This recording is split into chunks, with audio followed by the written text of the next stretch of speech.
Yo, what's up YouTube? I'm Kain, and in today's video I'll show you how I climb from Iron all the way to Diamond with Vladimir. Now, how does this work? It's very simple. I play a couple of games in every rank, and simultaneously I just explain everything that I do. So if you're looking to improve your Vladimir gameplay and you want to reach Diamond Elo or even higher, this video is going to be perfect for you. And don't be fooled, it's not because I play a game in Iron Elo, for example, that a Diamond player can't learn anything from it. It's quite the opposite really. So far, nobody has posted a video like this on Vladimir, so I would say use this video, use this opportunity and watch it entirely, because that's the best thing that you could do if you really want to reach your ranked goals. Now, if you're looking for even more help with your ranked journey, you can check out my Twitch channel where I stream every weekday from 7:30 to 10:30 PM Brussels time zone. Now, my Twitch channel will be linked in the description box, and that's where you'll also find a link to my coaching service. So if you're really serious about climbing, feel free to book my coaching. Now, I put a lot of time and effort into making this video, so I would really appreciate it if you could leave a like and subscribe to the channel to make sure I can keep making content like this. Now, thank you in advance and enjoy the video. Alright, so we're playing into Vhagar. Into Vhagar, typically scaling setup is very nice. Because he just likes to farm, we just like to farm, and then phase rush is completely fine. But again, this is lower elo, so I will go full aggressive setup, considering that he will make many mistakes, and we'll just punish him for that.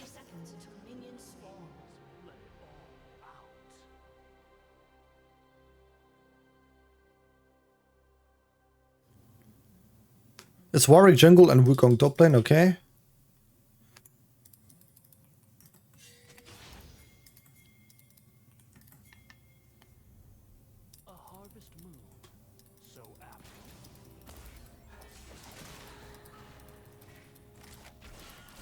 I didn't expect Zyra to be in that bush, honestly, but okay. Now we have a full scaling team. We have a Kayle top lane, a Jinx, Vladimir, so typically just full scaling setup this game and not forcing too much would be ideal. But again, it's lower elo bracket, so I'm just gonna play aggressive.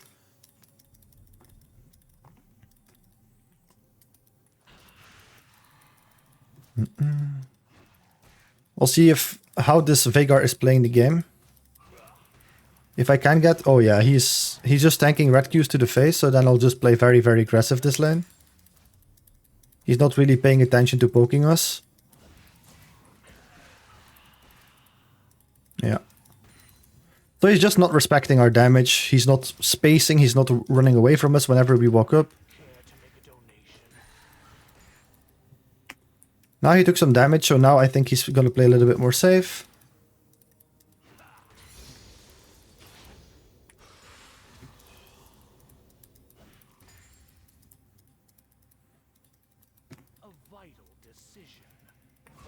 He tanks another red Q to the face. So if he plays that aggressive and he constantly walks into us, I won't really care too much about his Qs and stuff. I will just look to damage him as much as possible.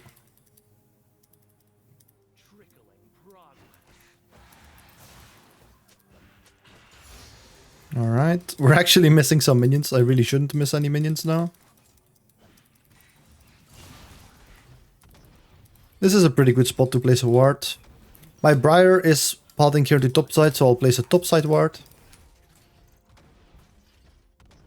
And now maybe you can let the wave push a little bit to us, because he's already low, and if he has to overextend, he's going to be in a very bad position. So if he wants to push into us, I'm actually just going to let him push. It's going to be a bit easier to kill him as well. I don't constantly have to be at his tower then. So I'll just let him push into us. Do want to bully him a bit, of course, but... Yeah, he tanks a red Q to the face. He wants to walk up for the cannon minion. Okay, he missed it, which is pretty good. Yeah, he's really not respecting us. We don't even have to kill him. I could, like, flash onto him, but yeah, honestly, if he plays like this, like... It's a free kill. I don't want to do anything too fancy to show you guys that you... don't have to do fancy things to win in this elo, but that's not even fancy, I feel like. If he just walks into us, yeah. Next wave is a non-cannon wave, so I could potentially We could move here. Briar is a strong champion early on. So I'll look to move here.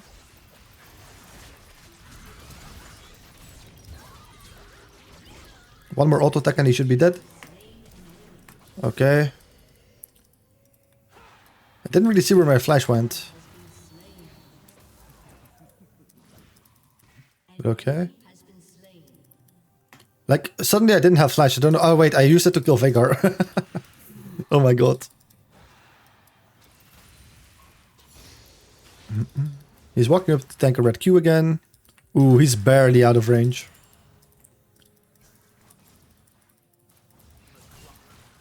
Okay. He's gonna want to take the cannon minion, so I zone him off of it. I'm not really too scared of his damage right now. Because he doesn't really have a lot of damage right now.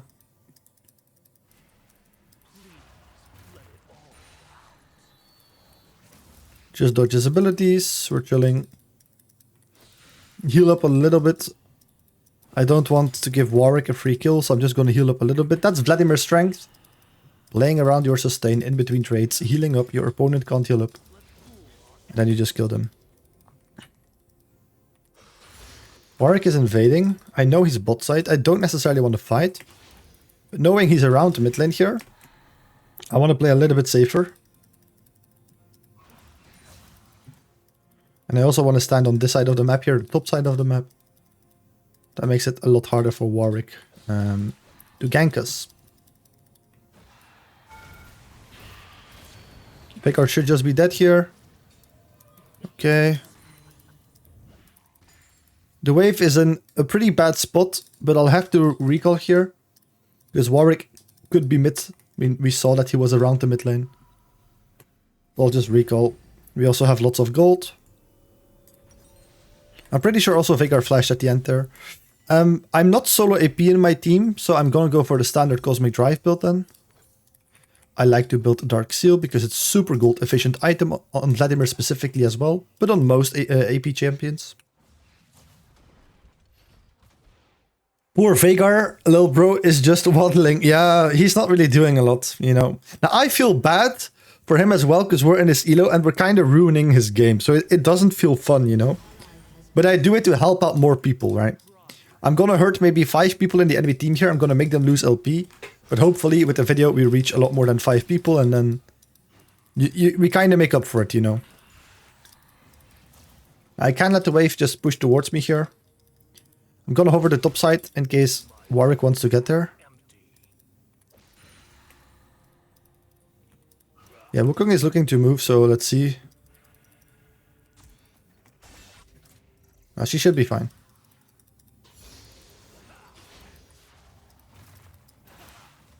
I don't want to use my pool. Like, I can just pull out of the cage, but I don't want to do it. Because then I don't have pool for a very long time. I should be able to get onto him here. Alright.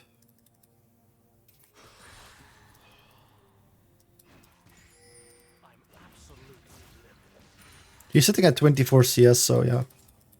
His lane is going pretty rough. We're just punishing. We're not really doing anything fancy. We're literally just punishing him whenever he wants to walk up. Like, we're that strong right now.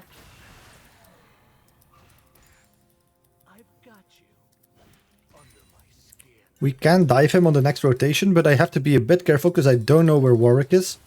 He could be on Drake, but still. I have a little bit of vision here, so I'm going to play around that side of the map. Okay, Veigar walks up like that. I can zone him from the wave here. Warwick is bot lane. If I zone Veigar here, but honestly Veigar is just dead. Yeah. And if I zone him from the wave, he's losing all the minions now, so now his game is completely over.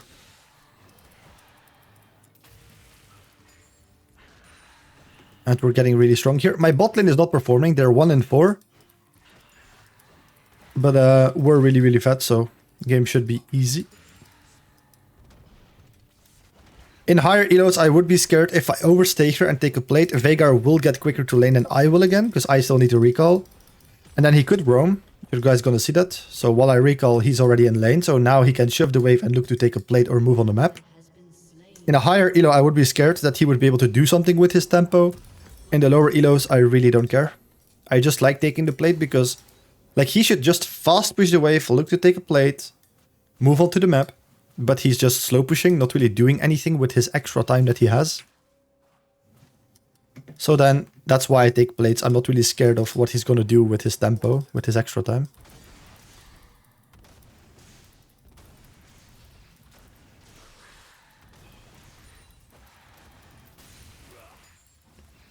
See if we can get a Q onto him. No. He is 0-3 at this point. I kind of just want to shove and move. Because, yeah, he's worth so, like, he's not really worth that much gold now. So let's see if I can impact the map. Maybe if he can kill this Wukong, that would be a lot better than just killing the Veigar. Okay, Wukong is already dead. That's really good. So we'll just go mid lane and catch the wave. Make sure he can't take a plate. But at this point in the game, when you're this strong and Veigar is already 0-3, you don't get that much gold from him. So it's of course just better to now show the enemy team that I am a fat Vladimir. And not just kill the Veigar over and over again. There's no much point in that. We're not really going to get a lot from that. Oh. So again, here I'm going to shove the wave as quickly as possible. See if I can move or recall. I don't have that much vision, so I have to be a bit careful here.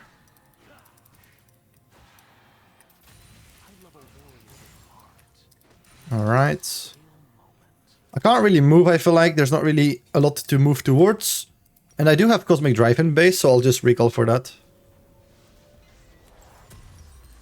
Next item, I'll just go Cosmic Drive. Not really a reason for it. Standard Vladimir build should be Cosmic Drive, Decap, Void Staff. But for this game, when I know that I don't need a Void Staff early, like too early on, I know I'm gonna need it, but I won't need it too early on. I like to go Cosmic Drive into Riftmaker. So it's been a long time since I've went that build, so just for fun, I'll go that build. Yeah, I'm thanking a little bit too many Qs from the Veigar, actually. I'll place a ward here because I was talking, I didn't really pay attention to Warwick's his positioning. He's probably on Grubs though. So I'll shift the wave, knowing that I'm very strong right now. I'm just gonna move there. Thinking he and Wukong is gonna be there. I'll place a ward here to see if Veigar comes, what we can do. They should be free. Yeah, we're that strong, so we just move. Now my team doesn't need me here to kill this. So I'll just go back in mid lane and clear the wave. Briar is AP! My Briar is going AP!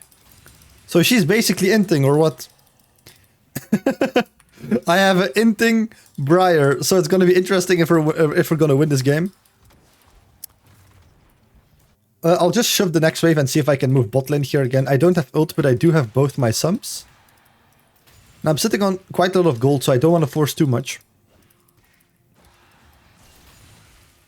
But we'll see if we can move here. Yeah, perhaps we can move. No, I won't move here. Maybe. Because my Leona is recalling. But it does look like they're gonna stay to kill my Jinx. So if I move here, maybe we get a kill. I let my Jinx know that I'm here. She won't be able to help, but I'll just see what I can do.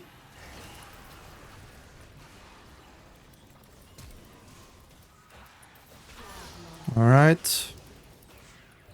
So we get a kill, that's really fine.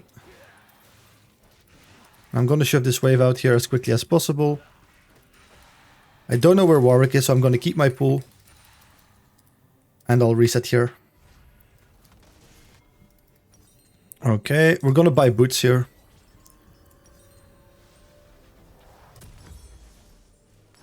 Okay.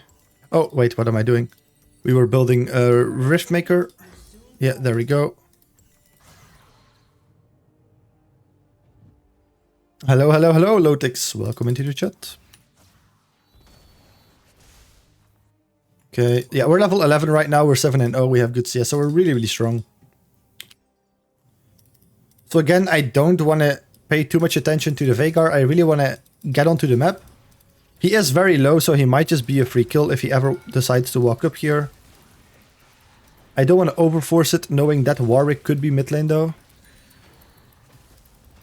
But if he... yeah, that's exactly what I mean. So, like, don't get surprised by that, you know? Like, we know he could be here, so my finger is always on my W. Now, he also just missed his ultimate, but when you anticipate something, it's very easy to react to it, or at least a lot easier. Yeah, there's nowhere I need to go right now. Wukong should also plan on recalling because he's very low. So I'll just see if I can dive mid lane here. And we should be fine. Warwick shouldn't even be able to beat us because we're really, really strong.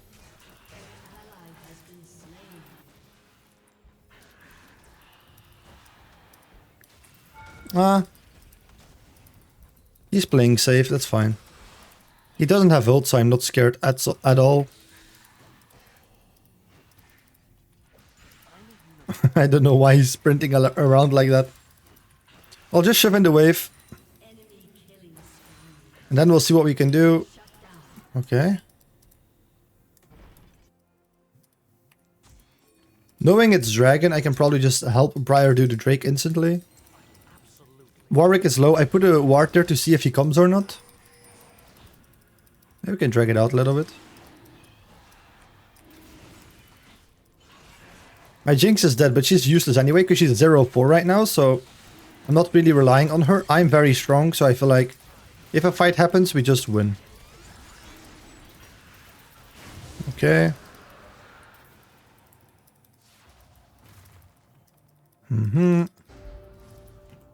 And no need to fight. We have the dragon, so there's no need to fight for anything right now. We just go back to farming. Farm simulator. That's ultimately what Vladimir is all about. Do I have my item? No, I don't. 300 more gold. So I'll just see if I can take this. If I can take this turret. I'll just W here. I don't want to take too much damage from the Veigar. Otherwise, we might actually get into kill range. He's not fat, but still. I'll heal up here from the jungle camp. Just a little bit. Oh, we have to make sure we don't walk into that. It sucks that my E didn't connect onto him, but it is what it is. Veigar has no ignite. We're very close to our item. I don't have W, so I have to be a bit careful of a Warwick ult or something right now. So he's not bot lane yet, so I would expect him to be mid lane. I'm just gonna let Veigar push here. Okay, Warwick is topside.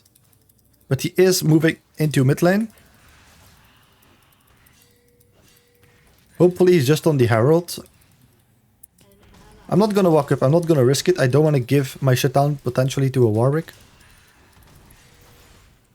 Okay, I'll just reset here. I have my item. Our bot lane is really suffering. Our jungler also, because she's going AP Briar. She's ending the game. But that's gonna make it more interesting to see if we can carry this game, guys. Otherwise, it would be a bit, yeah, you know, like... I wouldn't say easy, but... This way, it's gonna be more realistic, because I feel like people that play in this rank, they have to deal with stuff like this all the time. Like, legit all the time. People will go random champs, random builds, random playstyles. So, and then you also have to carry this, which is very hard if you're this rank, of course. If you're playing in your same rank, it's very hard to win games when you have inters in your game, right?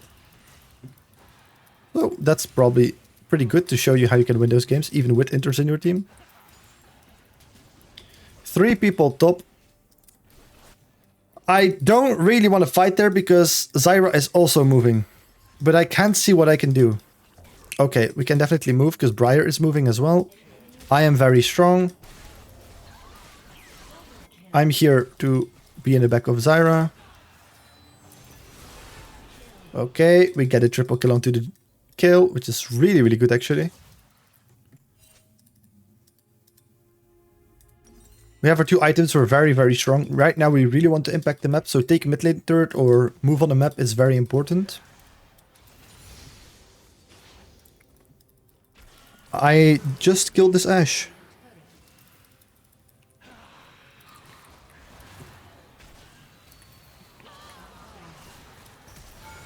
Veigar flashes for no reason. I just E to make him scared, but I can't kill him there. So, and I kept my W there on the Ashe, like to make sure. I knew Veigar was around, so I knew he would use his cage.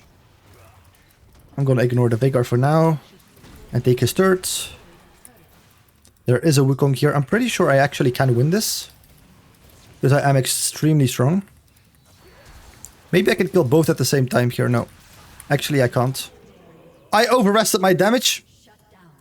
We gave a shutdown. This is borderline limit testing. You don't have to do this. You don't want to do this. At this point, we're just having a bit of fun. But we're sitting on lots of gold. There's so many reasons why not to do this. Just push the wave, take the turret, back off, recall, and prepare the dragon fight. That's a good play. At this point, we're just having some fun. Is this 4K resolution in-game? No, it's not. It's close though. It's ultra-wide 1440p. In terms of pixels, that is 3440 pixels by 1440. So it's closer to 4K than to 2K. But it's ultra-wide. So just 1440p ultra-wide. Not me, I only play meta builds and meta champs. Yes, for sure. Okay. Yeah, they have that. They don't need me. Now, our Jinx is 0-5. Our AP Briar is 2-3, right? But we're 10-1. We're very strong. All we have to do now is side lane to become even stronger. And whenever a fight is about to happen, we can move on to the map and see what we can do. Doesn't look like our teammates need us right now. So we'll just look to shove out the bot wave. Alright.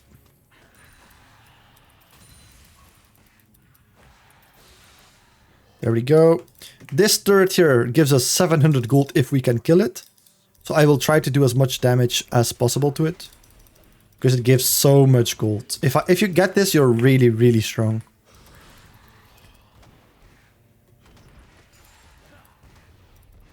So I really want to focus last hitting it. I'm a bit overextended here. Enemies could collapse me. Now I am very strong, so even if they come, I'm pretty sure I can kill them.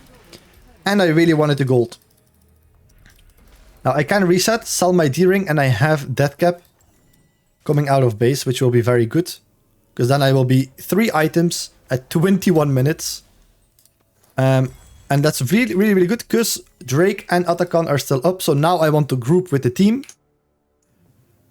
So typically you want to side lane and get solo gold, solo XP and become strong for the next fight. Now it's fight time. There's a dragon up, there's an Atakan up, so we know there's going to be a fight. Doesn't look like our teammates need us for now. So, but we'll see.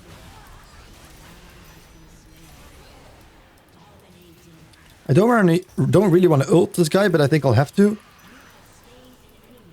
Okay. We can just go to the dragon here and take it.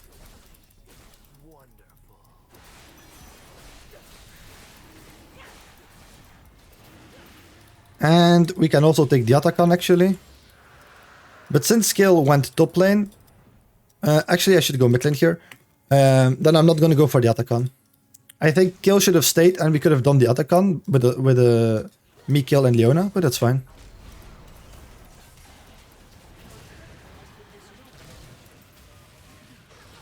Alright, that's a free kill. She is just overextending for the turret. She gave her life for the turret, which is whatever. Again, we have lots of gold. I'm gonna come back onto the map. Go to the Atakan, but first I want to spend my gold just to guarantee that we win every single fight. Spending your gold before a big fight is very important if you have lots of gold.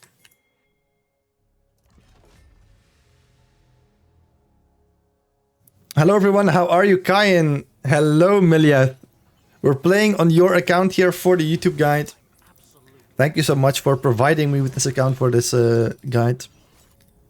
So everything has been going great.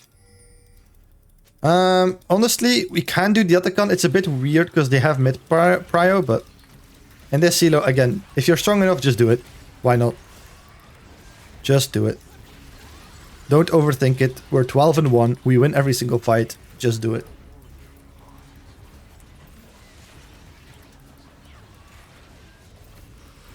Okay. It takes so long because I have an AP Briar that does 0 damage. But okay. As long as she can just smite it, that's completely fine by me. I have -1 magic resist. That is insane. I'm looking for Ashe, but yeah, Ashe was already gone, so... Okay. Wukong is there, but he's also very low.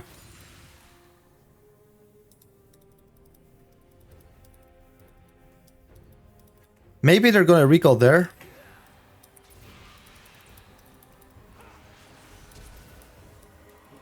I'm not sure if it's worth for this, but at this point it doesn't really matter anymore. We're very strong, so we can just have some fun.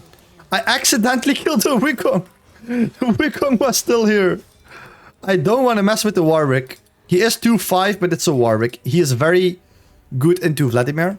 I don't like fighting a Warwick. So I don't want to accidentally give my shit down to somebody. So let's not do that. We can build a Magi's here, honestly. Why not?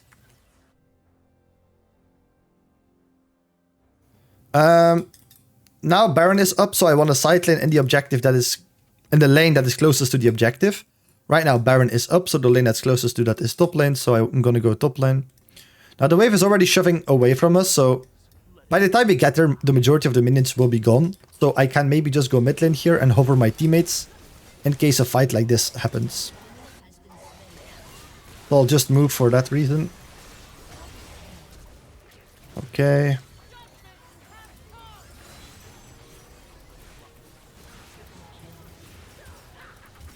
There we go. And that's a quadra kill onto the kill. Let's go. We should just do Baron in this case. She's gonna hunt for the Penta. Of course, that's fine. The game is already won, but the good play for her is definitely to go Baron here. If you really want to like try hard and win this game. Now we can still go there, so we're just gonna go there. We should do it very, very fast because we have a fat Vladimir and a fat kill. So we should do this really, really fast.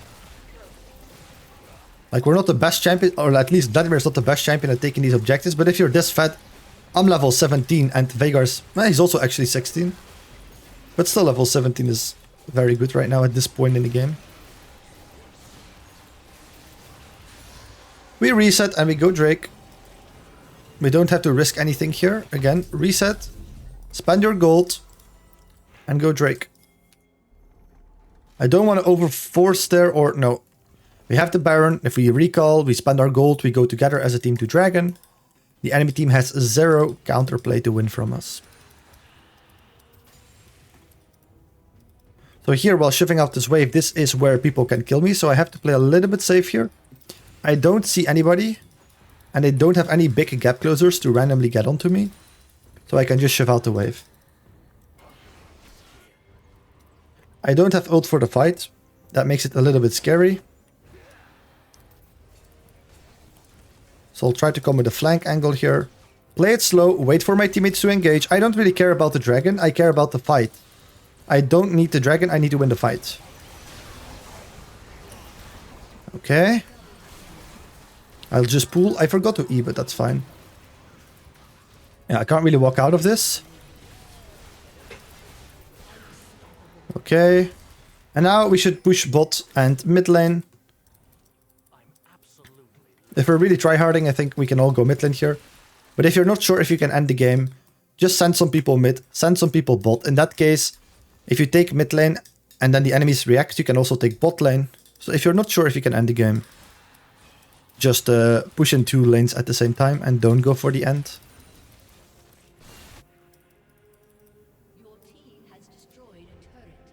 So here, by the time they take that inhib, we're gonna be here with the wave and they can move to this turret and this inhib, and now they can help us with it.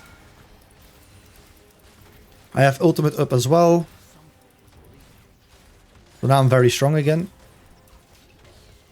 We should be able to take this, like... Ashe can't really walk up here. Okay, we're getting collapsed here.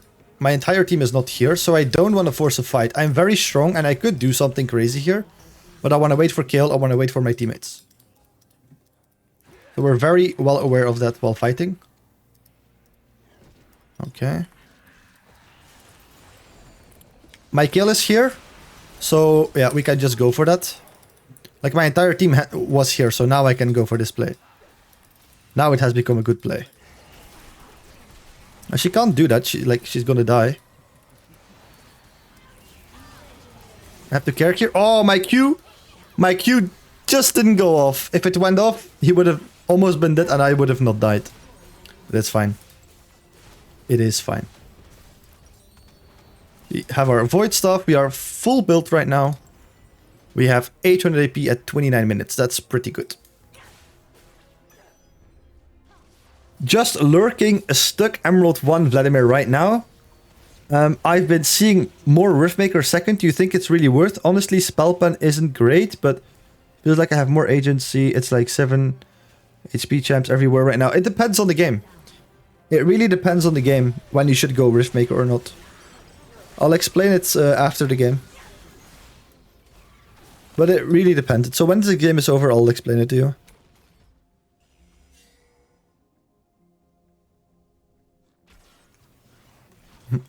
But it really depends on the game. Well, actually, I can maybe explain it now. It's not that difficult. The standard build for Vladimir, the best one would be Cosmic Drive, Riftmaker, Decap, Void. The problem with that build is that you have your Void stuff, so your Magic Penetration, as your 4th item.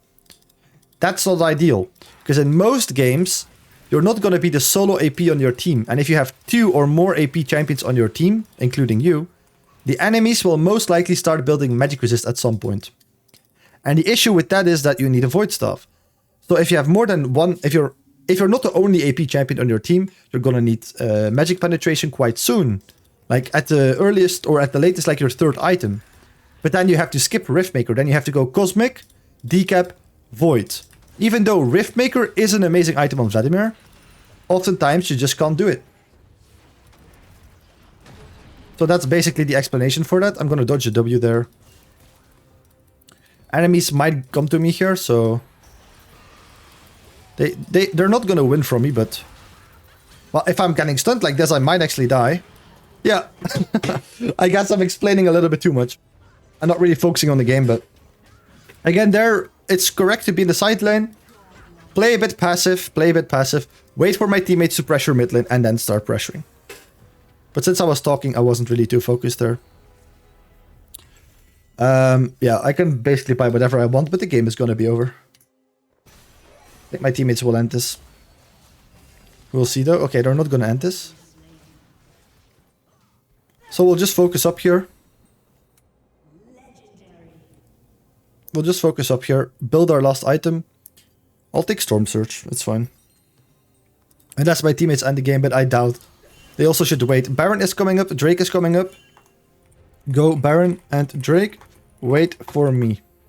That's what they have to do. So we'll just ping them back. I don't have any more pings.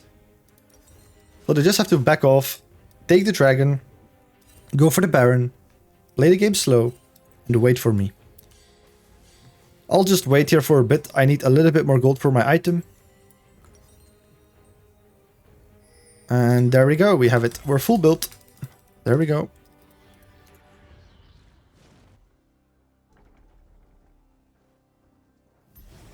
Okay. So again, my team, they should wait ideally a little bit for me. And for Jinx, that's the most secure way to win the fight. I am going to see if I can surprise the enemies here. I don't know where the enemies are.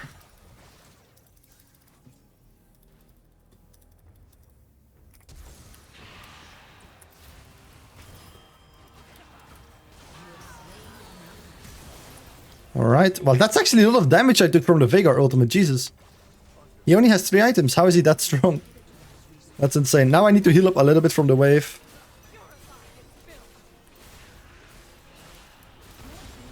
Right, and now we can end the game. It's a 4v3. Or a 5v3 even. We just don't have to force anything. We just have to play it slow. And we're gonna win the game just for that, like that. Okay, hopefully you guys learned something from that.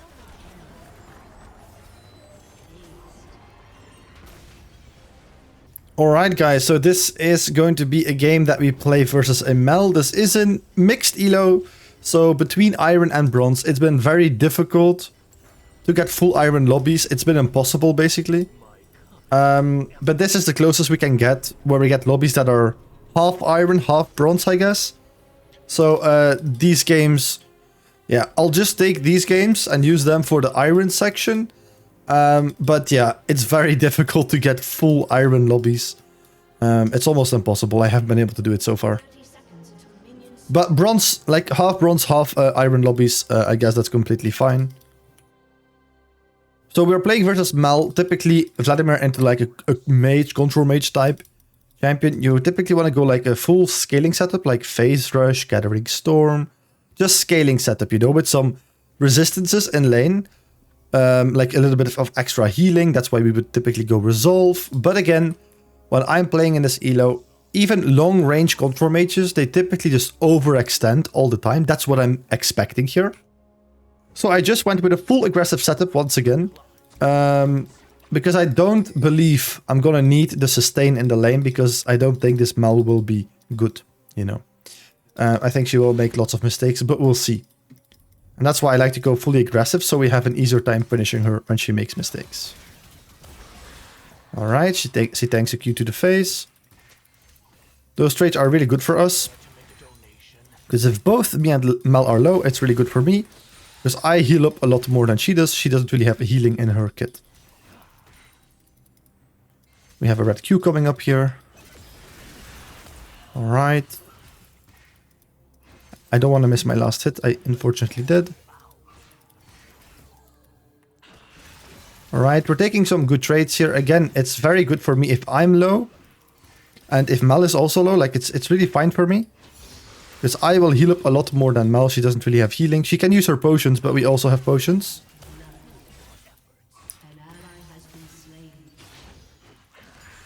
Now they have a Vi. I need to take that into account. Vi hasn't shown on the map yet, so I'm gonna do... I typically like to place a ward here at 230. And then you just hover that side of the map. I'm just gonna heal up a little bit. Because that's why we trade aggressively with our opponent. Because we know we can heal up after the trades and Mel can't. So playing around your sustain as Vladimir is very, very important. There she tanks a red Q to the face. That's a big mistake by her. She is doing her W. She's panicking her W. She definitely didn't have to do it there. Honestly, I should let the wave come a little bit more to me. I prefer being on my side of the lane a little bit more. Because Vi is starting to get into the time window where she wants to gank. So I want to play a little bit safer.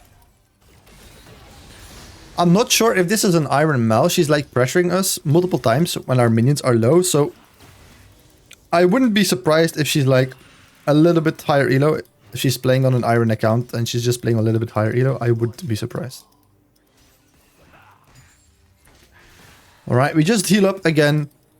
Like, all you have to do in this lane is scale. And whenever she makes big mistakes, that's when you can really look to punish her. Now, she is out of mana. She has 0 mana right now. So we're just chilling. I'm not sure if she's gonna want to reset here. She is gonna want to reset here, so I'm gonna punish her for that. I know she's gonna teleport to lane. But still, I want to shove this out as quickly as possible.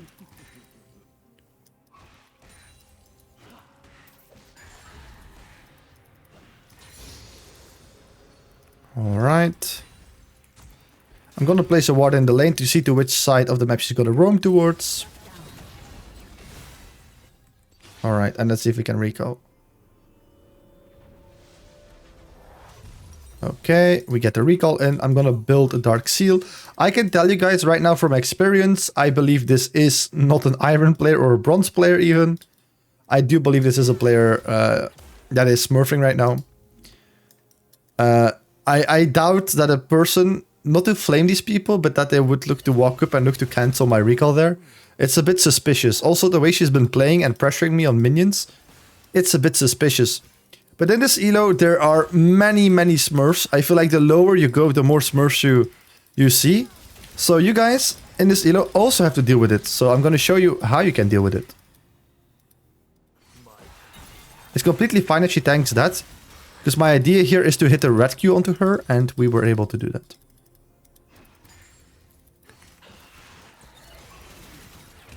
I'm completely fine with these trades.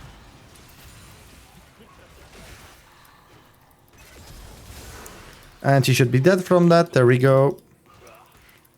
She didn't respect us. She used her W very... she used it for no reason, basically.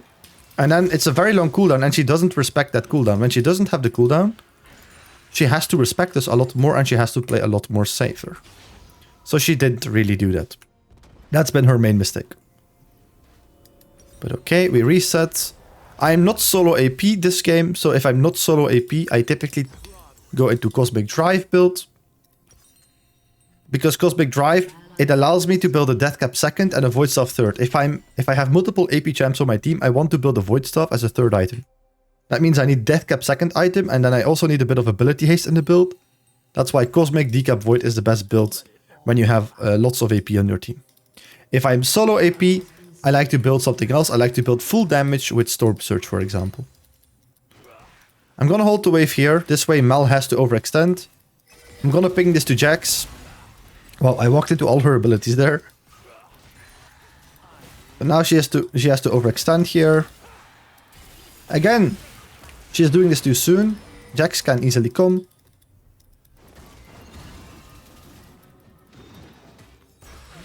We get the kill. She also did her ult. I'm not sure if it went on cooldown or not, but... So there, the main thing I did was hold the wave, so she had to overextend, like she had to push out the wave. And knowing that Jax was there, it was like really good, you know? Because I know Jax could easily come and gank, and then she's just dead. So I just played with my teammates here. We have some good gold. I'm just gonna reset. Taking a plate is, in the early game, you do it so slow that I typically don't do it in these elos. I just reset, spend my gold. And now I'm stronger for the next fight, and that makes it easier to play the lane. Again, so far we haven't really been doing anything special. We're just punishing the Mel whenever she's making mistakes.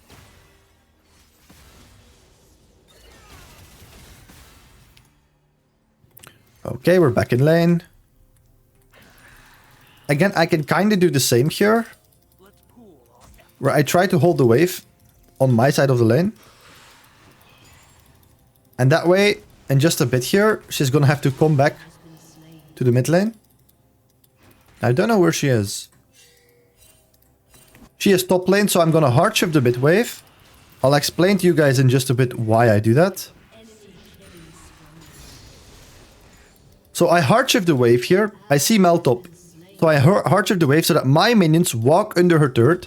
And now, while she's top lane, I can take plates, and my minion wave is getting killed by her tower. So she's losing gold, and I'm getting plates.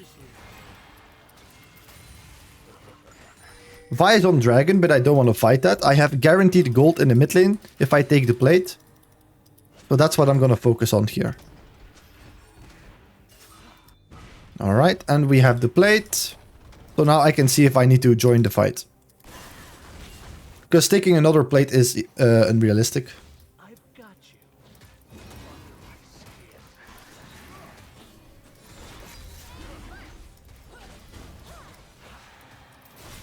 Let's see what we can do here.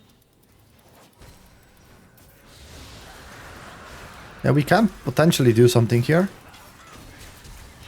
Yeah, he should be dead here.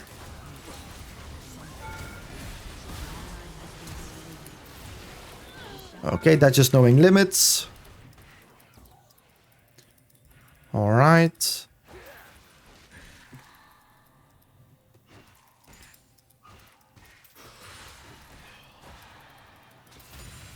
So they're knowing that I was already like 2-0. I'm strong and I know we can force a fight.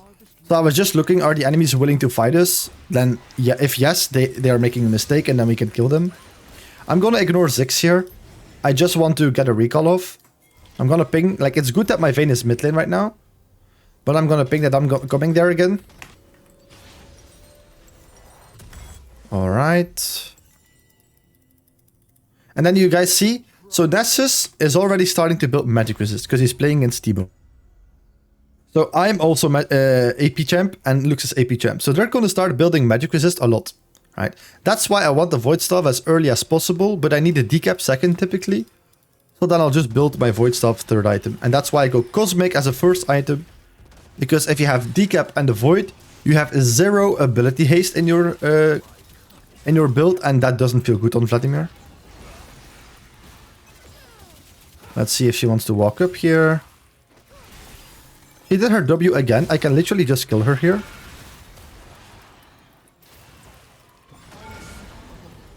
Alright. Like, she did her W. If she does her W like that, it's not good by her, you know. I'm gonna heal a little bit here. I want to walk up to the wave. I don't want to reset. But yeah, Vi could be mid lane. So I need to be a little bit healthier.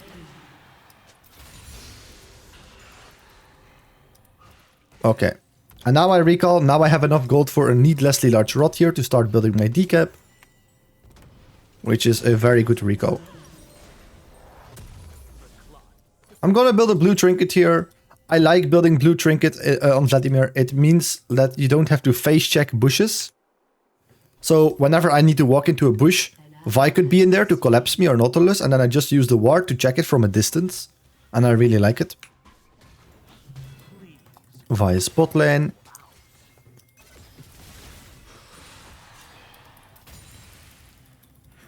Here, I kind of want to not play on the bot side. I want to play on the top side of the map because my jungler is there and I know that Vi is bot lane.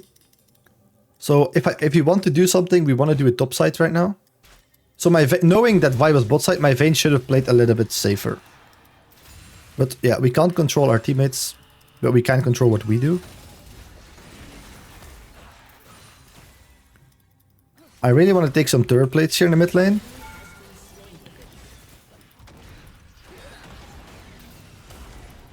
Yeah, Ral did her W, so she can't really walk up here and punish me.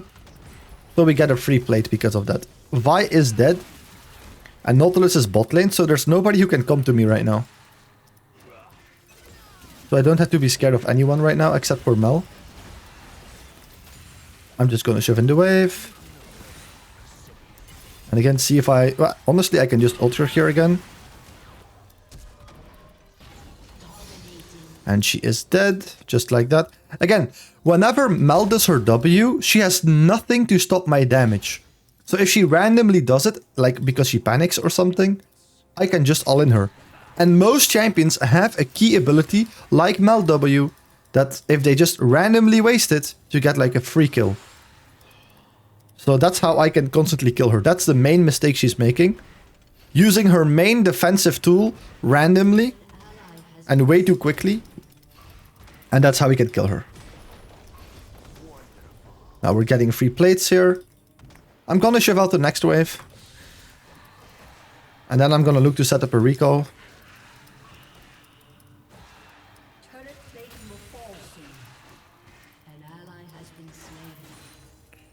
Alright, I'm gonna look to set up a recall here. We have our second needlessly large rod.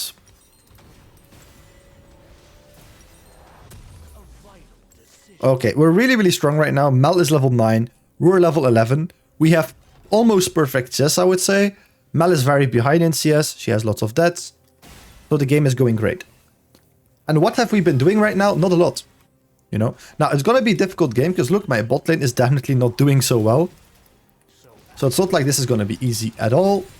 So we're gonna need to be really strong to win this game.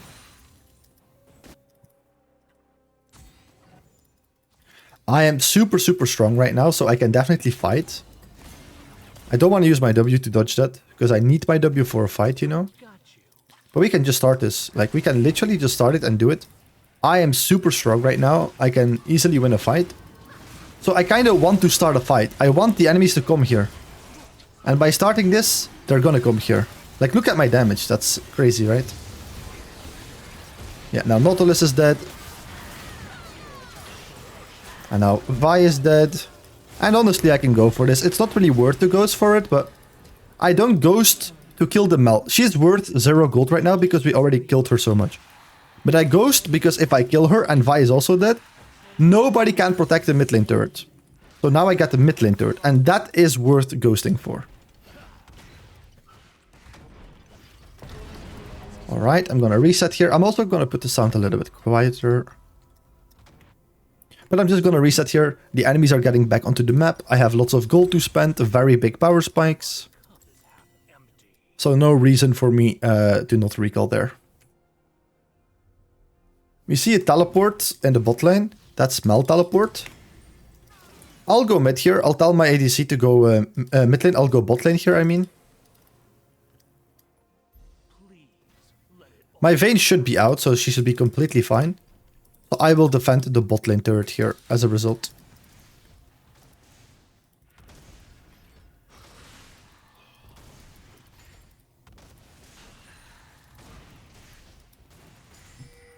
Alright, it's a 1v2, but again, I'm super strong, so I'm not scared of 1v2ing here. Okay. Yeah, this guy is dead.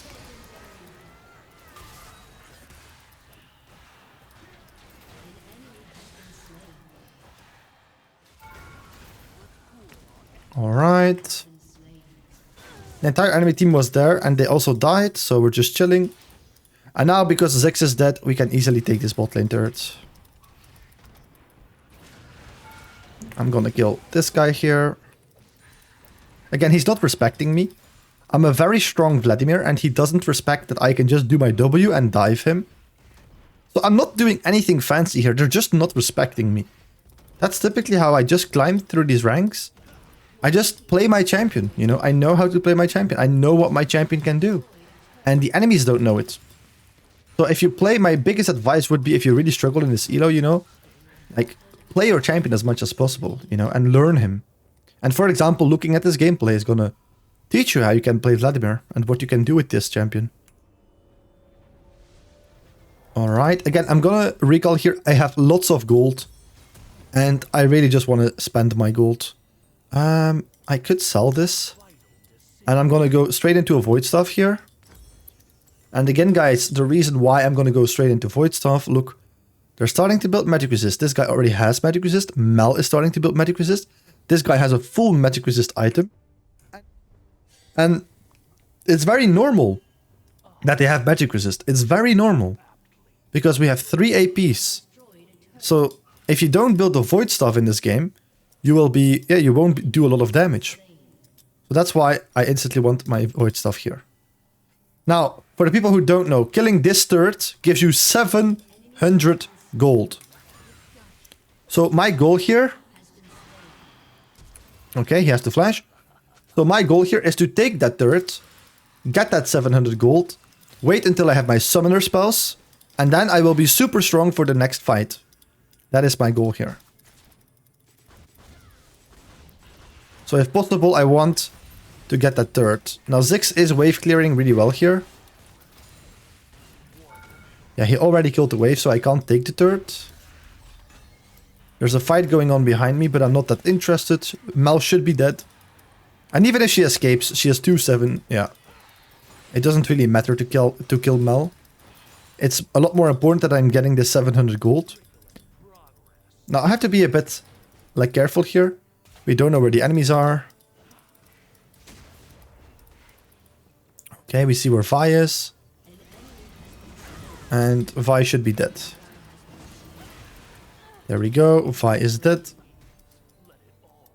Should be a free dragon right now because Vi is going to be dead. Mel is going to be dead.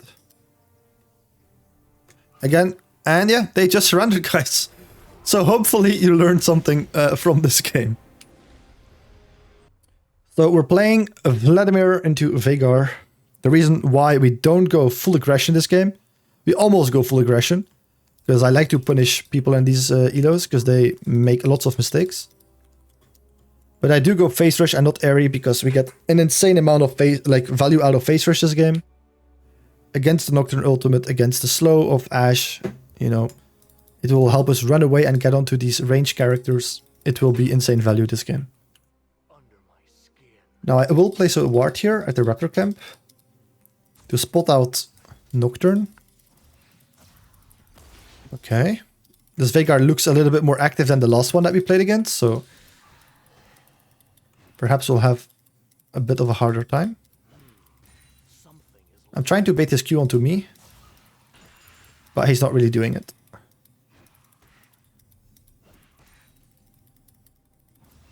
Okay, good.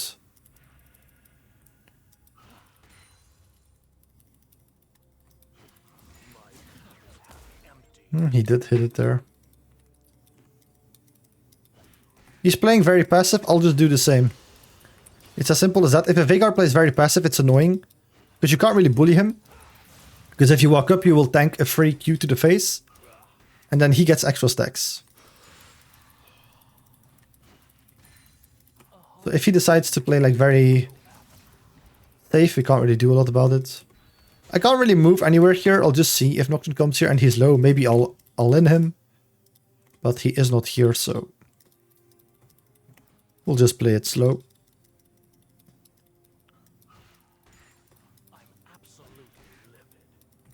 I can let Veigar, let him push towards me. This guy is pathing into top lane. But I can let him push into me. I have a Vi. She's going to be great for gank, so...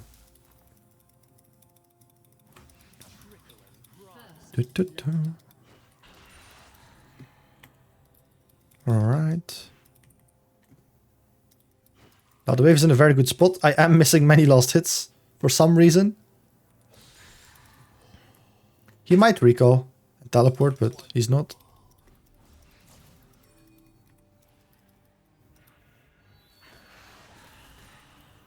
I know he wants to go for the cannon minion there, so we just get a free red Q to the face.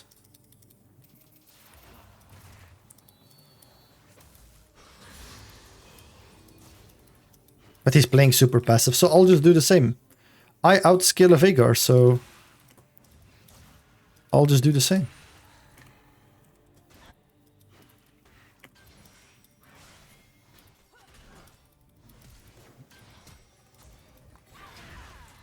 Now Vi shouldn't have gone onto IW to slow him.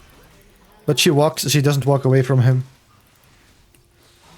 Alright. If she walked away from him, I'm pretty sure she just lives. Because my W also slows him. But okay. Veigar has no mana.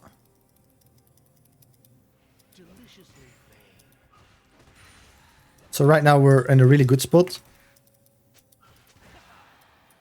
If he is smart, he recalls on this wave state right now.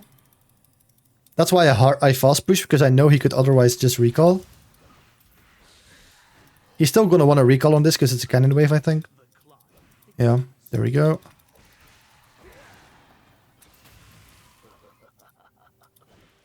Man, I'm losing so many last hits. Alright, I'll just recall. Against a teleport player, it's always best to recall before they can recall. And since he has no mana, we just get to shove the wave. And then we recall before him. Well, we're not solo AP on the team, but we could go here straight into Storm Surge, and I'll test it. Full damage. Because we don't have that much AP on the team. I'm like the only AP hyper carry on this team. That's why I feel like I can definitely go Storm Surge this game. Storm Surge, Decap, and then perhaps a Void if we need it. Now again, I am a bit more fan of Cosmic into Storm Surge rather than Storm Surge into Cosmic. But I'll see. We'll just test it out for now. We'll have some fun with it.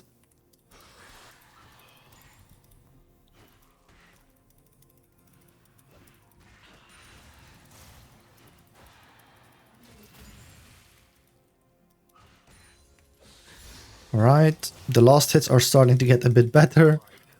Vi is spawning towards Drake. So let me actually check that.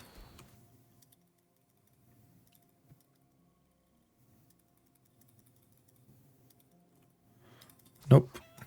Nocturne is not on the Drake right now. He could be on the Grubs.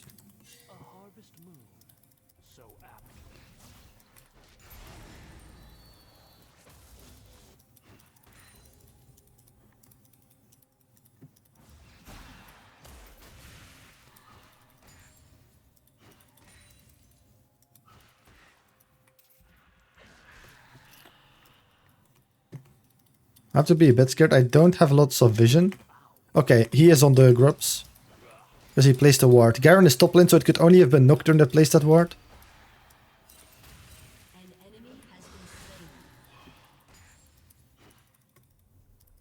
Maybe I can go stop him. He is low though, but maybe we can stop him. I'm pretty strong. Like this gives you a lot of damage in the early game. I don't want to ult. I want to wait before he does his shield. There we go. I don't really want to take the grub here. That's not my job to do. But stopping Nocturne from doing it is really good.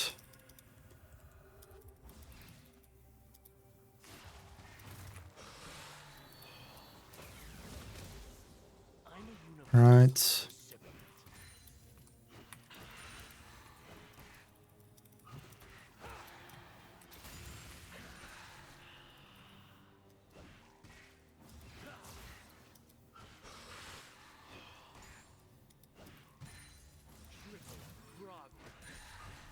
Ah, Veigar's playing so safe, dude.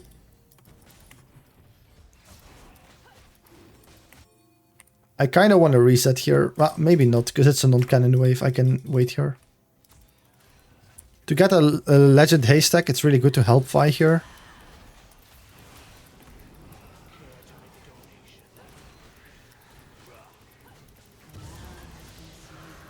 That's bot lane. Maybe we can look to do bot lane, like to do something bot lane here. I'll just ghost in advance in case this is warded. Then they will have a harder time escaping.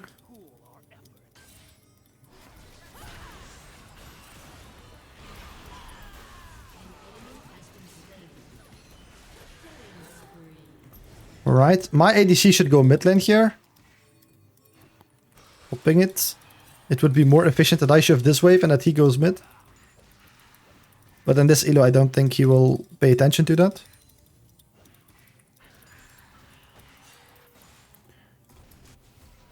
Alright, we have lots of gold though. Hi Martin, welcome into the chat, man. How was school? Is the day over, or like are you home, or is it like break or something? Good kill, yeah. We're playing pretty fine. But this is also like, you know, lower elo bracket. So we're just doing this for the Vlad guide that we're currently recording for. I'm very strong right now. I have Storm Surge. So I'm extremely strong. Now Veigar plays super passive, so I'm not really gonna bother with trying to kill him. There's more to do on the map than just that. If you can't kill your lane opponent, just get out. See what you can do. Like here, Nocturne, after the skill, he could potentially go for grubs. But he can't even kill him. I should just take this. Who cares that you don't have smite? Well, we can go top, honestly, here.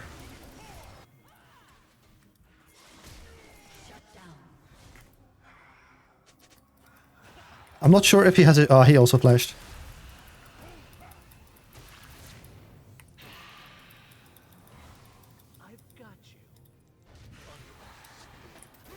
He might have ult still, I'm not sure.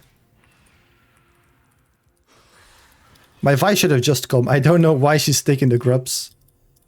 Like, this was a free fight. It really was. No, don't overforce it.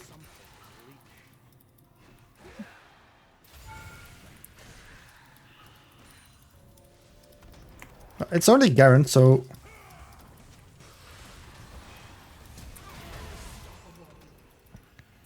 Alright, and I'll instantly reset. I don't care that this is warded. Veigar is there. Nobody can reach me right now. Because Nocturne was recalling. And then we'll just go Death Cap. I'm not going to finish my boots because I have a needlessly large rod. Then I just built the Death Cap. If I were only... Like, if I only had enough gold to buy boots, I would just buy boots. Already finished, luckily. Nice, man. Now you can chill.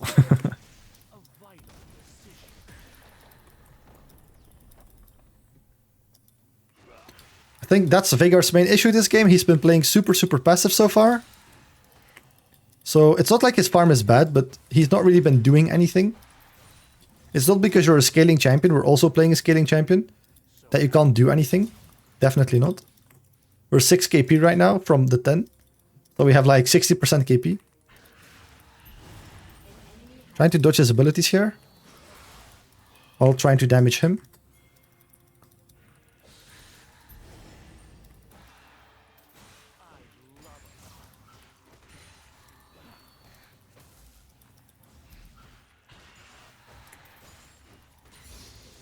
I really want to get that plate. Let's see if I can get it. Yeah, we have it. I'll just pull through this. I'll just have to play a little bit safe. I don't have pool now for a Nocturne ult. So I'll just try to stay on my side of the lane until my pool is coming up. He's ulting bot lane for sure. Then I can play a little bit more aggressive here in the mid lane.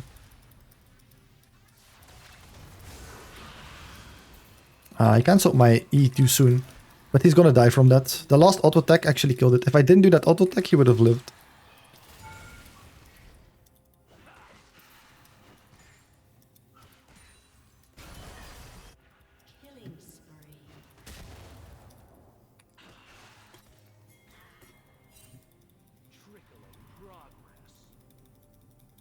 Ashe is actually fully backing here, that's insane.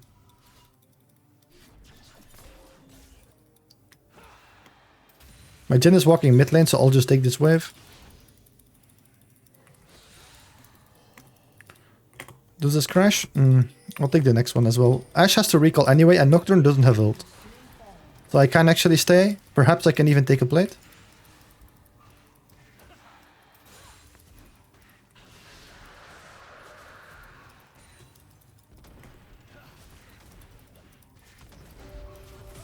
Yeah, now let's get out.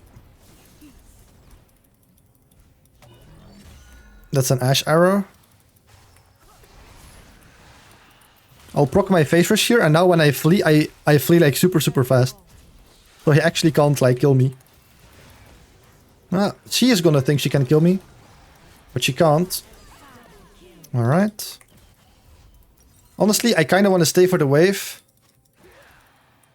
I need a little bit more gold. No, don't take it. Don't take it! That's fine. I'll just recall here. If I sell my D-ring, I have a death cap.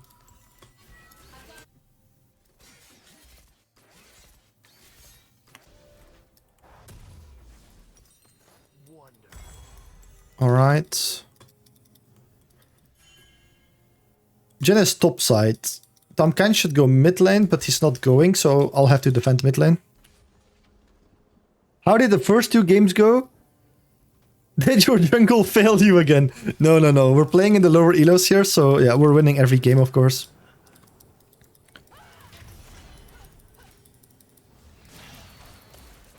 Just a little bit longer. And he's dead. There we go. Nocturne is topside. So we should be free to take this turret. Storm better first here? Well, the thing is, I just want to have some fun with it. Nobody has magic resist because I'm basically the only hyper carry on my team that is AP. So I just wanted to test it out. I still think that you need Cosmic Drive in this build to function. But perhaps Storm Surge is really good as a first item instead of Cosmic Drive if you don't need the early sustain. If I actually die to that, that's kind of insane.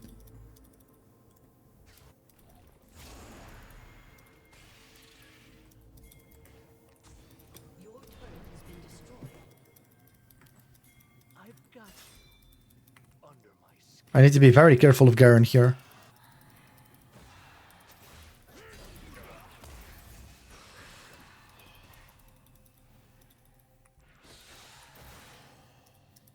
Because the reason why Storm Surge would be better than Cosmic Drive first item, by the way, is its flat magic penetration. The earlier you buy flat magic penetration, the more value it has because people have less MR. So from that perspective, it could be as a great first item if you don't need any sustain from the Cosmic Drive. But I would still consider going Cosmic Drive second, or somewhere in your build. I had the economy to just go straight into a death cap, which is going to be rare. If you're not super fat, you can't do that. So then Cosmic Drive would be my go-to second item here. But for now, yeah, we have death cap, so we'll go with Cosmic Drive here as a third item this game.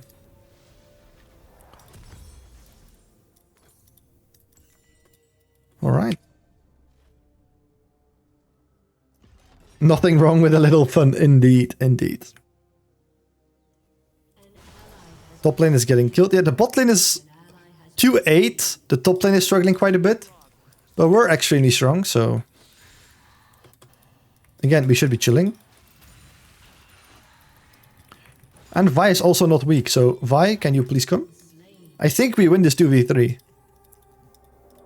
And Nocturne has a shutdown, so I kinda wanna fight it. Oh, they're not doing it. What? Well, if they're not doing it, we can do it.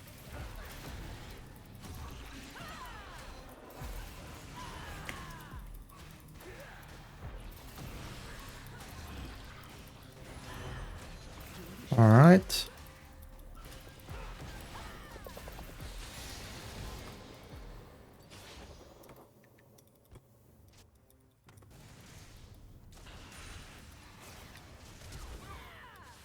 Vi, that's a bit aggressive. Just a tad. Holy damn. Drake is spawning in 35 seconds. I'm not gonna have my ult though. Yeah, I probably should have looked a little bit better at the Drake timing. Getting that kill is honestly not worth it, but if we could have rushed the dragon, maybe, but Vi is also dead, so now it's definitely not worth it. I'll see what I can do here. I'm moving bot lane.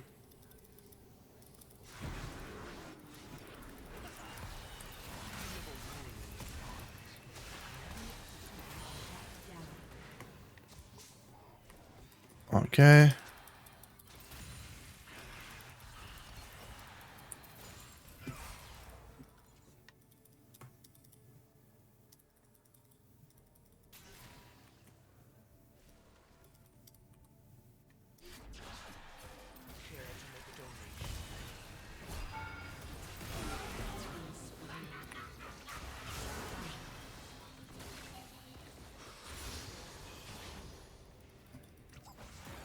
Oh, that kills me? What? That kills me, dude. Crazy. I didn't want to flash. I really didn't want to flash there. I really didn't want to flash. With flash, I easily outplay, but I don't want to. It's not worth it. It's really not worth it. Even if I give away the shutdown to these players, I'm not going to be able to carry with it. And I'm going to need my flash to carry team fights, though. Because it's going to be rough. Like, they're not doing bad. This guy's also pretty fat. Garen also always has kill pressure onto me.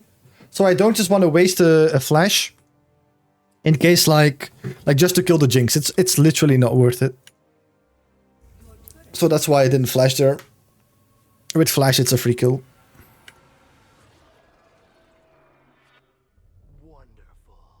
So it's intentional. You can get hit with things like Garen Q, Nasus Q, or has this just been bugged since I've started playing Vlad? I don't know whether it's intentional or not, but it's really annoying. Like for Garen, I always just W his Q.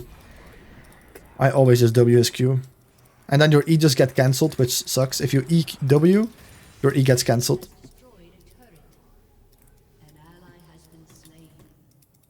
Cosmic acquired here, but the entire enemy team is showing on the map. So I'll just take this side lane turret for now. If they take mid inhib, it's really good for us, so I really don't care. I'm kind of hoping that they would take it. Also, I'm going for the 700 gold turret. I really don't care that Ashe is pushing there. It's like free farm if they get the inhib. Ah, there's a Veigar here already. That's less nice, of course. We have this, the movement speed from Storm Surge. I didn't pay attention to the minions, so I was like, maybe the minions are already dead, and then I would tank turret shots. So let's just get out. Here we can flank.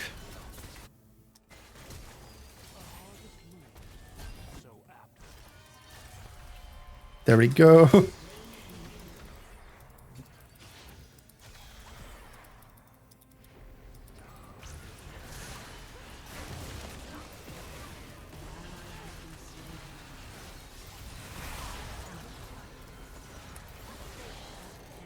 Alright.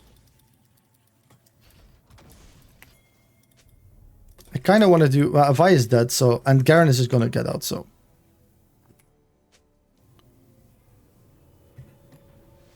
We'll just... The team is not super happy. I think my Vi is really pissed at the Jhin, but oh well. Right now, all we have to do is build a Void Staff, honestly. Void Staff is the best option here, because how... You have to think right now, how can they counter me? Two things. CC and building Magic Resist. Do I need the Zhonya's right now? No, I don't think I need the Zhonya's. So that's why I go Void Staff. But then after Void Staff, I will go Zhonya's. So now I'm just thinking of two items, Void and Zhonya's. I need both of them this game. So I don't have a luxury of going Riftmaker, unfortunately, this game. But we're so strong right now, if we just force a fight, we just win. So let's group with the team and see if we can do Atakan. I'm gonna sit here. See if I can kill people. There are gonna be lots of enemies here. I know that. So I go very ham knowing that. Alright. Like, I don't flash there for the Nocturne, right? I called it beforehand. I go because I know, like, Ashe and Jinx are rotation from mid lane to that. So I know we're this strong, so we can just flash into it and we just win. We're gonna surprise them with doing that as well. Now, getting a sidelane inhib is very valuable, so I like taking a sidelane inhib, but I don't like taking their mid inhib. Now, if you already have a sidelane inhib, then taking a mid inhib is also good, but no, I don't want to end. I don't want to end. They're all respawning. It's super coin flippy. The most secure play is just a recall here. If my teammates die, it's whatever. Now, the next spawning objective is going to be our soul.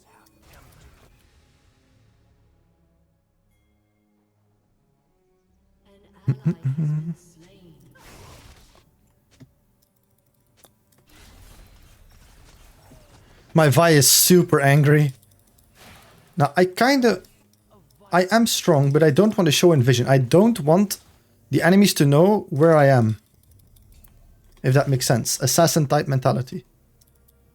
So, on hope that this is not warded.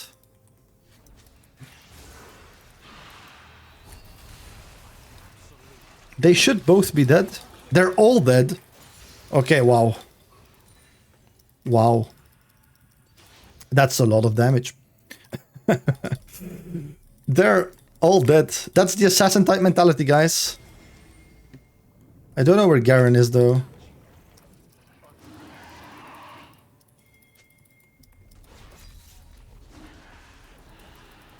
Alright, but this is going to be our soul. We're level 17. Veigar is level 13 right now, so he's... yeah.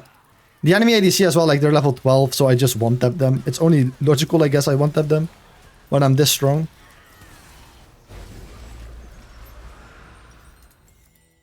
Now we can just go for the other objectives. I have ult in 30 seconds, so... I don't have some, so I might have to play around flanking again. And playing like I'm an assassin, but we'll see.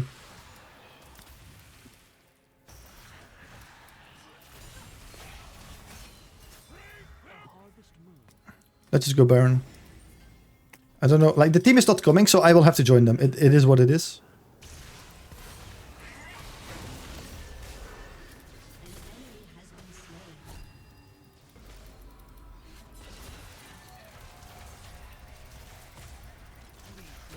Okay, that's nice.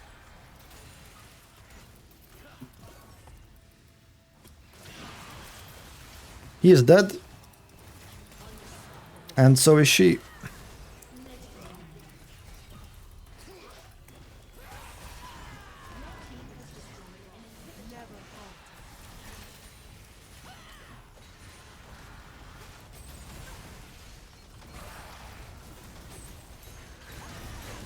Alright, and they have F'd.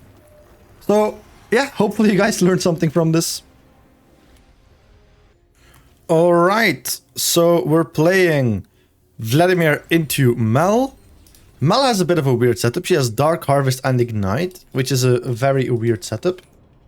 Now this is mainly a bronze lobby They do have a level 31 account Aatrox and also like a low level account Master Yi. So there is a chance that they are playing on Iron accounts, I think, but there's a very big chance that they are not Irons. In fact, they're probably going to be Smurfs, but the other people in the lobby are Bronze. So considering those two are very likely, like 90% surely, are Smurfs, and the rest of the lobby is Bronze, I'll definitely call this a Bronze lobby because I think the average elo is going to be higher than Bronze due to them having 2 Smurfs. But it's going to be somewhere around Bronze. So, it's a bit weird. This is a very weird setup. So this might be a Smurf mid laner because to me, this is very intuitive to what Mel would like to go. But maybe she's just that confident. Like you see it often when I play in this elo and I have a Smurf. They typically go a very aggressive setup, just like I tend to do. I go a very aggressive setup here into Mel. So, yeah. We'll see. We'll notice soon enough at her playstyle. Okay.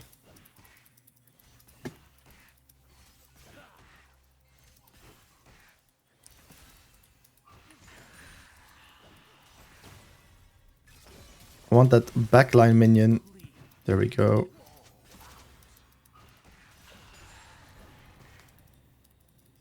They have a Master Yi, so I'm not really scared of early ganks. My Nautilus AFKs, unfortunately. Yeah, he's AFK. Hopefully he comes back. There he is, he's already back. I couldn't get onto her. I could have W'd that, but I thought she would walk into me. That's what most people do in this elo. She is not, so indeed that might confirm that she's potentially higher rank. We'll see. I'll just play and we'll see. I'll let you guys know what I notice. But for now, nothing too special though. That's maybe the only thing. She is respecting us a little bit more than most players would do. I'll have to W that. Because I don't want to take all this damage for nothing. Yeah, she blocked our red Q pretty well. The last Mal we played into in this elo used her W quite poorly. This one is using it a lot better.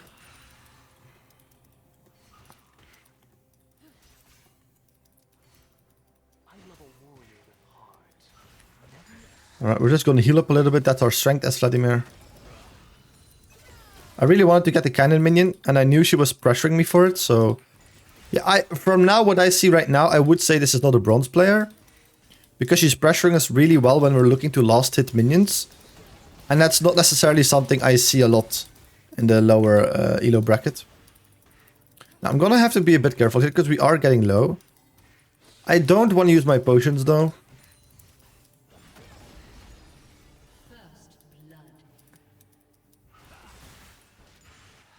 Alright. She's getting low on mana, so we're actually chilling here.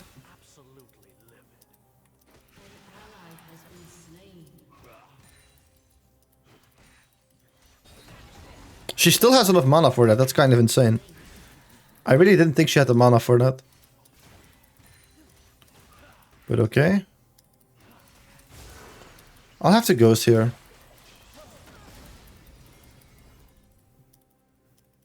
I'm not sure if I can kill Mel here in one go. Nah, she lives that. If he Qs onto me, I just flash under my turret, so I'm not too scared. It's quite sad that she lives with 1 HP.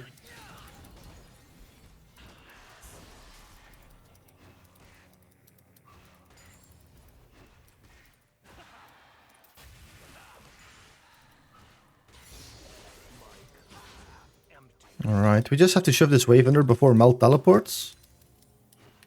Other than that, we're chilling. Hopefully Master Yi doesn't hold the wave here. No, he just lets it crash, which is really good. Okay.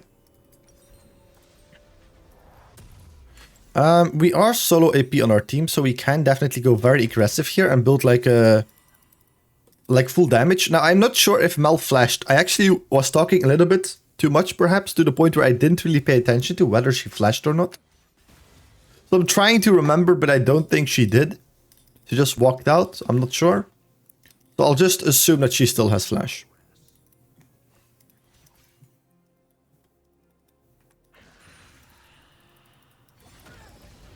Okay.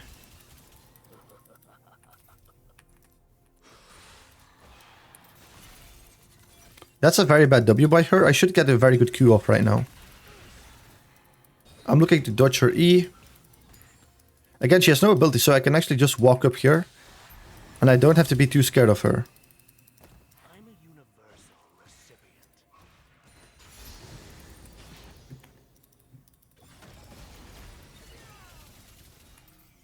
I'm pretty sure she's not going to have her W up if I do my full combo here, like, instantly.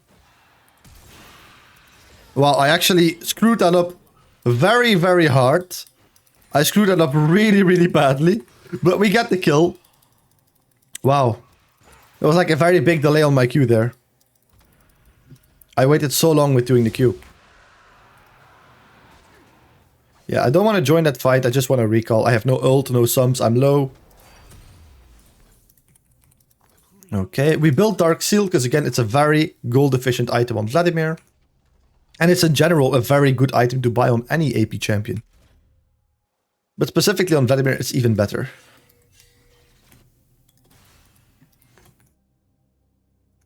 Alright, we're having a farm lead on the Mel. We're having a kill lead as well.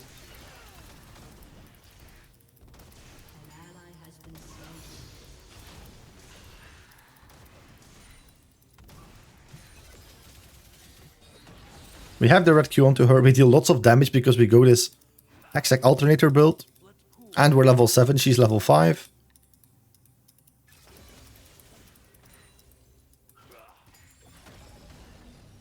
An enemy has been slain.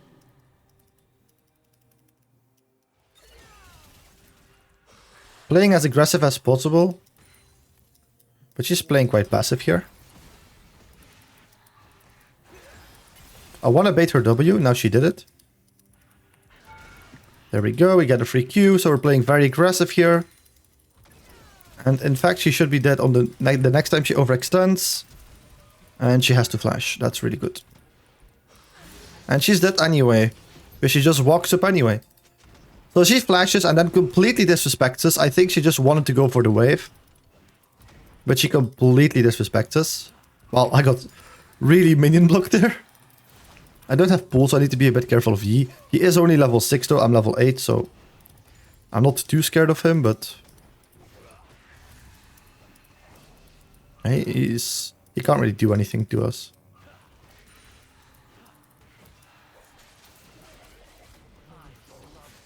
I'll just annoy him a little bit. I'm strong enough to the point where I don't have to recall yet. I can just shove in this next wave very, very quickly and then recall. I'm not really looking to kill the Mel here. I'm just looking to set up a recall because we have lots of gold. So I'll just recall here, spend my gold and get to lane as quickly as possible. And that way we're going to be always strong to fight the Mel. Because if I were not to recall and I would just stay in lane, I would be sitting on like 1,000 gold, right? And then that's like her moment to, you know, get back into the game. If I misstep then, she could perhaps kill me because I'm sitting on 1,000 gold. So I don't want to give her that opportunity. Now our top lane is losing. Again, this was a level 30 account Aatrox, so he might be smurfing. And our bot lane is also slightly losing. So this is going to be an interesting game. We'll just hit the wave.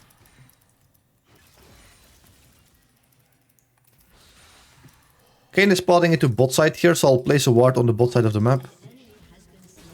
Okay, my bot lane is starting to win.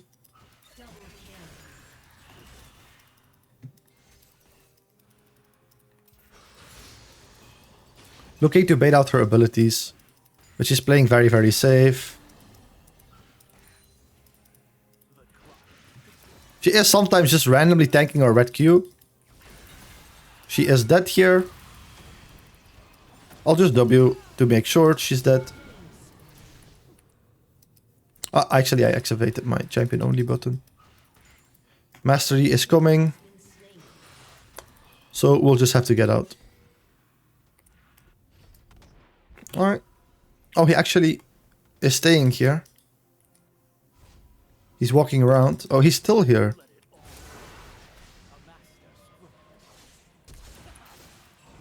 He should not get onto me. It was actually warded. That's kind of funny that it was warded. Because he was walking like that, then he walked back, he ulted, so... Now he flashed and he still died. Well, next item, I would ideally go for a death cap, so I'll just wait for that, honestly. An ally has been slain. I can also buy boots. Now, Aatrox is gonna get fed. He's already fed, and he's a champion that you kinda can't kill in one rotation, so maybe a Cosmic Drive would be good against him. Or maybe even a Morellonomicon. I haven't bought Morellonomicon in such a long time on Vladimir. Maybe it's worth it. They have a Seraphine, they have a Aatrox this game. And if he's the only problem this game, building a Morellos might actually be good, because that way we can also counter him. But I'll see. I haven't really looked at the stats of the item in a very long time here. I'm trying to get to the plates. I really can't get to the plates, unfortunately. She is playing very, very passive.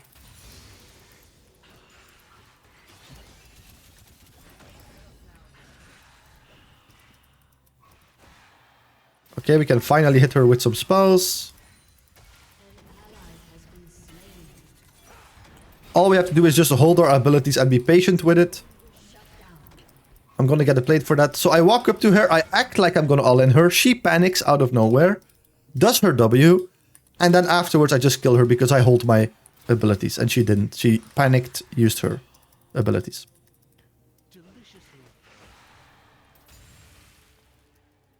Oh, I misclicked. That's unfortunate. Now, she doesn't have TP, so I'm just going to take a plate. He was also dead, so I can just take this plate. Yeah, my top laner is losing heart. So building slightly towards being able to deal with the Aatrox is going to be important this game. You have multiple builds for that, or multiple items. Cosmic Drive is a very good one, because it gives you ability haste, so we could go that one. And movement speed. I don't really care about Malpoke right now. But I do want to do a reset here. So I'll just go back and reset. Alright. For now, I'll just go into decap. I'm very strong. And then after decap, to deal with this Aatrox, I could build potentially Morellos. But let's see what the stats are on this item. So 75 AP, that's quite low. 350 HP though, that's pretty good. 15 ability haste, yeah. So the AP is on the lower end. But I might just build it because he's the only threat. I haven't bought this item in like a year and a half on Vladimir, I think. But it might be decent this game because he's literally the only threat in his team. Okay, let's see if we can fight this. I don't know what Master he is doing. He is just going in deep, so he should just be dead. Yeah. And now we'll just go mid lane. I always focus the back line, so I wanted to focus Caitlyn, Seraphine there. Caitlyn was playing good, she was respecting us. Seraphine was not, so that we just kill Seraphine. He was already dead. It took relatively long to kill him as a team, which surprised me, but... Then we just finish him off, and we were good like that. Like, we were just able to do that, because we were super, super strong.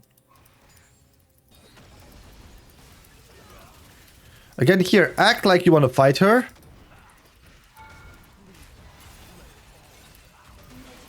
Alright, she did her W a little bit mistimed. Like, she mistimed her W a bit. We're going to get the mid lane turret from this.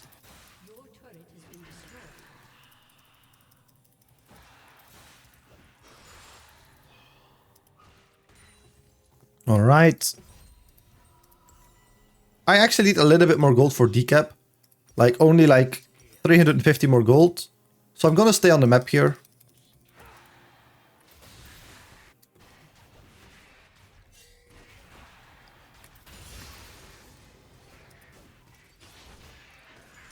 Alright, Master Yi is bot lane. Now let's get to this decap as soon as possible. Once we have it, we're gonna be very, very strong. And we'll need it this game. Because Aatrox is a very strong champion, of course. And not that easy to kill for Vladimir. But hey, we have decap in base, we're extremely strong. He shouldn't be a problem whatsoever. But if he really would be a problem, we can still build Morellos. But I don't think we'll need it. I really don't think we'll need it. Now here, bot, go mid please. And then I can lane bot lane. And I'll ping that Nautilus has to go mid. I'll make sure he can't take our Gromp. I'll actually see if they go for this turret or not. He is bot lane, but I'm not too scared of them.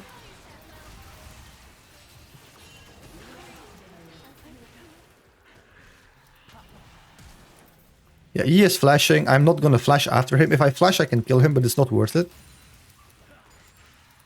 And they surrendered, guys. Just like that, they just surrendered. They're very tilted.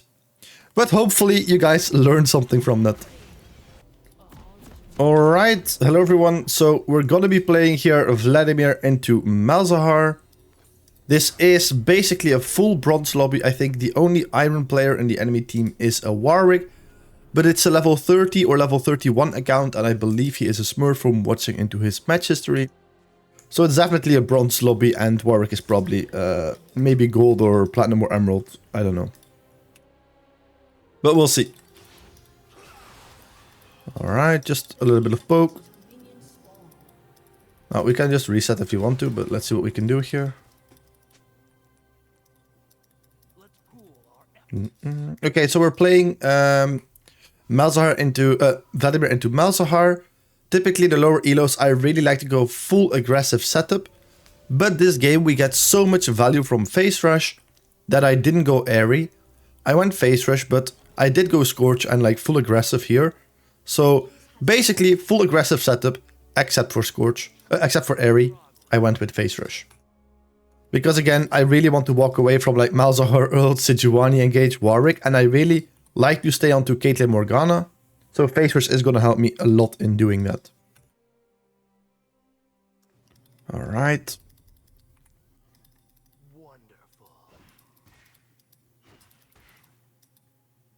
Let's see if we can proc Malzahar's shield. In this matchup you can really play aggressive early on. But afterwards it becomes a bit more difficult. Yeah, we can't really proc it with our Q, with our auto attack. I just had to proc it with my Q.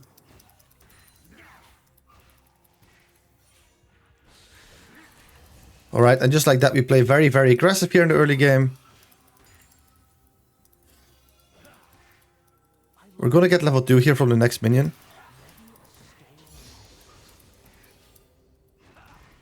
I'll just go with W, it's the safest in case we get early ganked.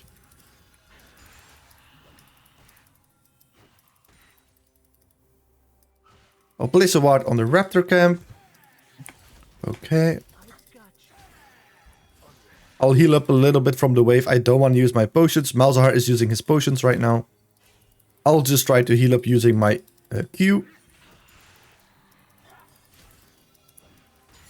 Alright. Let's see if we can proc his shield. That's a pretty good trade onto him.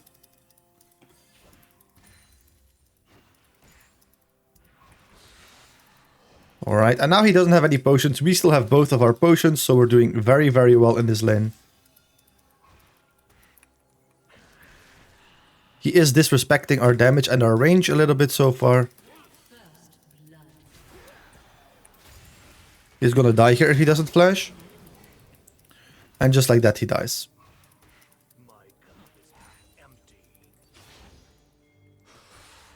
Alright. Now Sejuani could come. So I want to shove this wave as fast as possible actually.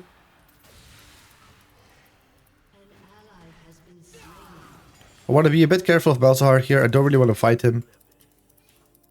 Sejuani is bot lane, okay.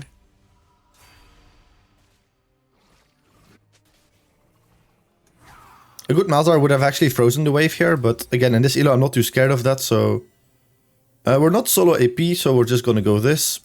If I'm not solo AP, I really like to go Cosmic Drive. If I'm solo AP, I can go a bit more aggressive, and then we could go Storm Surge, for example.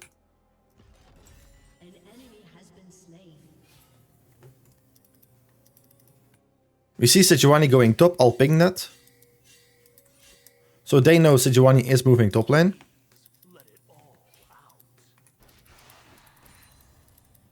Like, Mundo should know. I can move here, the wave is in a good spot for me, so I can move to Sejuani.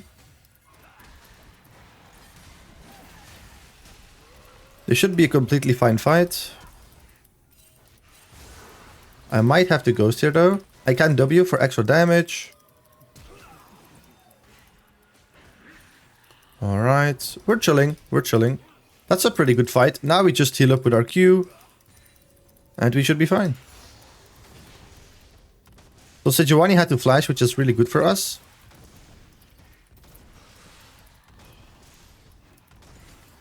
Malzahar is looking to poke us, of course.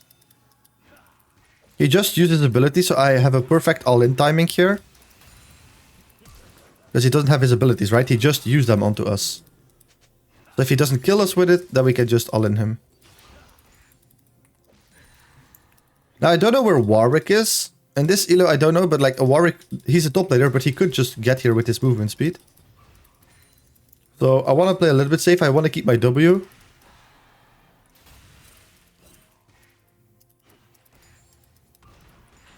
Alright. I'll place a ward in the middle of the lane. Because again, Malzahar gets here in the lane while I still have to recall. So by the time I'm walking to the lane, he can already shove out my wave. And maybe look to roam on the map. I'm going to go with Dark Seal here. And perhaps a glowing moat. There we go. Now you see, look, if Malzahar were to roam bot lane, we would spot it out with this ward.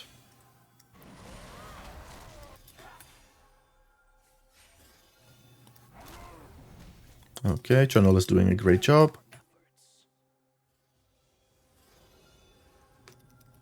Now Malzahar is looking to roam, so I want to keep him in lane, you know? I don't want him to go bot side. So I just want to keep him in lane. Also, the wave is on my side of the lane right now, which is really, really good. So I can just keep it here.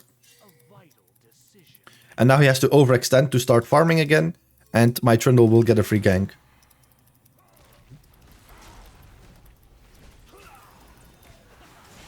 He's dead. There we go. And why did he die? Because we froze the wave on our side of the lane for a little bit.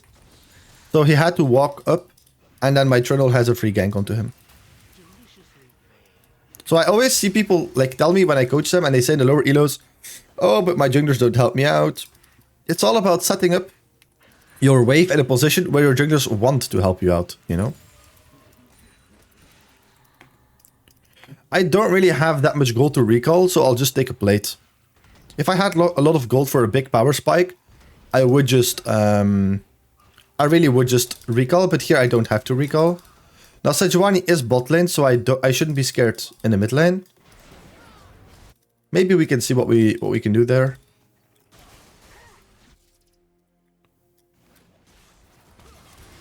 I am moving here. I know Caitlyn is coming behind me. I will ignore her.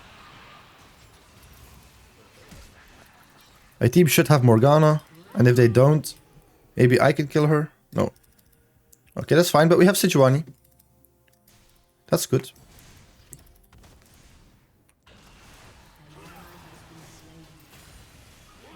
I'm not too scared of Malzahar. He's not strong.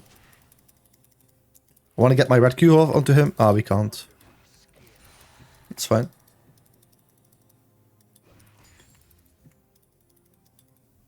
So right now we are sitting on quite a lot of gold, so it could be pretty good here to recall. The next wave is a non-cannon minion wave, so if Malzahar stays, I'll stay. Because I don't want him to be able to like push the wave and take a plate while I'm gone.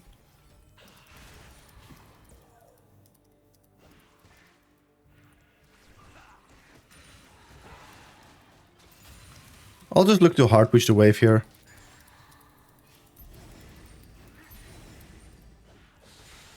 Yeah, I'm really not interested in this Malzahar. I need to reset right now. Honestly, we're like a little bit of gold away from our Cosmic Drive. It's a bit greedy, but I'm gonna stay. Just to be a bit more efficient with my recalls. But I don't really want to fight here. I can cancel this recall though.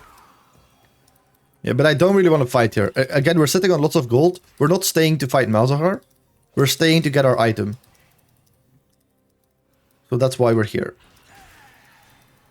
So I'm gonna try and avoid fighting him for now. He's randomly ulting me.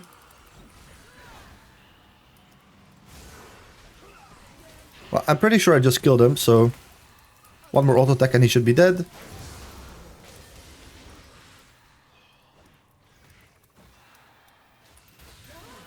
There we go.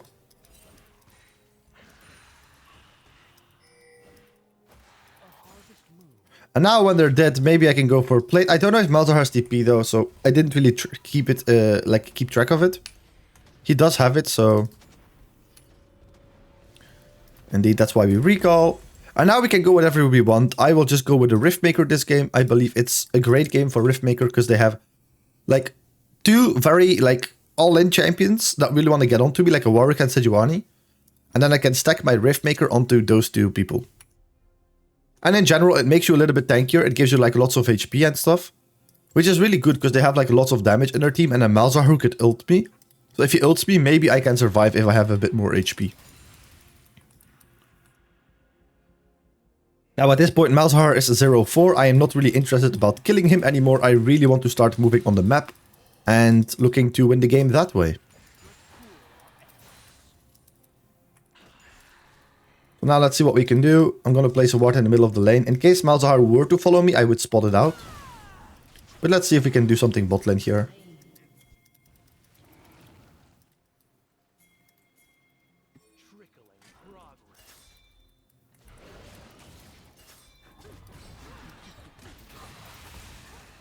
Morgana should be dead from that. My Trundle is here, so actually I don't have to be scared.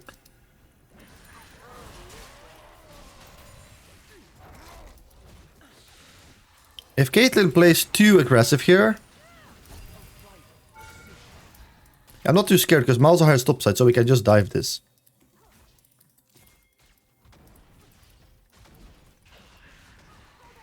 I want to wait for my pull, ideally.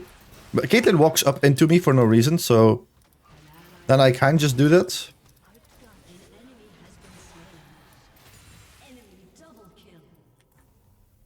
We have a minion wave, and I'll just take the plate. And now I'll go mid lane again to defend my turret. But that way, we're not just killing the Malzahar, because he gets... If we kill him, we get 0 gold from that. So I really want to start moving on the map and show the enemy bot lane that I'm strong. And now, hopefully my bot lane gets a lead from that, and the enemy bot lane gets behind. Or tilted. And if they get tilted, that's also really good, because then they might surrender, you know. So you really want to start impacting the map as soon as possible, even though we play this scaling champion. I don't know why Teemo is here mid lane with us. But we're sitting on lots of gold, so we're just going to take a recall here. Honestly, the next wave is a non-cannon wave. He can push it very quickly. So in that case, I'll just stay and push one more wave.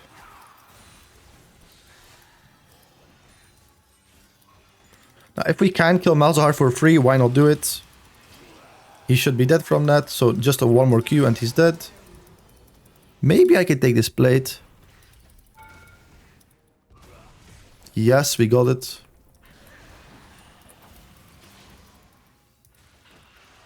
Okay. Warwick is missing, the enemy support is missing, so I do want to play a little bit safe here. Yeah, so there's Morgana. Warwick is top lane though, so I'm feeling relatively safe now. So Sejuani is there. I'm going to look to do a recall as quickly as possible. So if a dragon fight happens, I will have spent all my gold. And that way I will be as strong as possible. I'll buy my boots here. Alright, that's fine. That's a really good recall. Now we are really strong. Our top laner isn't doing that good. Our bot lane is like whatever. They were also not playing that good. But since we ganked them, they started playing a little bit better.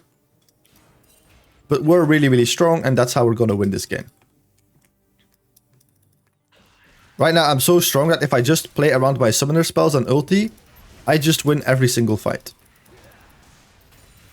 But I don't want to force it like 1v4, 1v5. I want to play with my teammates. So I'm just going to play it safe, wait for my teammates. Now again, I don't really care about Malzahar here. I really don't. I just want to help out my team. So if I can that's what we're gonna try and do here. I have both sums, I have ultimate, we can easily dive these guys. It's warded though. Yeah, it's warded, so I'm not gonna overforce it. If they see me coming, they have an easy time trying to escape, so...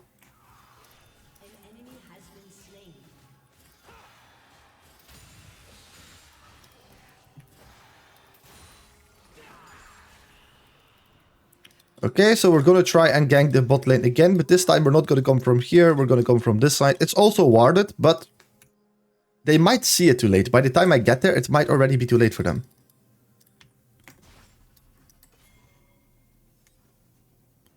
So I'm trying to stay out of vision here, and now maybe we can move, I'm not sure.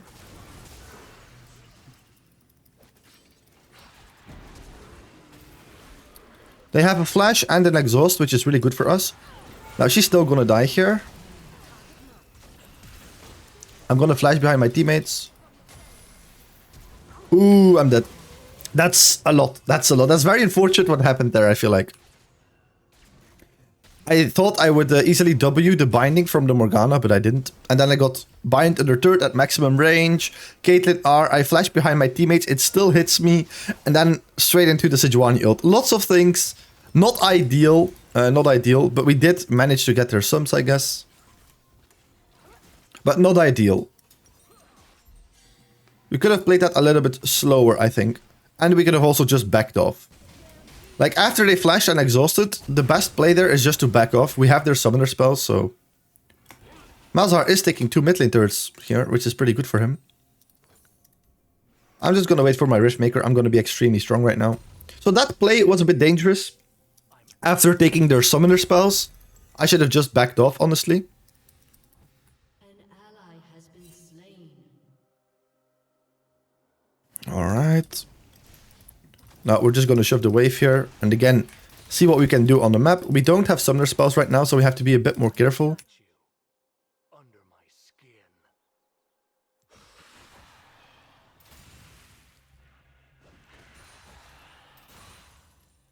Okay. Let's see what I can do with my jungler here, with my Trundle. They should have that, that should be fine. Malzahar might come through this bush. I'm not sure though. No, he's not coming. He's just pushing mid lane. He doesn't really want to impact the map so far, I noticed. He randomly ults me instantly. I can do the same, and I will kill him with it. Alright.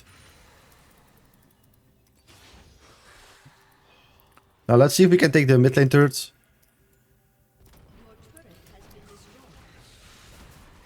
Well, we'll not be able to take it, but...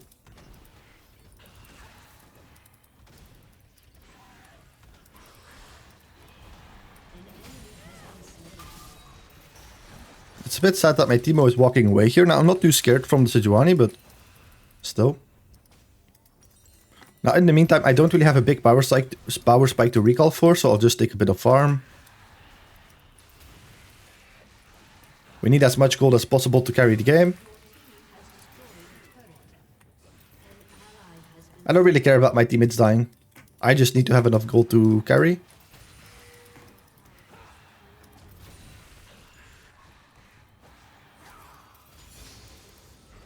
Alright. Let's see if I have to move to that. If Morgana moves there, I might have to move there as well.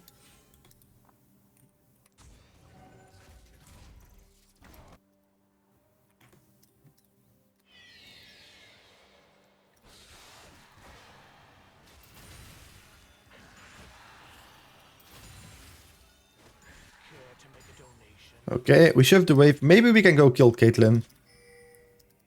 She is walking away, so I'll just think that is warded, and I'll just back off here. We have a needlessly large rod for the death cap. Alright, and now I want to go... Well, I will have to protect mid lane here, but I'll tell Draven and Teemo go mid. I'll go bot. Just so they know. But I need to defend this, otherwise the turret is taken, but after this I want to go bot.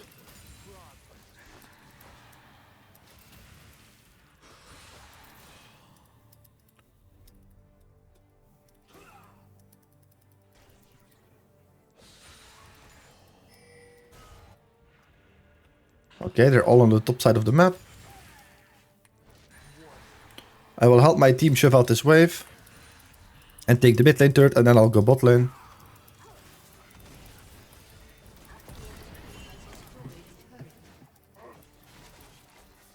So we just back off here.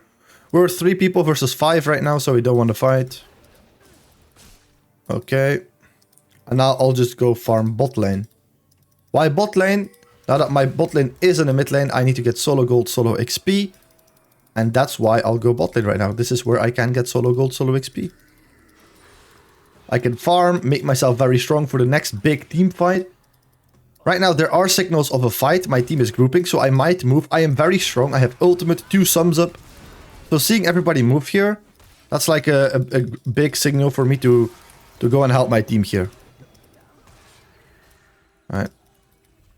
Now that that's been done, well, we can still fight here, honestly.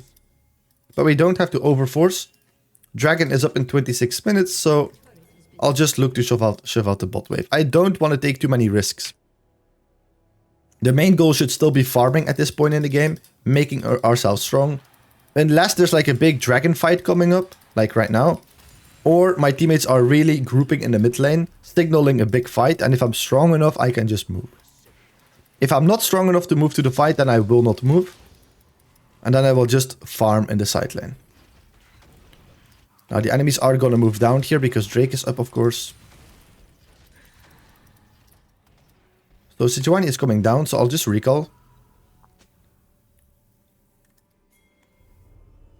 Because I don't know who else could come here. I'll sell my D-ring, instantly go to Dragon here. I don't know why my entire team is topside. I'll give the kill to my team. And now we should just rush to Drake.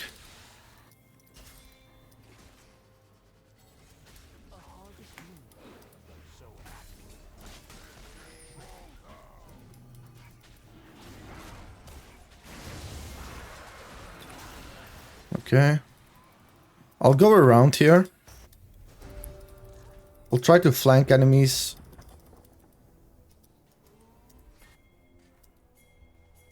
So I'm showing my team that I'm going around.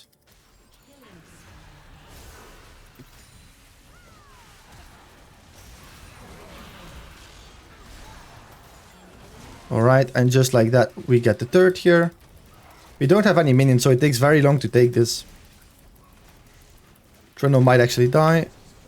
Oh, the last turtle didn't go off onto him, which is really good. I need a little bit more gold for decap. Like 50 more gold.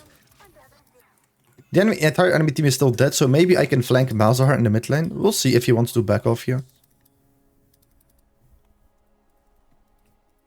Oh, there he is.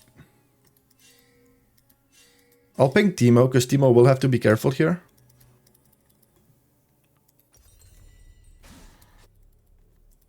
I'll take the minions here. I'll push the next wave as well in the mid lane. So the next wave here I'll also push, and then I will recall and spend my gold on death cap.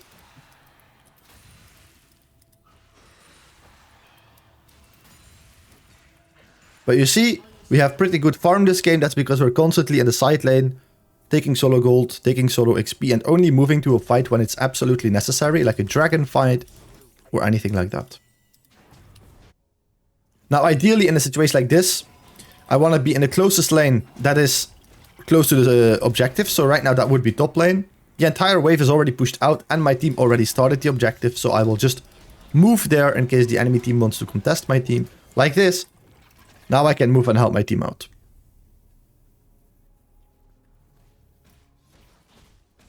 Place a control ward here.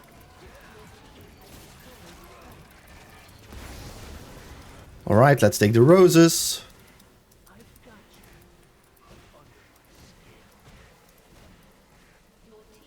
Somebody will have to recall there. I'm gonna stay top lane here. Baron is coming up, so I want to be in the top lane right now. I don't have any gold to recall for.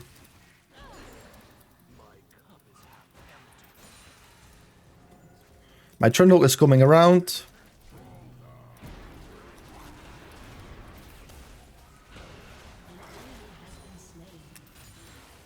And there we go. She is dead. 2 people dead in the enemy team. 1 person there. So we can actually just go for this inhib. I'm not scared of the enemy team right now.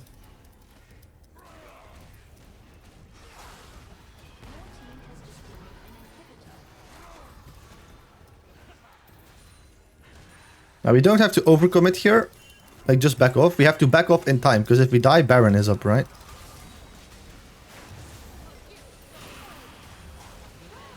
I am very strong, so let's just see what we can do here.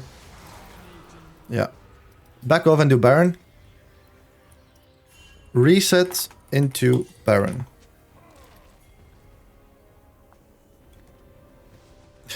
He's going for Trundle. Yeah, I'm not going to cancel my recall for that. I will start building a Void Staff this game. I can also build the Magi's, honestly. We are very strong. Now the tricky part is Dragon is spawning in 1 minute. So ideally we play for Drake. We just have to make sure the enemies don't do Baron. Now it doesn't look like they're doing Baron. I'm just hovering the Baron here just in case they might do it.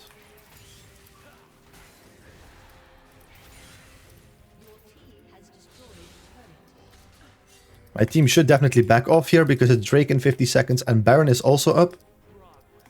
Morgana is there and I have no idea why. I'll see if I can catch her off guard here.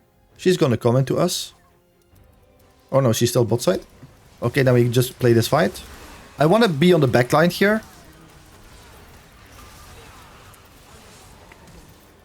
So I don't get trapped into trying to kill the enemy front line. That's not our job. Our job is to... He's gonna jump over the wall, I think. Our job is to kill the enemy backline, right? Not the front line, the backline.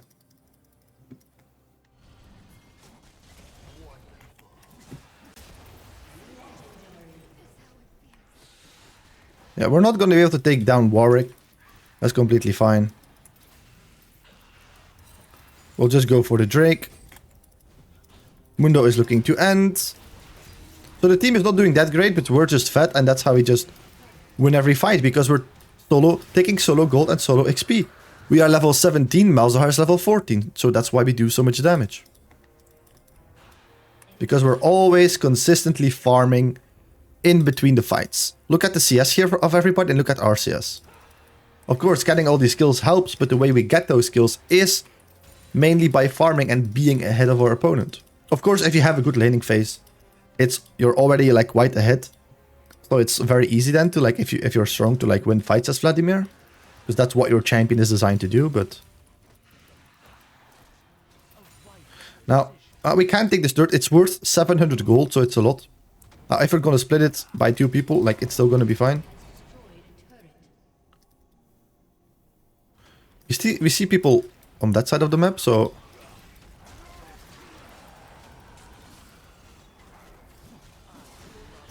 I might be scared of Warwick.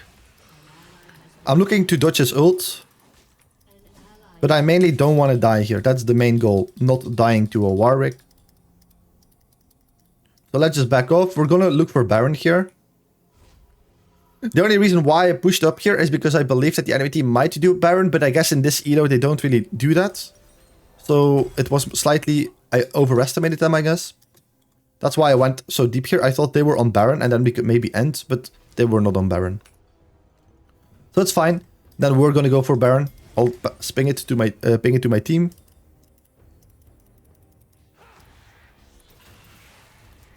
Again, while we walk mid lane, we might as well take this camp. We're very fat, so we take it quite quickly. I don't have ult, so I don't want to be fighting right now, ideally. My Mundo is still in there though, so we'll see. But he should walk towards me. I don't know why he's not walking towards me.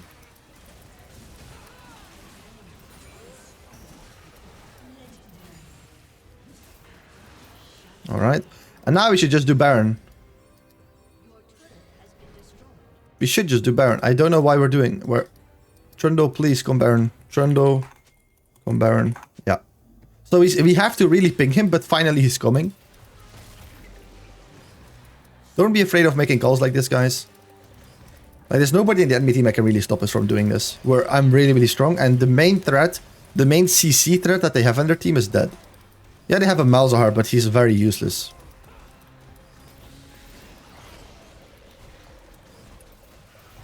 Alright. There we go. I am gonna reset here just to build an elixir. My teammates are not on the map as well, like Mundo is dead. So now we're all synced, we're all out on the map again. And we have almost 1000 AP. We're full build. So I'm very, very strong. Malzahar is sitting at 2 items basically, or almost 3. We're full build. So now all we have to do is group with the team. Don't make too flashy plays. Let the enemies make the mistake and then just kill them. But you don't want to fall into the trap of feeling super strong right now and feeling like you need to get like a pentakill or something. That's like the worst mistake you could make. Just play it slow and then you should just win. If you play it slow and safe when you're this strong, you just win. There's a Sejuani on our bot side, so I'll just walk to the top side so she can't ult me out of nowhere. Maybe we can catch her.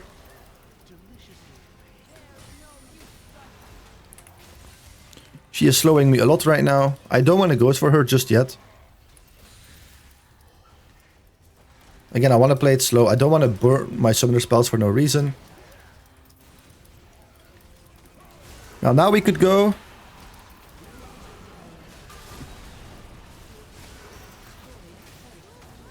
Alright. Yeah, the enemies gave up. But yeah, guys, this is how we won the game. Hopefully you learned something from this.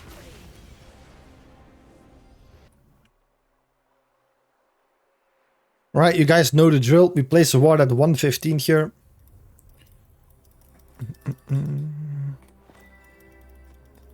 Just to spot out the enemy jungler. A vital decision.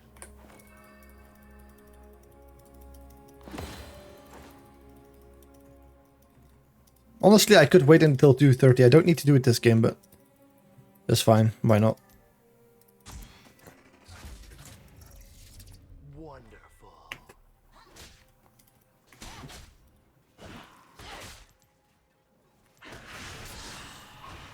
Oh, I could have tried going electrocute this game as well.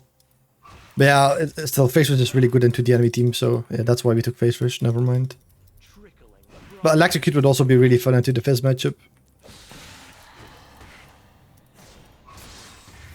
I know most Fizzes go W level 1, so that's why I play quite aggressive here, knowing he doesn't have anything to get to me. If I space it somewhat correctly, he shouldn't be able to get onto me, and not even one auto attack.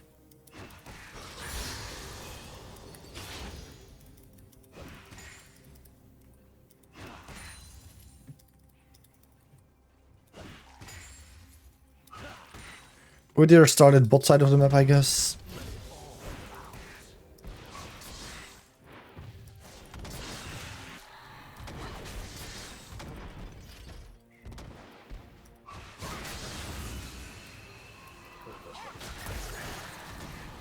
Alright. Just doing as much damage as possible to him. Now, ideally, I want to let the wave push towards me and freeze it on my side of the lane, but he might be so passive that he's not last hitting minions. And if he's not going to last hit minions, then, yeah, the wave is not going to be pushing back towards us.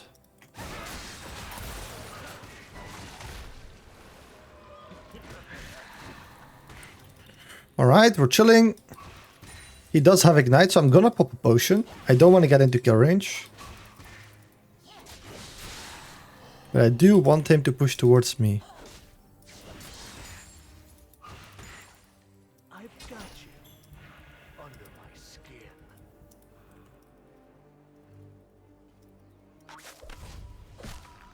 He can't recall here, but...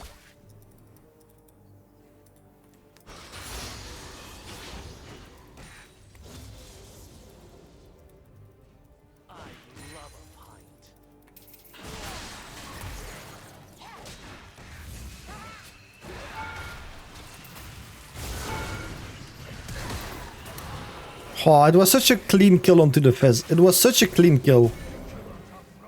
Unfortunately, Udyr ruins it by flashing onto us. No, no, don't hit the wave. Don't hit the wave.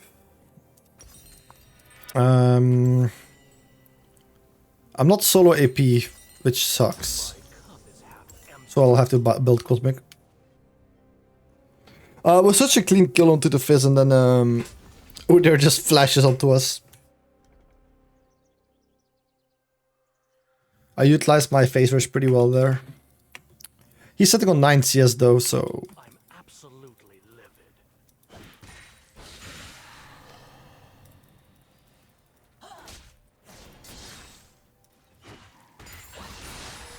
I just want to trim the wave right now.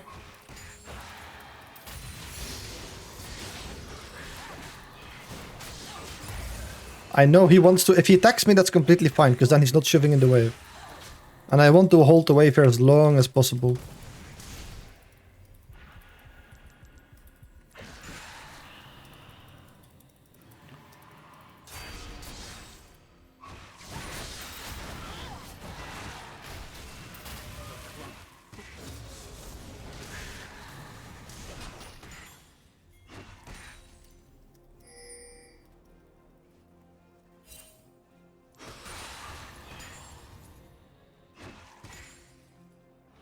Is he recalling?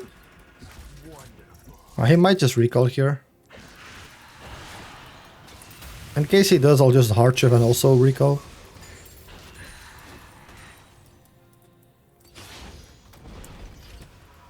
And we'll buy Dark Seal and boots.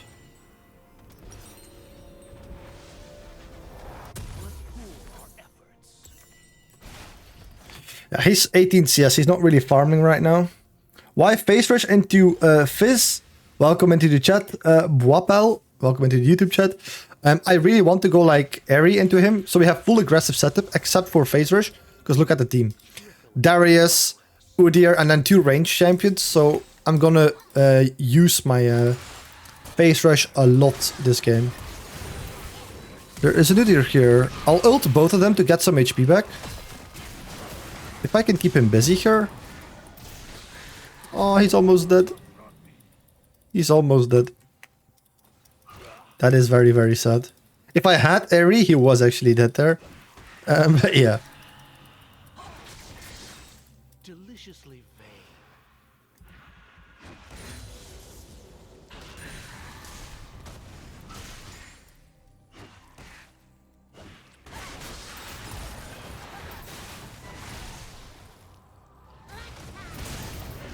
If he dies me here, he's not gonna kill me, right? Oh, he flashes, that's why he's dead. Oh, he lives that! What? Okay. Man, I'm so used in this matchup to going Storm Surge, I do so little damage with Finish. It's also a big change in power spike, dude. This is so strong. Please. Typically what I like to go in Fizz and he has 0 counterplay is going Sorks, a Hextech Alternator, this component, into Sorks, and you one-tap him if you have Airy Scorch, but playing with Phase Rush is so annoying into this matchup. So you still went Scorch? Yes, I still went Scorch. I've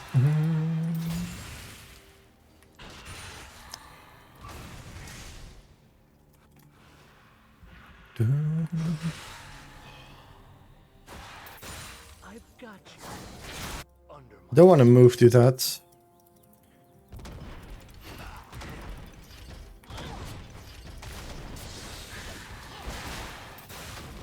You could even go Electrocute in this matchup, honestly.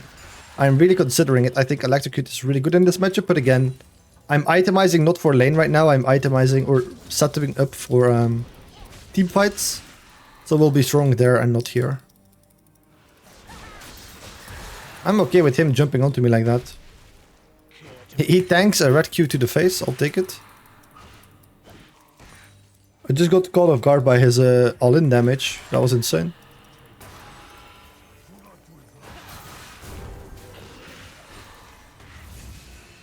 Fizz is still here though.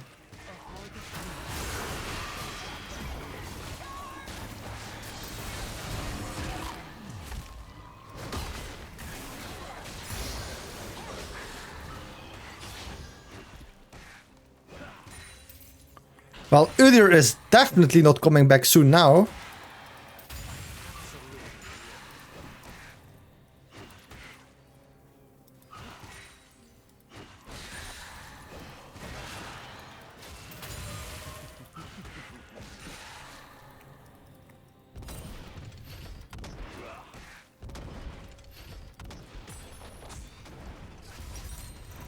Alright. Fizz is sitting at 38 CS. He's playing really passively. A vital decision.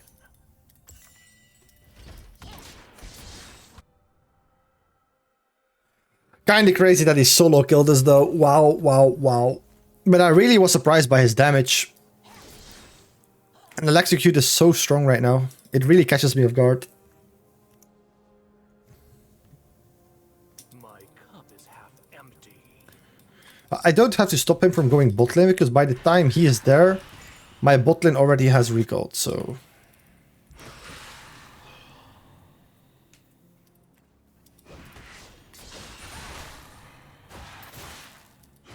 The clock thickens.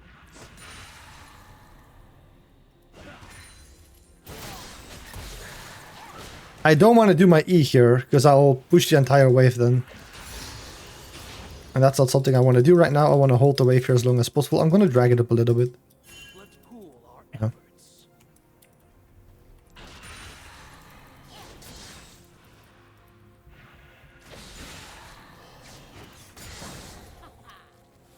No, she hits the wave. She hit the wave with her ability. That's so bad, no. But okay, it's fine. Because I dragged it up, it's actually in a pretty decent spot, but still. Wonderful. I'm gonna push because Fizz is moving, so there's something going on here.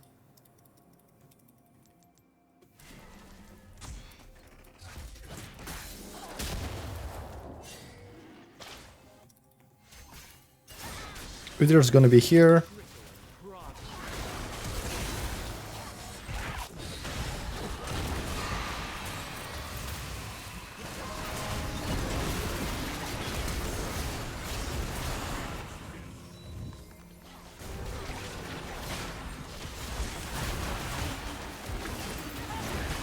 Am I just dead?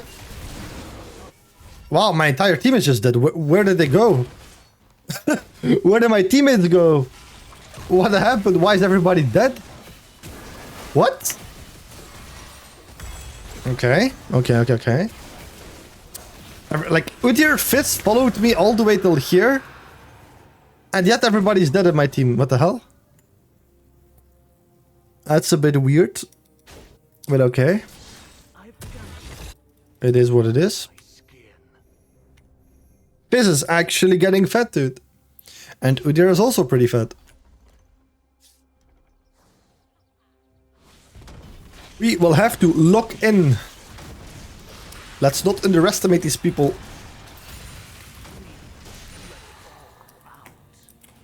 Now he is sitting at 65 CS, but he got like good kills, so he's completely back into the game, Fizz. He even has a bounty now.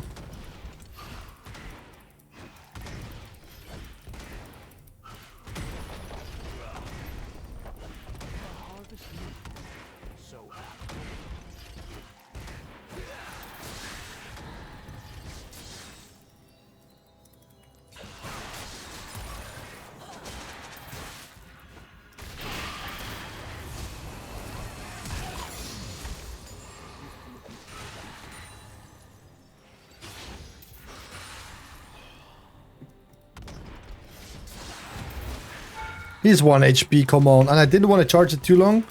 Otherwise he would maybe E, because I don't know how long his E cooldown is. It's like pretty short. That's a shutdown that we're not getting because he lives with 1 HP. That's not ideal.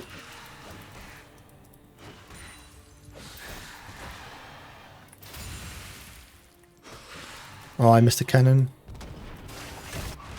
But we're getting some plates. And that's also quite important.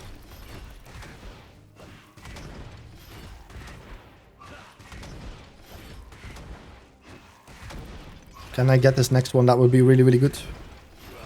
Yeah, Fizz is bot lane.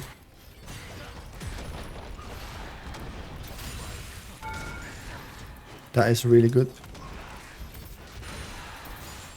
I would assume his bot lane comes mid lane here, so I can't take the turret, right? That's what they should do. Yeah, they are here.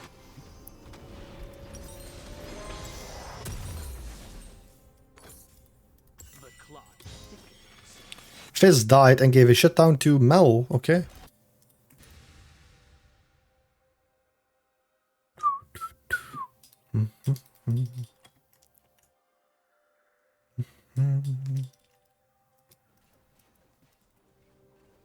Let's pool our efforts.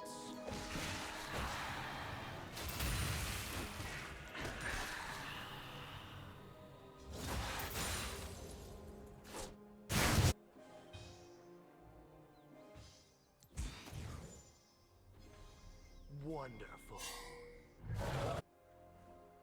I haven't seen Udyr in a long time. Where is he? Ah, there he is. Just rocks his ult onto me. That's really funny.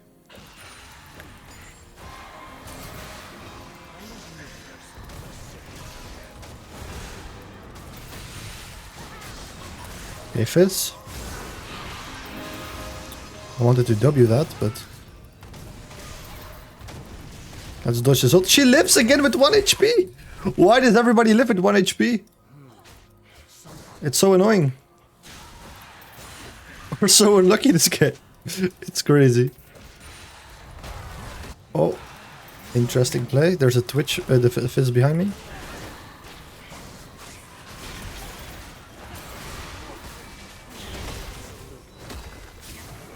But there's no way everybody lives with like 1 HP, right? Oh, Fizz dodged my Q. Everybody lives with 1 HP. And he dodges my Q with a Z.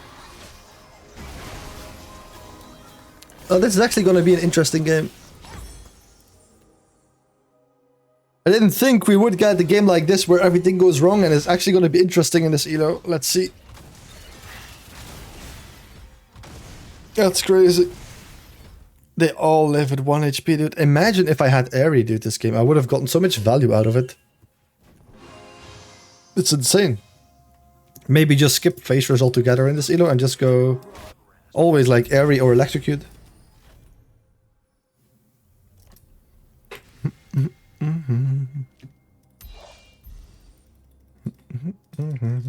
Now, once we have Death Cap, we just one-tap the entire enemy team, so we'll be fine, but that's the go-to strat on Vladimir. Are the fights getting difficult or anything? Go bot or go top and farm solo gold, solo XP until you're strong, and then fight. So right now I don't want to fight.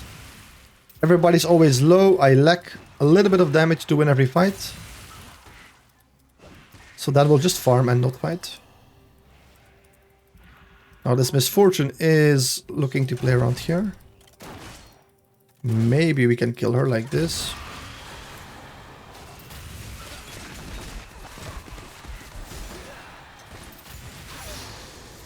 Alright, like if they're completely just, yeah, not caring where we are, I guess.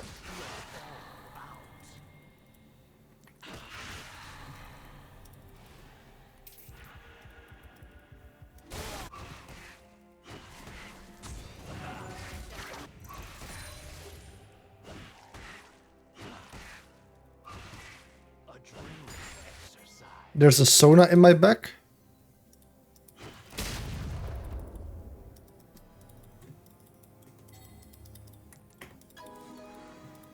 I'm not gonna catch up to her, so I'll just go for this guy.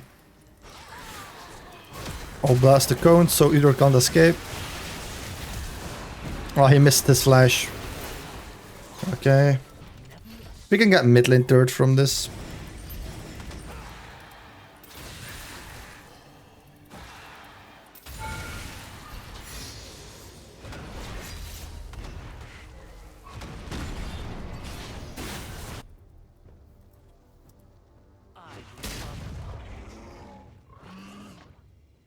Where's Misfortune?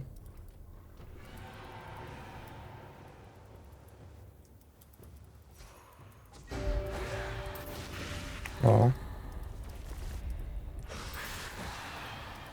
We almost have decap. We need about 400 more gold.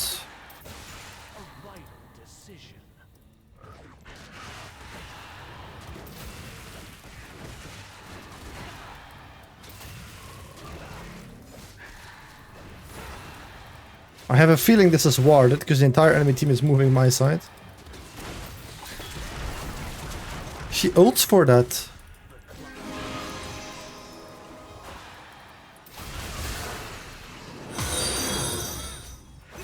I actually flashed for that.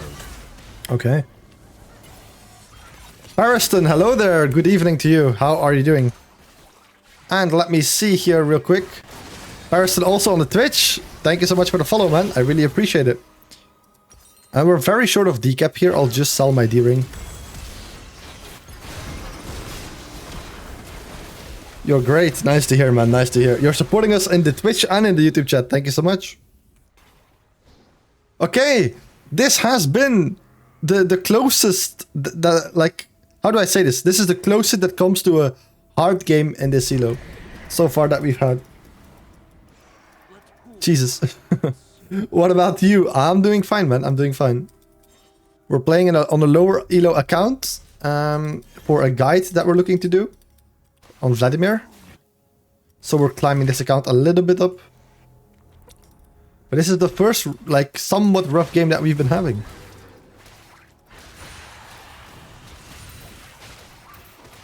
I can't really go bot, the wave is pushed too far out, so I'll just leash a bit XP of my Nyla and like take the... Oh, actually, Fizz is shoving that wave, so I can just move bot lane now.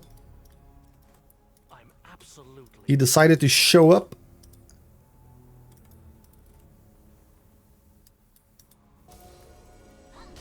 He might not have seen us here.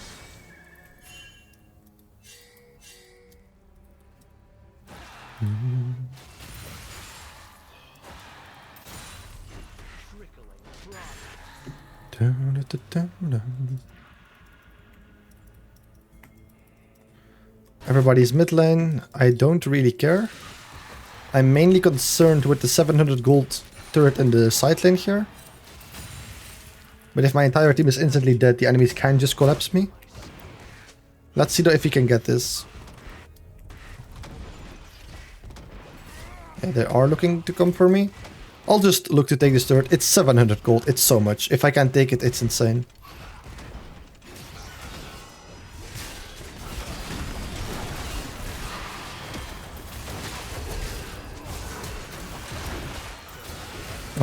Like, what did they burn? Like, that's really good for me. I got 700 gold.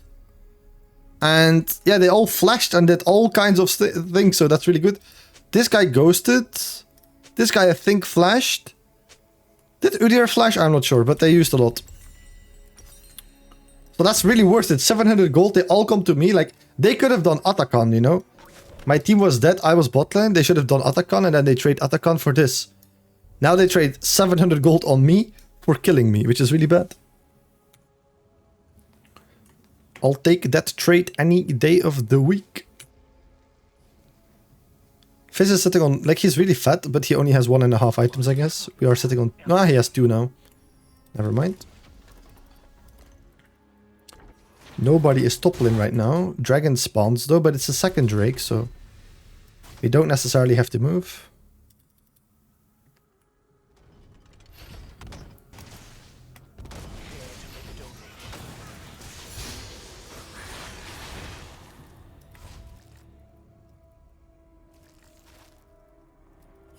They're all moving topside here, so...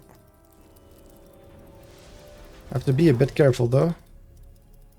Please let it all out.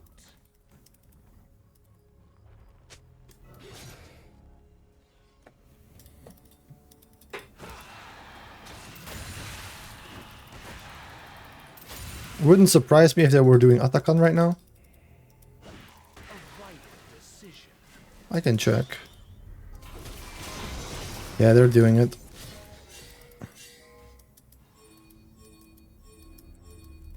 We should just do Dragon then.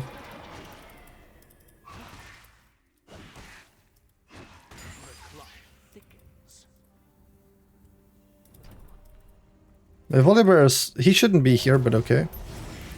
Like, I don't know why he's here. This is so awkward. Like, why does he go here? I was here defending this. Why does he do that? Well, I guess I'll just go to Dragon.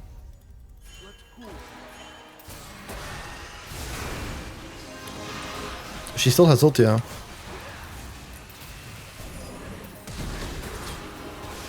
But I really can't do shit. Like, Udyr is so tanky, dude. And he also flashed. I guess he didn't flash here. I thought he flashed on display. Dude, we're actually struggling to win this one. We're currently on a 14 win streak, or a 13 win streak. But this game is not going so well. I have 7 deaths, dude. What the hell? My rank is plat and I love to play Vladimir, but almost every time I get destroyed. You're top lane, man. Do you also play him top or do you play him in mid lane? But you can play him in both lanes, of course, but he's a bit harder to pick up in the top lane, I would say. In top lane you need better movement and kiting and limit testing and like a matchup understanding, those kind of things.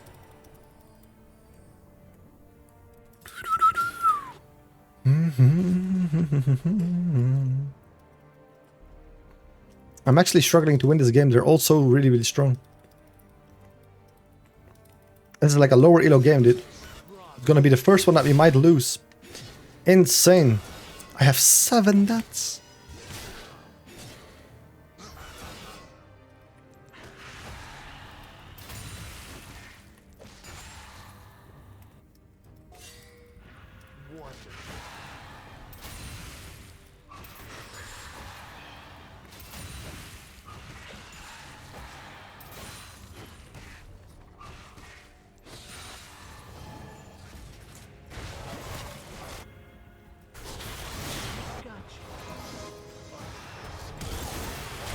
Of course, he already has his abilities up.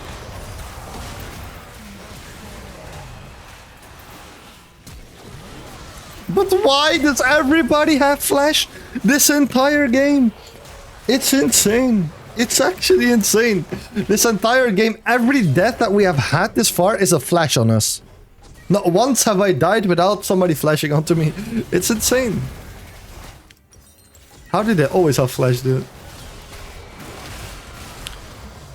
And Udyr, dude, this is an insane Udyr build. I do 0 damage onto this guy. I really need my void stuff. You don't like to play mid, but he is my favorite champion. Yeah, he's really fun to play though. He's really fun to play. If you have a couple of items, you're really strong. This is not the best game to showcase that, but I guess you can't win them all. This is gonna be the first one that we're gonna lose, I think. Their team comp is just really good into me, I guess, as well. But we'll try.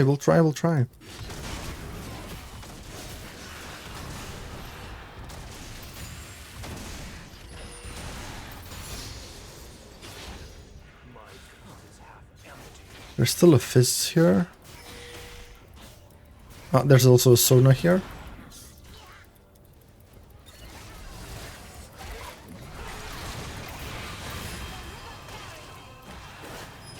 I got the shutdown. That's really, really good. That's really nice that I get the shutdown on that.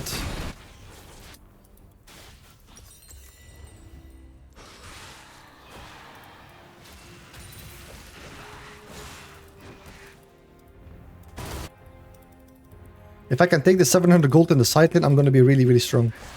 It's probably worth suiciding for that, I'm not gonna lie.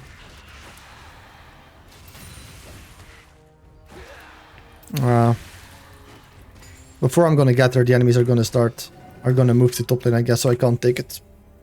It's taking too long to get there.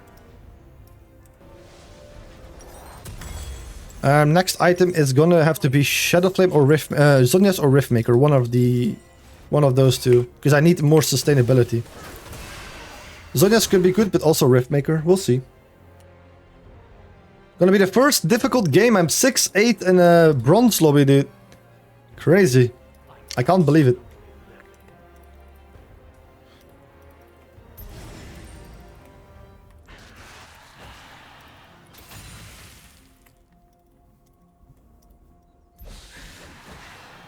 Just trying to gather as much CS as possible.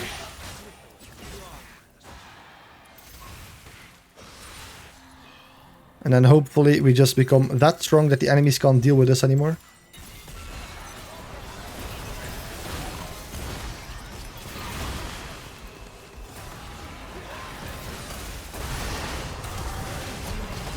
Okay, we're already pretty strong here, I guess.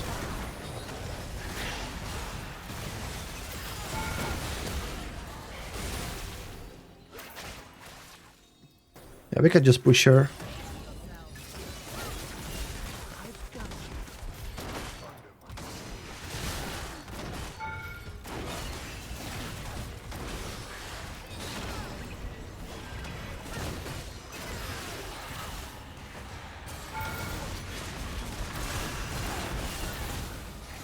Vladimir does a lot of damage with this. He really does. I will just reset. And be strong for dragon. No, guys, no. We need Drake. We can't give them a third dragon. Maybe you are against Smurfs. It doesn't feel like it. They just got extremely lucky. Like, all of them got extremely lucky. It doesn't feel like I'm against Smurfs. Like, everybody just escaped with like 1 HP in the early game, so I didn't get that fat. And now they just have a hard team comp to play Vladimir in.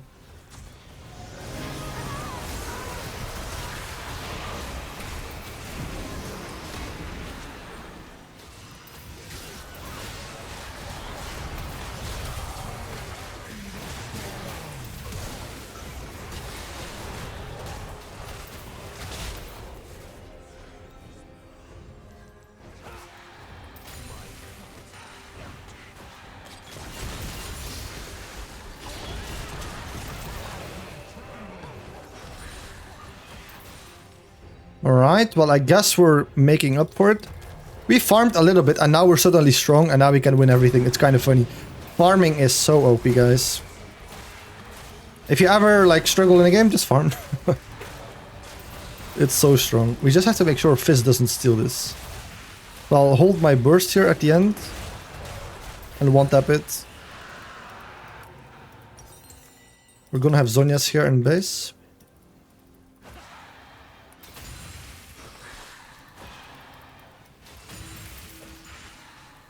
I'll just recall and go Baron with the team. Would Riftmaker be good this game? Yes. We have two options this game.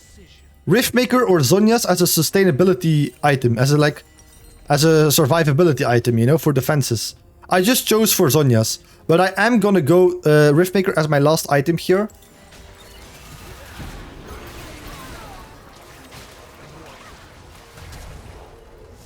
It's a flash on Sona. Let me take the wave. So Riftmaker will be my last item this game.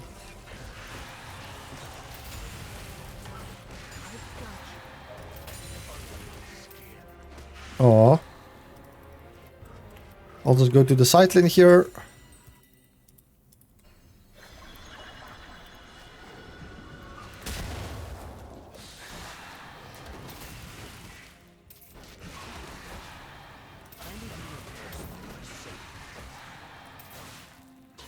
I just need to farm as much as possible. And then we just win. It's as simple as that. I can't walk up too much here, but maybe I can do blue build. It's also a form of gold. It takes long to take, but it's gold and it's good for my entire team.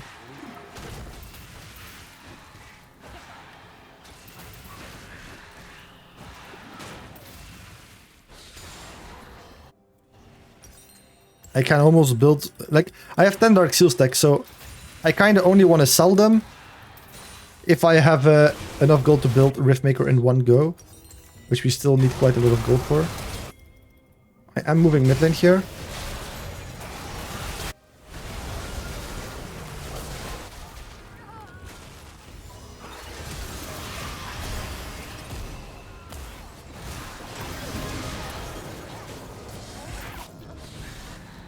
All I have to do now is heal. I have Zhonya's, I have pool. Fizz cannot do anything against me now.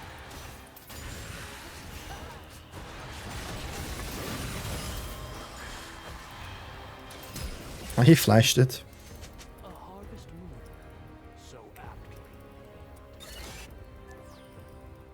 Yeah, we're just strong. Just farming and then you become strong. We're level 18 as well. Like,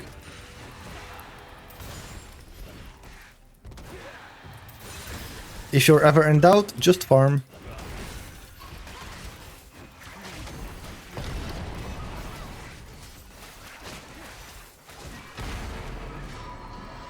anything here is obviously like... We shouldn't do it.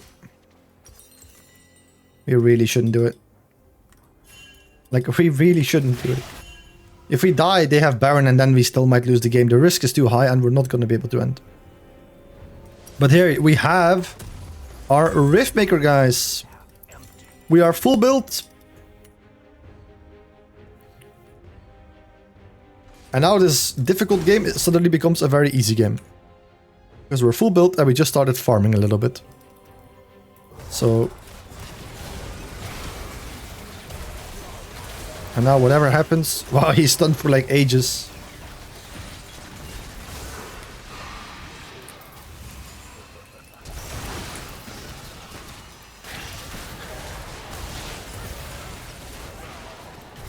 Yeah, they can't do anything against me now.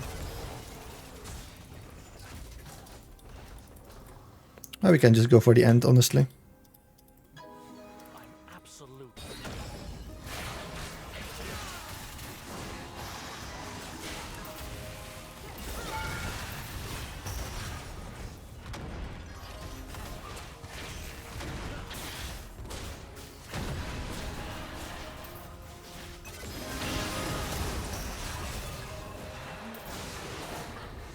Alright, we won the game. We ended 17-8, which is kind of funny, because we were 6-8. Do you see a black frame on all sides or only top and bottom? Yes, so I am playing on an ultra-wide monitor. That means my screen is wider. It's the same height of you guys, but it's wider. So if you're watching this on a 16:9 monitor, which is the standard format for a monitor, what's going to happen is it's going to fit my widescreen into the 16:9 aspect ratio. So it's going to be just as wide, but you're going to see a black box on top and on the bottom. If you see it on all sides, that shouldn't be the case, but... Now, if you have an ultra-wide monitor yourself, you're going to see the entire screen, and it's going to be very wide, and it's going to be very enjoyable to watch. I'm sorry, I can't change the screen. I'm used to playing onto an ultra-wide monitor, and yeah, I'm an ultra-wide monitor streamer. It's a bit annoying for streaming, but yeah, it's what I use.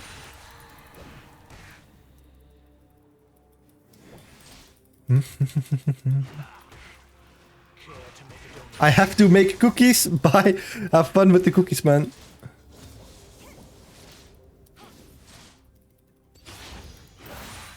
Well, I'm really not missing. I'm missing all the CS because I'm really not. I'm reading the chat here. Let's see if we can get a red Q onto this Ari. Oh yes, we can.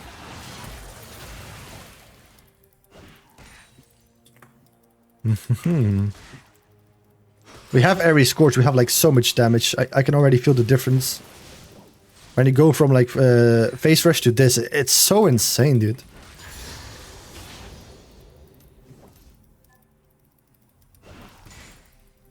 Winning bot lane. She does have charm, so we have to play around that. It's a Master Yi. I'm not really too scared of early ganks. Oh. Now, if I were to place a ward, I'm going to do it on the top side of the map, because my Diana is falling into top. So let me quickly shove out this wave. Ah, I'm missing all my last hits. It's insane. Fuck it, I'll cook and watch the stream. Thank you so much, dude. You're cooking IRL, dude. Thank you so much. Okay, I literally just saw Yi pass on the ward. 5-hit warding. Do we just annoy him a little bit?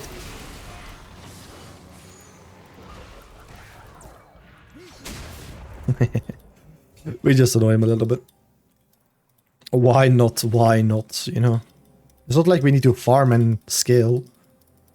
You know? We can just chill. Diana, what's the plan, mate? Let's not one-tap my wave, please. I would really appreciate that. Wait, he is already bot side? Little bro is flying on the map, dude.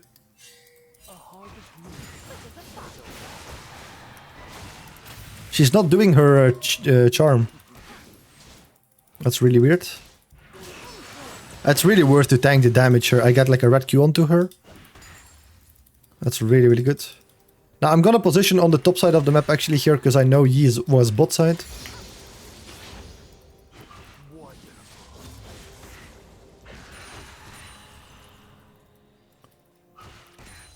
I can maybe pop one potion.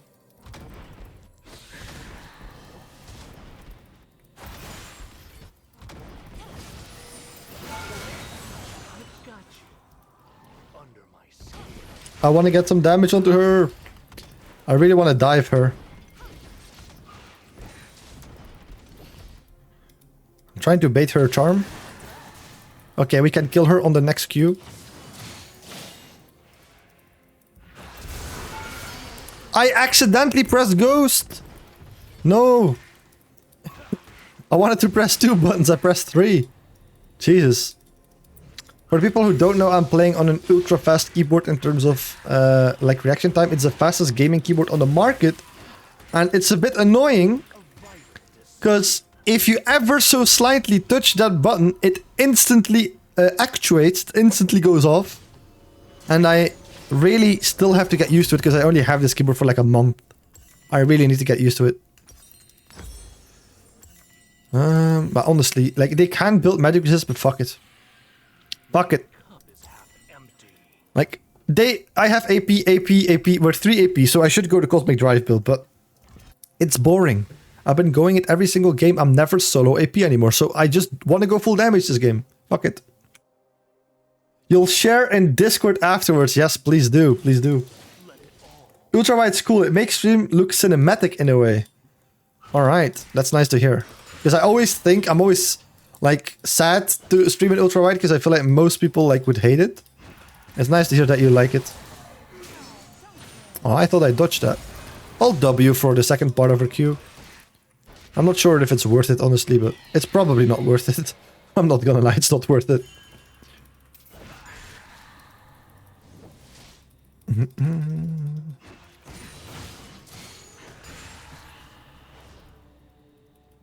Let's pool our efforts.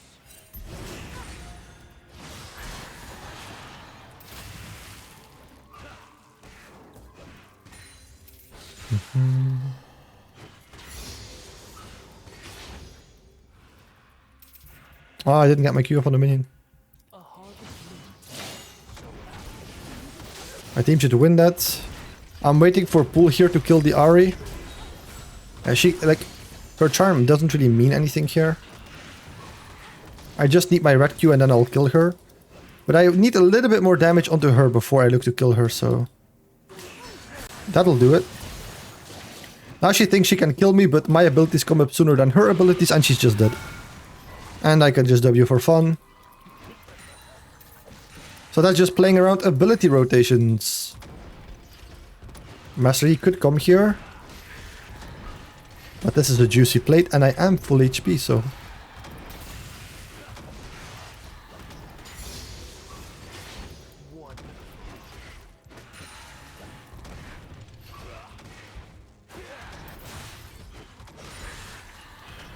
Alright, I'll just recall here. Ahri is going to come back quicker to lane, so while I'm still going to be in base, she's going to be in lane, so I'll instantly reset here, place a ward.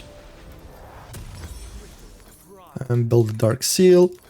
And now, if Ahri were to get here instantly, shove out this wave, I will see to what side of the map she will roam. That's why we place the ward.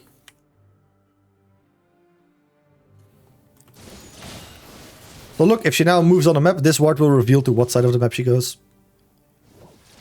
Like, now we see what she's doing, and she just walks up. So the ward is useless. She's not looking to move. I want to stop her from moving here. Just pressure her a little bit. Yeah, I don't want her to move.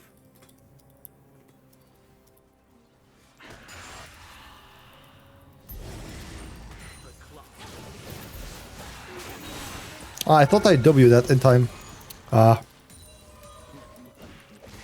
I need to be a bit careful with doing things like that because I don't know where he is.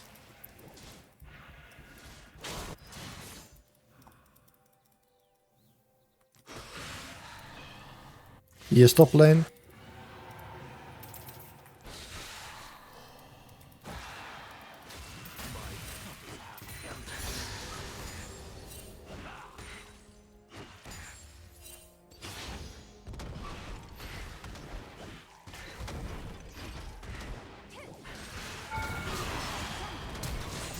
Oh, she flashed art.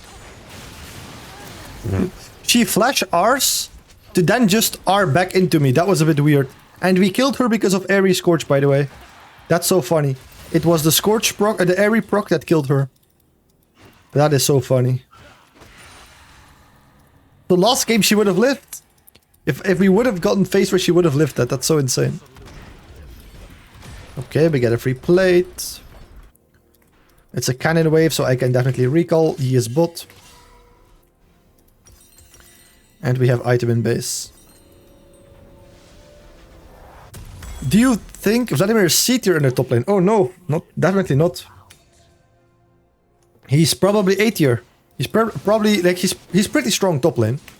It's just you need a lot of matchup understanding. You need to know how to play matchups, and if you screw it up once, you can't play the lane anymore. In mid lane, that's not the case.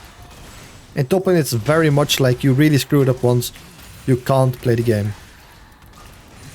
Top lane, mid lane is a lot more forgiving than the top lane. And top lane has, the majority of the top lane matchups are easier. In mid lane, all the matchups, like the majority of them are hard or skill matchups. In top lane, like, a lot of them are easy. But then the ones that are hard are extremely hard and almost unplayable. So that's the thing. So on average, I think top lane is actually pretty good for Vladimir. Now, I like being a mid laner, so I just play him mid.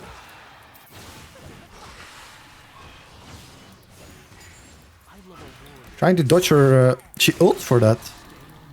That's so weird. Pantheon could look to ult mid lane here, so I have to be a bit careful. I'll just back up. He could just ult mid lane.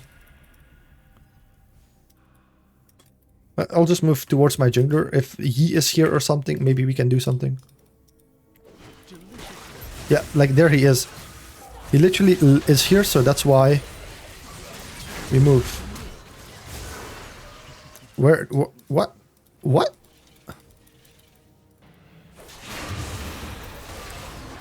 I was like, where did he go?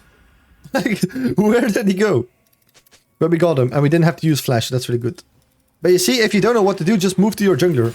And then literally, if the enemy jungler shows up, hey, you get a free kill.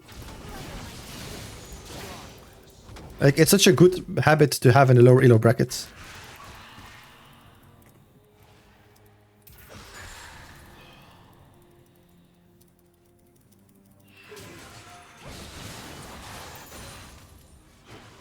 I've got you under my skin. I can flash onto Ari to kill her, but it's literally not worth it, so...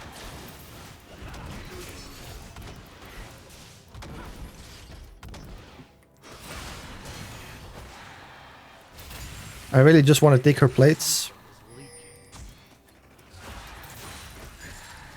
I don't know where Pantheon is, I don't know where Yi is, so I have to be a bit careful. I can't take the plate.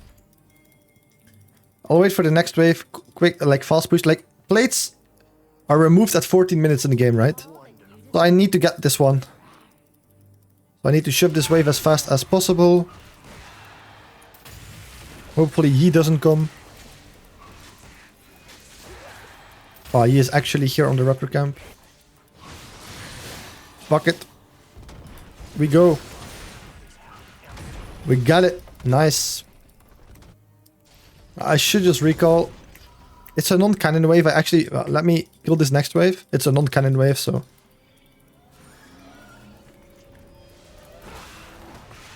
I wanted to scare her with the E, but...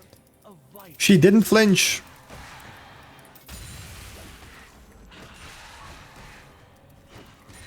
Now we reset. We have lots of gold. And luckily they are not building magic resist yet. So we're gonna deal lots of damage. Alright. Top is good, easy, even if you ban Nessus and pick Face Rush always. I wouldn't ban Nessus. I think he has a lot worse matchups than Nessus. But it's not a fun matchup, right? Don't get me wrong. It's far from fun. But you have insanely... Like, the Tryndamere is unplayable. Tryndamere matchup is unplayable. You can't play it. Against a good Tryndamere, you're just fucked. Rumble, Irelia, you know. Like, they're all hard. Irelia is outplayable level 1, 2, 3, but... And she builds Blade of Ruin King Wit's End, and you struggle killing her anyway. Rumble is also pretty difficult. But Riven is also pretty difficult. Mordekaiser, you don't win at any stage from him in the game. But like, my go-to ban is Tryndamere. Look at my damage. That's so illegal. Look at that. That's such a lot of damage, like what? Now I just want to get her low so I can take her turret. I don't need to roam this game, so...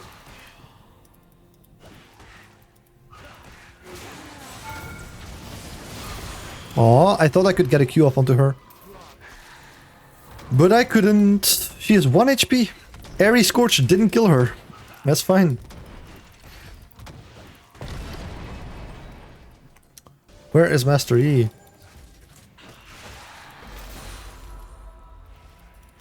He's not top side because my Diana is top side. But then he's gonna be bot side on Crux or something.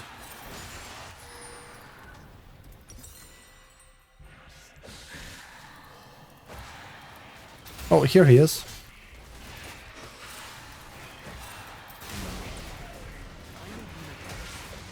Ah, he was still channeling.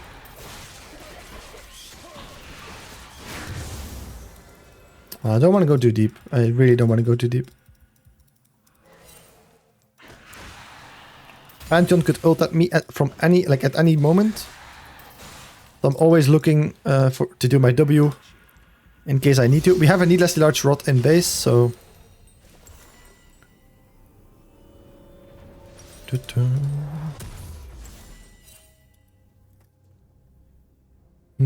Last game I was against Xenzao and he made me cry. Yeah, Xenzao is not like... It doesn't really happen that much that they pick Xenzao. I haven't played the matchup a lot. But it doesn't seem too fun. Yeah, Ares is going to be there as well.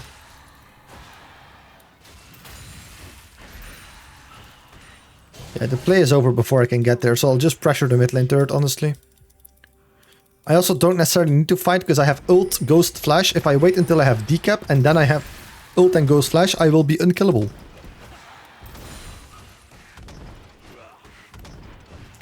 So honestly, I should just wait.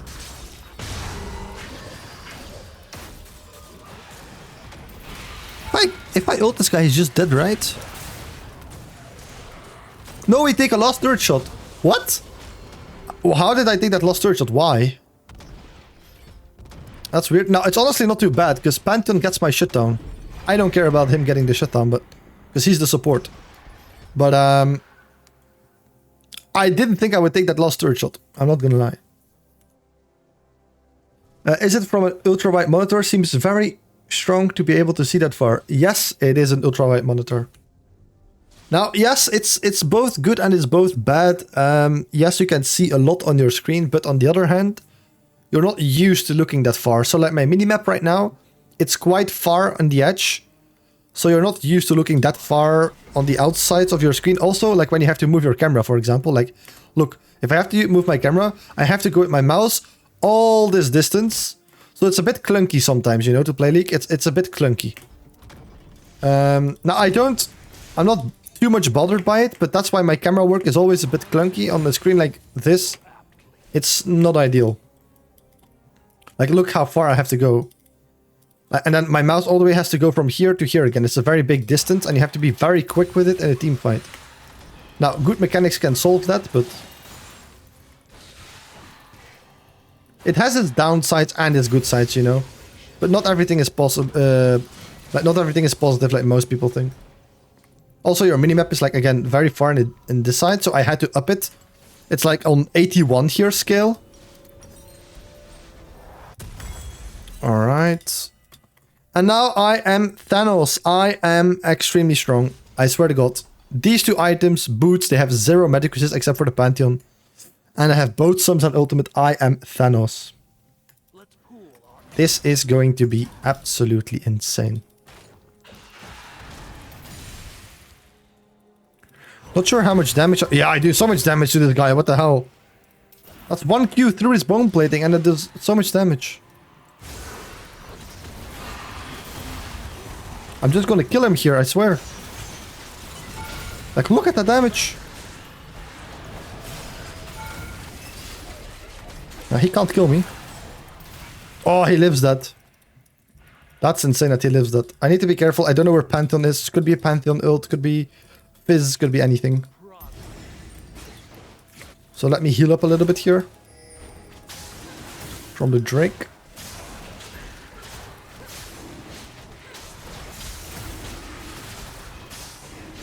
Don't want to do too many E's because I want to just heal up.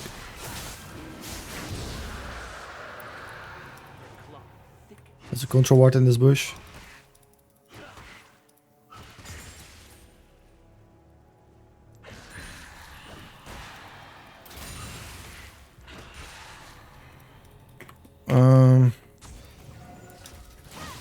I should be able to just take this, right? So...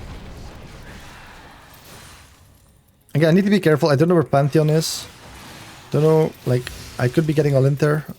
He's bot lane, okay. So then, let's see if we can pay a visit to bot lane. My entire team is there. I'm gonna have my ult in 25 seconds. So if you played a bit slow, maybe. I can also look to reset. Because I'm sitting on lots of gold, but... my team is backing off, so I'll just back off as well. Well, maybe they're not. I need to be very careful here, though. I W'd in case Pantheon was there.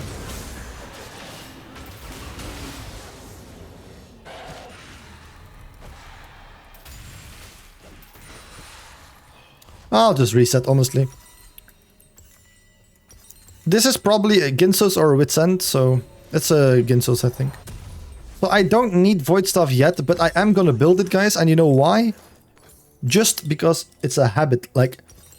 AP, AP, AP. They should be building magic resist. If they're not, you can build a Shadow Flame, go double flat magic penetration. But what, while you're building the Shadow Flame, what if they start building magic resist? Then you're really doomed. And for quite a while, you're gonna do negative damage. I'll just go bot here, catch the wave. I ideally want to be top lane, but for Atakan, but it's fine. We'll just go bot, catch the wave. I'm level 15, Ari is level 12.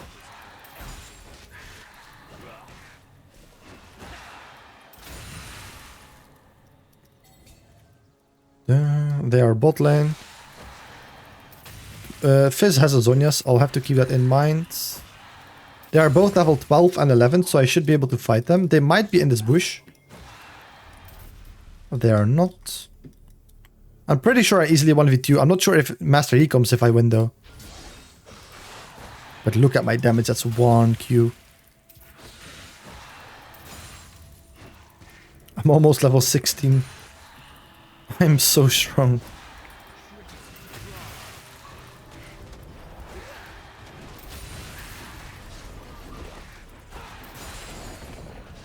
Yeah, Master Yi really wants this, but he's not gonna get it. But look at my damage, dude!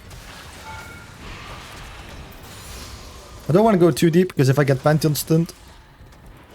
But just asserting some dominance...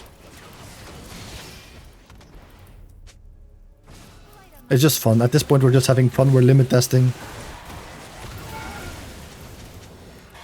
Okay, I don't want to use my W for that, like it's not worth it. I'm gonna take like 0 damage from that, so...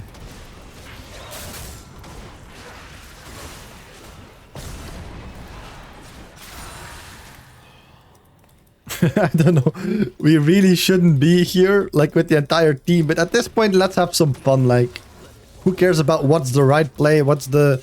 Let's have some fun.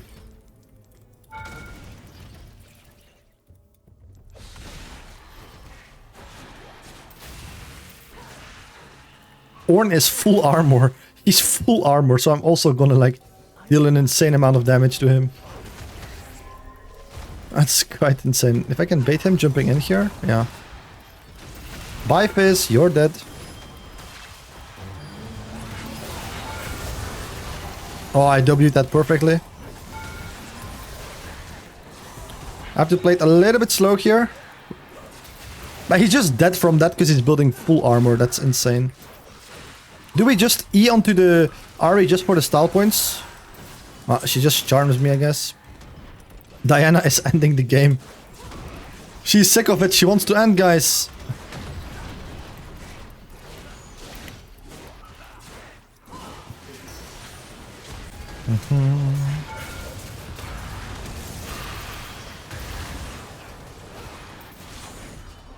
Hey.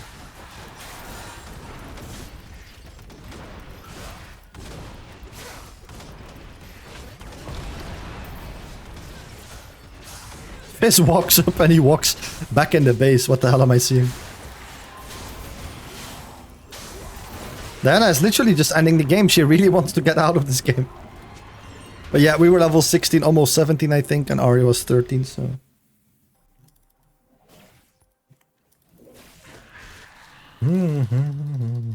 LeBro is queuing us when we're not watching, dude. We need to punish him for that.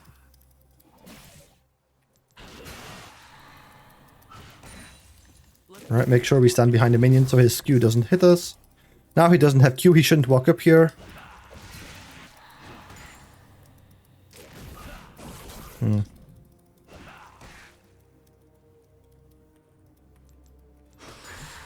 Alright.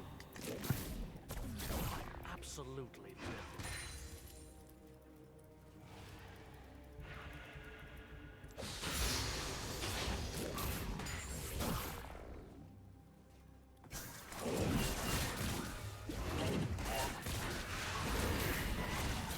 Alright, as long as we, like, dodge the 3 stacks, we're fine.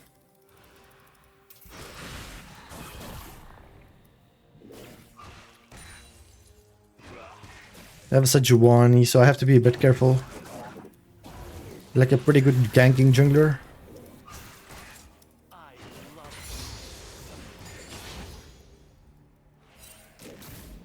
Trying to bait out his Q. He's just gonna do it again, right? He is having 8 chests right now, so we're winning the farm game. Enemy Vayne has 2 kills. I don't like to see that because it's Vayne Lulu. Alright.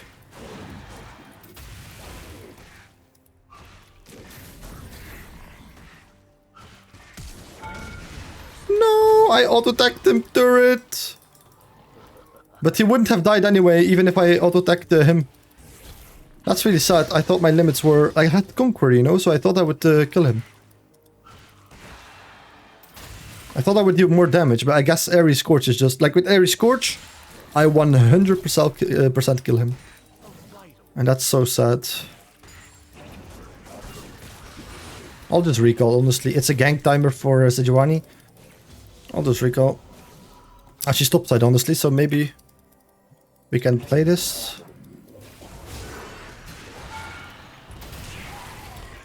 I'm pretty sure he still had flash, right? I'm not sure why he didn't flash. Because I ghosted because I thought he would flash. Well, I guess we fuck up, but he fucks up worse, so we just kill him anyway. It is what it is.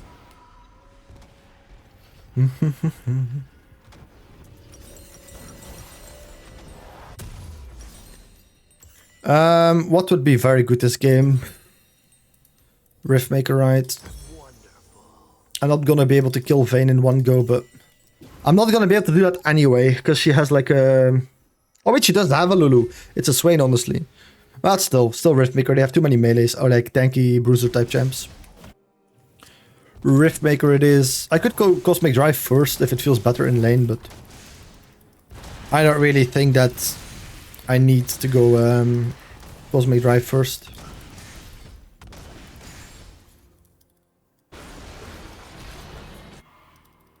My wave is pushing away. I don't want to, like, let's not fight this.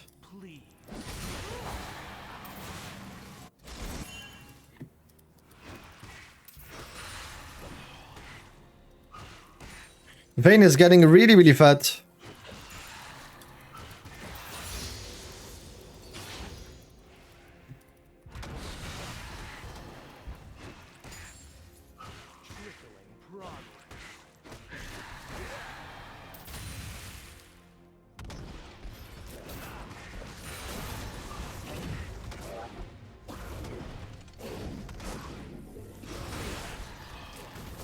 I need to be a bit careful. We have no idea where Sejuani is. I would assume dragon, but still you don't know. You never know. Yeah, there she is. Now we know.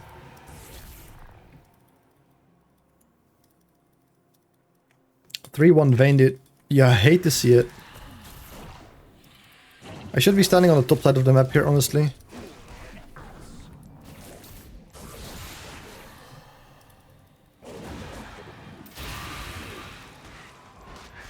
Oh, he's gonna live that.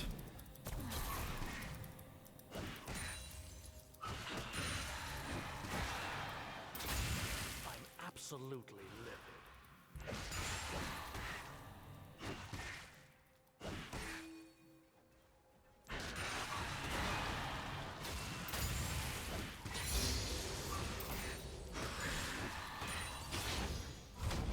Alright, we'll just reset.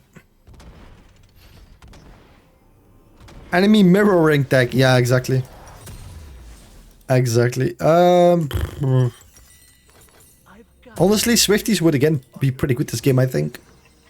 You know, you have like the Swain who wants to go a Rylai's, and then with ultimate he slows you so hard. Also, just getting more move speed to get onto Vayne is always nice. Sejuani can slow you. So... And also Urgot could even slow you with ult.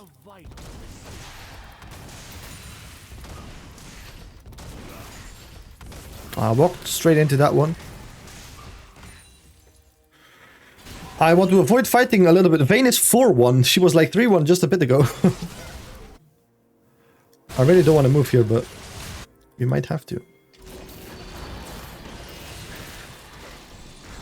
Oh, I thought he would do that onto me. This is dangerous. Let's get out.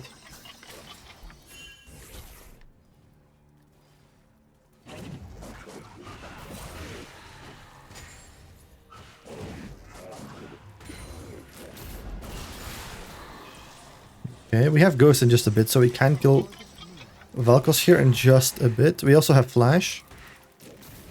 And I need to get some solo kills here in lane, because, yeah.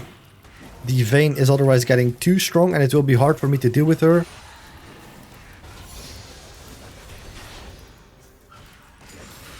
I'll wait for Flash. I don't want to risk Ghost. It's a bit... I'm not even sure if he dies from that. He might be 1 HP. Okay, that was very close. Should have done another auto attack input buffer. Was a bit greedy, but... That was like very close, too close. I should have done one extra auto attack there. I'm being so lazy, and like by playing in this elo, I also have become very lazy, dude. And it's starting to get to me. I'm noticing it like a lot right now.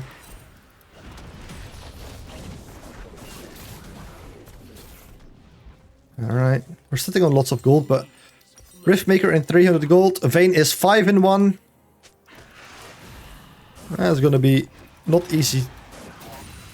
Gonna be a difficult game.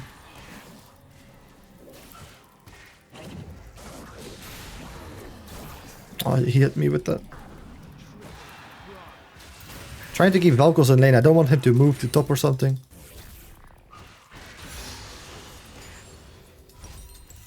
I need 100 more gold. I'm trying.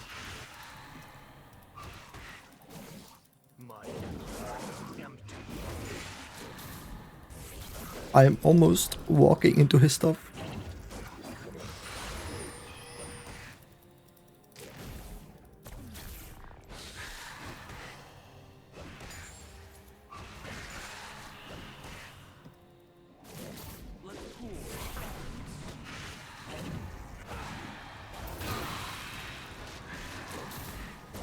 I'll just all in him, get him low.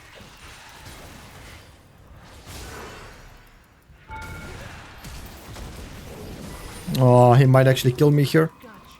There's an Urgot here behind him, so if he ults me... Oh, there's too many ults. I can't dodge them all. Why is there 3 people mid lane? What? Oh. Urgot ult. What else did they use?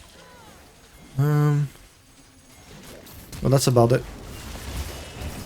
No, you're not gonna win that, guys. Ah.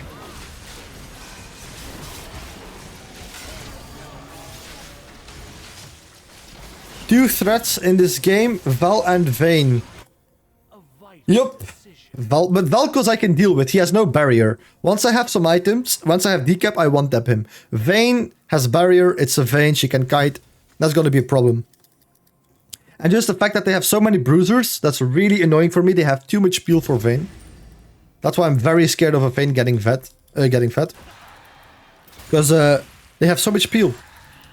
So many tanks that can peel for her. That is the main issue with this game.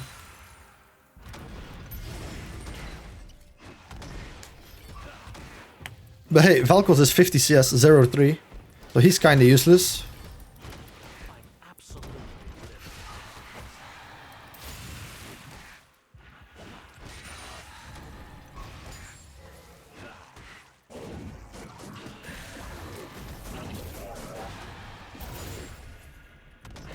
Ah, sneaky red Q. He doesn't have E, so I can't play aggressive, but... he's playing so safe. He's also worth like 0 gold. So I should move on the map, but I have no sums. And I'm not gonna be able to gank a Vayne with Vladimir King. If I have no sums. I need ghosts at the very least.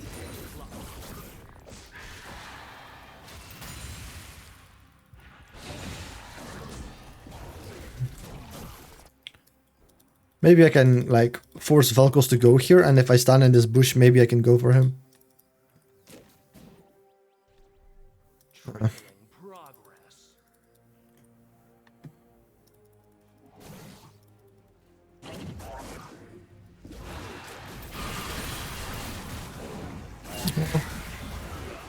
Again, if we just ult him on repeat, he's constantly getting low, and he can't really lane.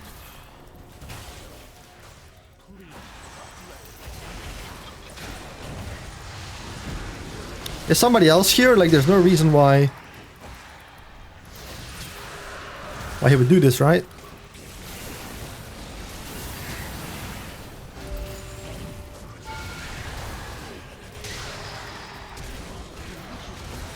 Alright, that's pretty good. Oh no.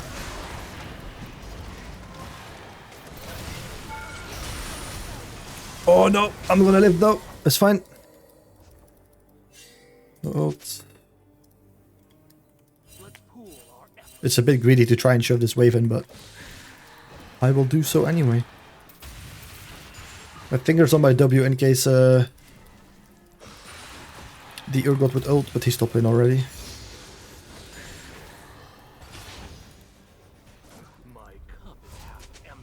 Right, we're sitting on lots of gold here. Honestly, Liandry's is probably a great item here this game. I'll just go Liandry's. It has to be really good this game. I can't really buy anything. I want to buy my boots here as soon as possible. So I'm gonna go Swifties with the Liandry Swiftmaker.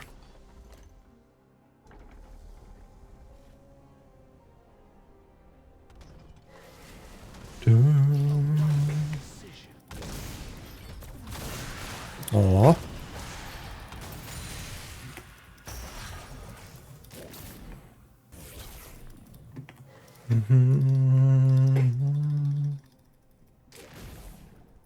I'm memeing him. I don't necessarily know where Sejuani is, so I'm a bit scared. I don't want to die or be forced to use sums. He's bot lane, okay. Vayne is 6-1, man. I'll hook the wall to see if... No. I can't really do anything. Where is he?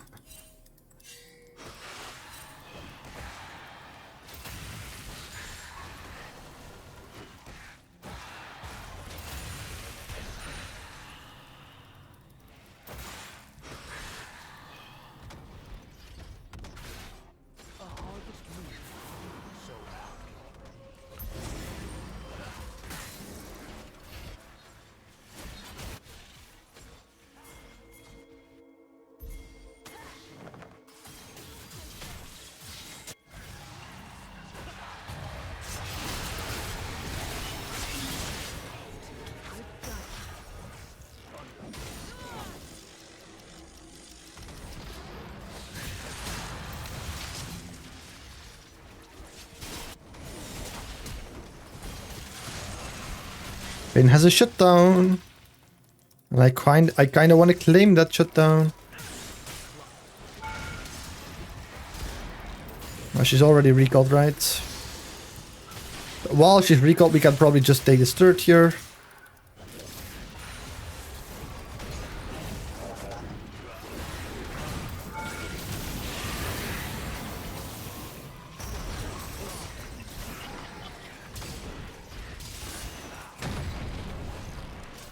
Alright, now get out, guys. I don't have ults. I still have both my summons, which is really good, though. And I'll just recall here. Oh, but I still don't have enough gold for boots because I can buy my Liandry's. I'll just go for Liandry's. I am so strong now. I probably should go side. I don't know why we're fighting this, but again, they're all fighting. Maybe we can do something. I am really strong. Vayne is already low. Yeah, I'm definitely gonna move to this. I don't have ult, but I'm really, really strong now. Few items, dude.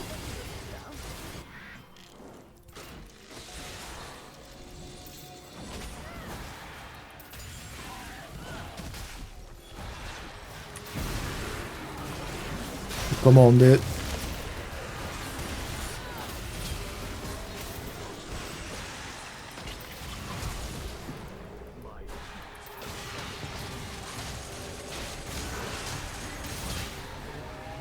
I want to get the shutdown on Vayne! Ah! I'm waiting for a W. Team!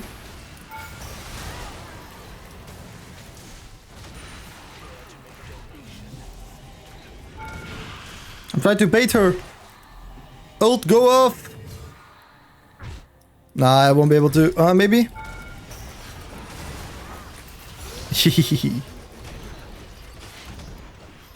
Quickly get the turret and get the hell out. The dragon is up.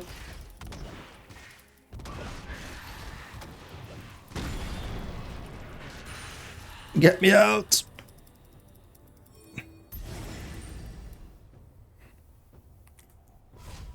Alright, we can finally buy our boots. Wow. Insane.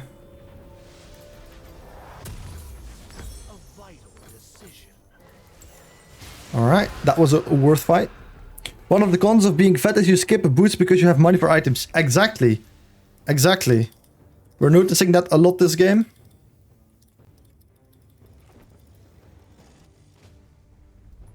I'm not gonna do it. Fuck it. Vego wants his farm. He's farming it.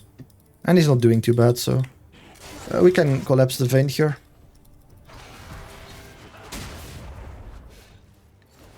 Now you have to be a bit careful though. Swain is also here. We can play around this bush.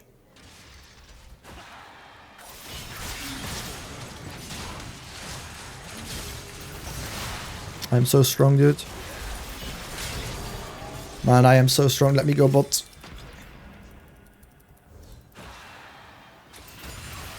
Or I guess we'll both go bot.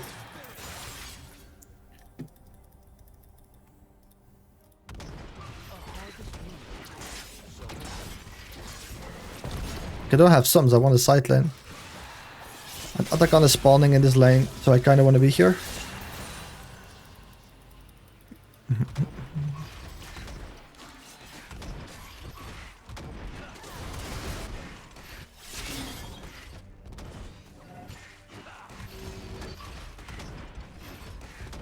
Come on, Riot, give me this dirt.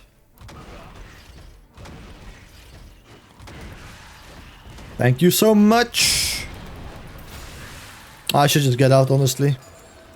I've got you under my skin. I am very strong though. We can definitely fight Atakan. We can wait until I have death cap, but it's really not necessary.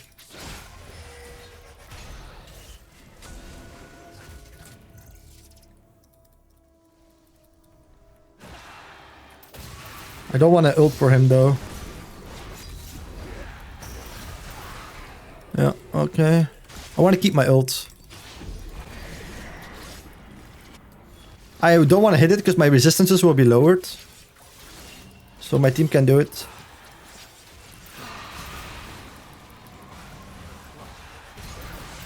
Vayne is already here? How quickly did she get here? No! I'm gonna do as much damage as possible. Get out. No. I literally saw her mid lane. I literally saw her mid lane. Wow. She's fast, dude. Did she activate R, like, to get here quicker? Like... No, I'm not... Ah, that's weird. I guess I'm just not watching the map. But I really saw her mid lane, like, just a bit ago. A fellow Swifties enjoyer, yes. Well, until today, I never bought them. Like, I built them in top lane, but not in mid lane. But we went them last game, and I really enjoyed it. And this game, I just thought, let's try it again. And it feels really, really good. It feels really good. Wonderful. Like, into a Vayne who can easily kite you, like, it's really nice. Now, she is starting to build a magic resist. So we are gonna go straight into a Void Staff. We already got 1.4k damage from Liandris, which is pretty insane. Trickling progress.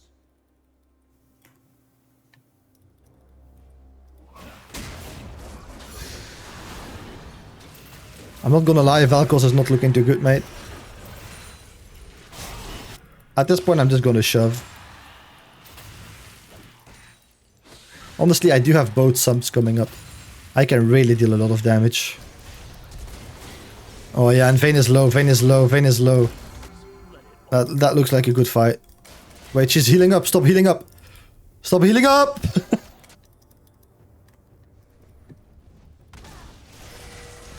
I don't even want to kill her. I don't even want to do this. I'm not going to use my 2 subs to try and fight a 1v4. It's just int. Like, I can maybe do it, but why? Now that Vayne is gone, maybe we can do something here, but... Where are the other ones?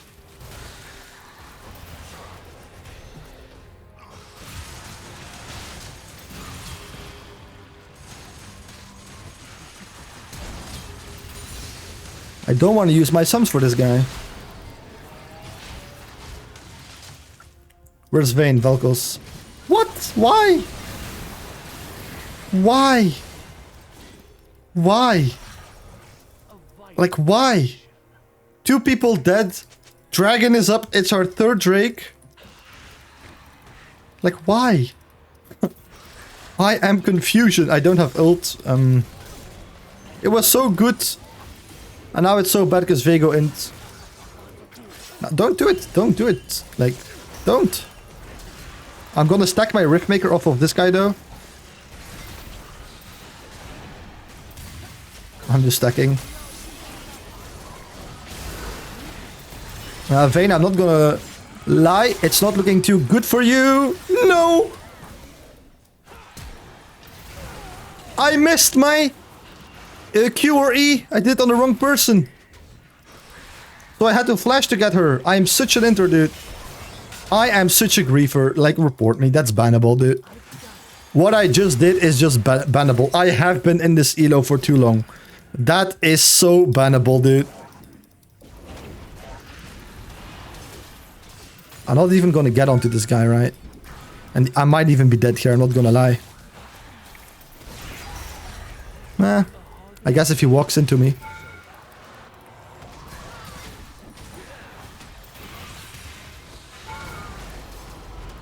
Man, but I'm inting so hard. It's so sad to see me inting this hard.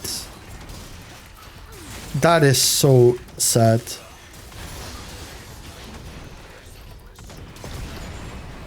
Vayne is back as well. We don't need to overdo this. Swifties, activate! Ah! Swifties, where are you when I need you? I am stacking my Conqueror though. Oh, I thought he would... No! Nope. Nope. No, not good. Not good. Not good. I did my W because I thought he did his E animation, but it was his ult animation and it looks very similar. Wow.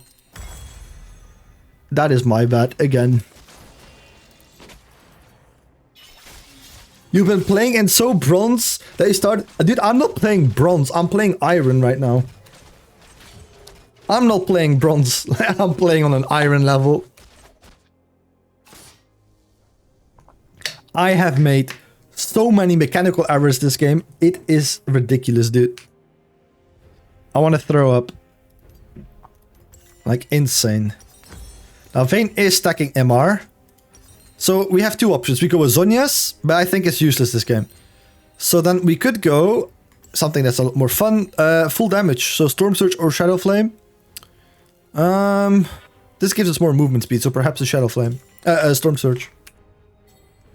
Did you think about going Magi here in low elo? In low elo, yes, typically, but not this game. They have too many threats that could kill me if I misplay it, and I don't want to put all my gold into a Magi's if they have a very good team at picking off people and killing me. So I don't want to risk it this game, because this Vayne is very, very fat.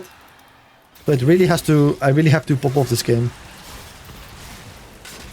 And then I don't want to put my gold into a very coin flippy item, because this game Magi's will be very coin flippy. Because they have such a good team at picking me off.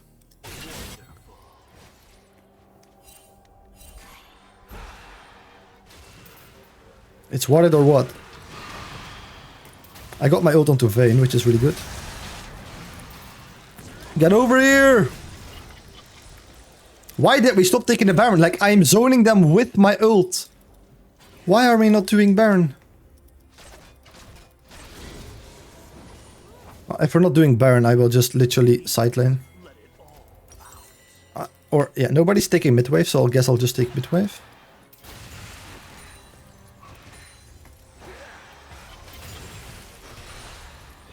How much damage on Leandris? Almost 4k, that's insane.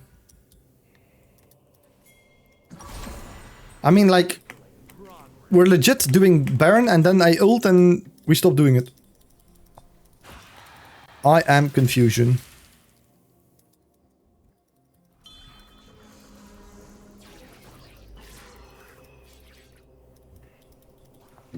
My cup is half empty.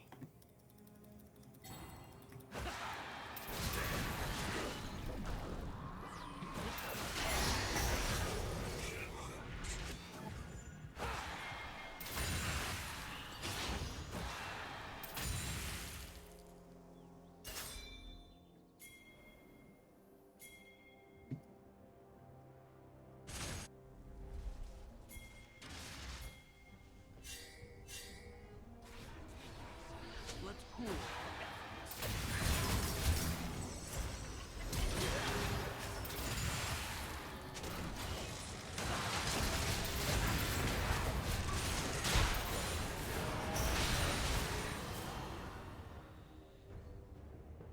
a vital decision.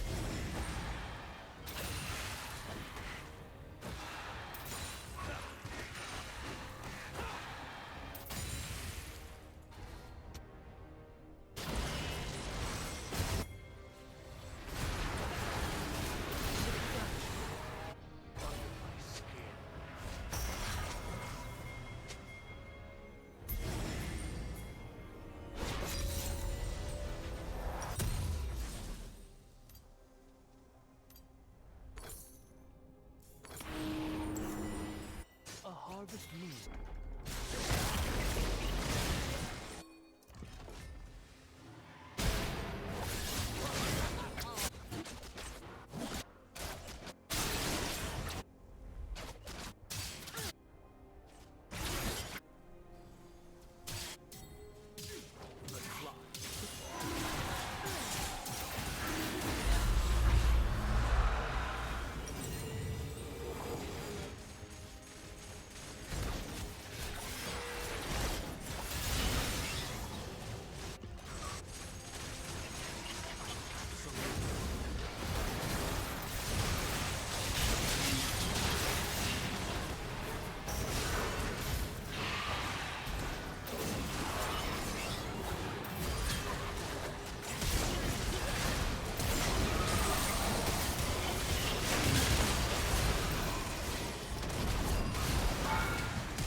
Alright, I actually tryharded it a little bit because I really don't want to lose. That's why I was quiet. I'm lagging a little bit. My FPS is dropping for some reason. Alright, there we go. Under my Okay, so we're playing Vladimir here into Vhagar. We're just gonna chill. Scaling matchup. In the lower elos, I like to go full aggressive setup, but I feel like I'm gonna benefit a lot from phase rush this game. So I didn't go for Ares Scorch. Because they have 3 ranged champions. Now I could take Scorch here over Gathering Storm. I'm not exactly sure why I got Gathering Storm this game. Scorch would probably have been better. I don't really mind about what's happening there. I'm just gonna ignore it.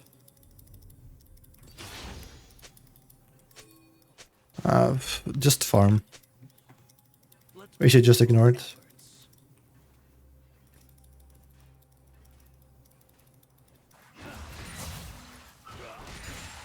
So this lane is a bit boring unless he really wants to play. Like, if he doesn't respect us, we're gonna look for trades, but yeah, otherwise we're just gonna play it safe. We also don't have Airy or Scorch, so we're not gonna deal too much poke damage onto him. But again, if he just tanks red Qs to the face like that, we're gonna look to punish him. The goal here is to scale, but if he makes mistakes, of course we're still gonna punish him for it.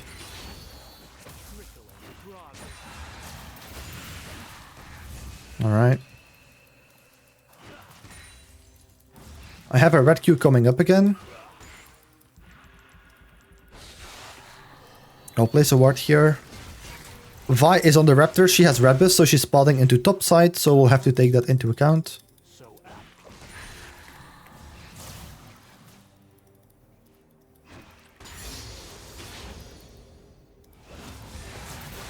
Alright. That's some good poke onto the Vhagar. Actually, I should start positioning on this side of the map, because now Vi should be on her wolves.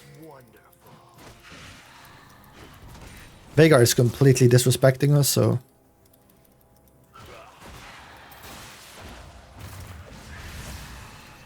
Alright, we're gonna kill him on the next Q. We can just flash onto him. a vital decision. I'm gonna wait for my red Q though. He is healing up quite a bit though. So getting in 1 extra auto attack might do the trick here. Alright, we kill him anyway. It's fine. Ideally, I should win this wave before I recall. Now, Vi should be on the Scuttle Crab. Yeah, Vhagar, we know he's gonna TP, so I'll just give him these 2 minions, it's fine. And then reset. It's too much of a good timing for Vi to gank us, so we'll just reset.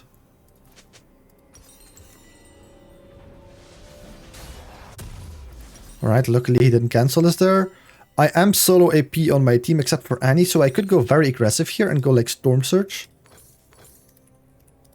And that's exactly what we're gonna do.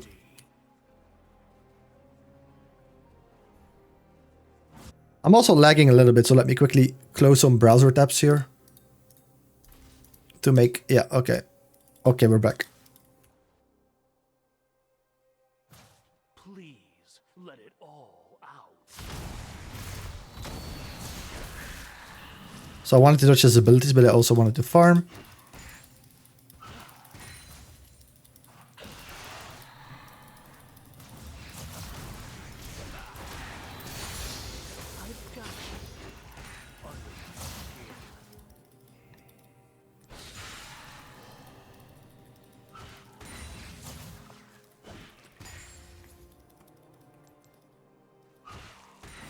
Trying to dodge his abilities first, and then I'm thinking of dealing damage. I'll just W it. And get some extra damage onto him. He's walking into our Q range for no reason all the time, so... that's why this lane is going so easy so far.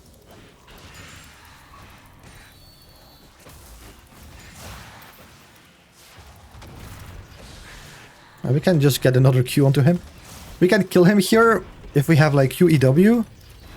I'm gonna have that in like 3 seconds, so here I should be able to kill him.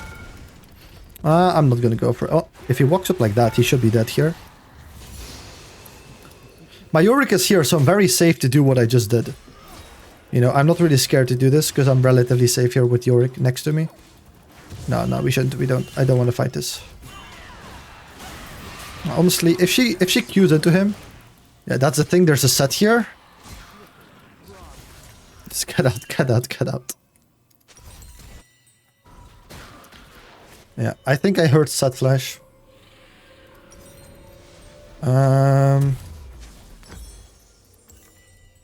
Again, we'll go full damage. The wave is in a good spot. By the time we get there, we will have missed almost nothing. Hi Will, welcome into the YouTube chat. What mistakes was Veigar making? He is disrespecting our range. Whenever we have our red Q, he's not walking backwards, he's walking upwards into us. So that's so far his main mistakes that I've seen. He's not really playing around our ability cooldowns. When I use my Q on a minion, that's when he should walk up and look to trade with me. He's not doing that. I don't really want to move, I don't have my ult. So and Darius is also low, so let's not move. I understand that my Yorick wants to do that, it's grubs, but it's just a bad play. But yeah, that's the main mistake Veigar has been making so far. He's not really caring about my ability cooldowns. Whenever I use them on the wave, he should then punish me, but he is not. He's always walking up, so I can always hit my abilities onto him. Like here, look, he's just walking into my range. I'm gonna keep my W because I'm planning on diving him here again. With QEW, he doesn't have flash. And he's just dead. Again, just disrespecting me. Walking into my EQ combo for no reason, actually. He should just go for last hits, scale. Whenever I walk up, look to poke me with his Q. But I think he lacks the game plan for that. So that might be why he is, yeah, he might just be like doing random things because he doesn't know or doesn't think what the Veigar game plan should be.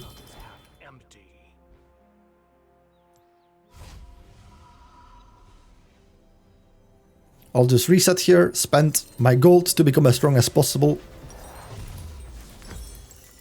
Why not boots first? I typically just go Storm Search, you know.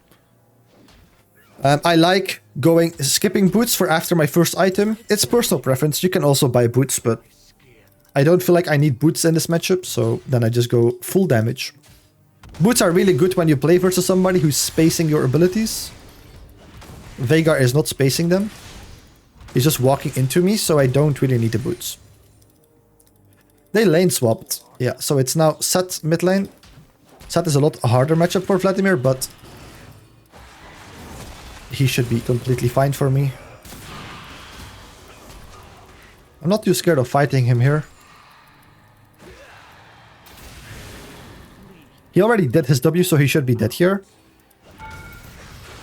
Alright, that's just playing around the ability cooldowns. You can see how I try to dodge the middle of his W. I try to think ahead and know when he does that ability, that's the one I need to dodge. That's the one I need to play around. And I also W'd for his E.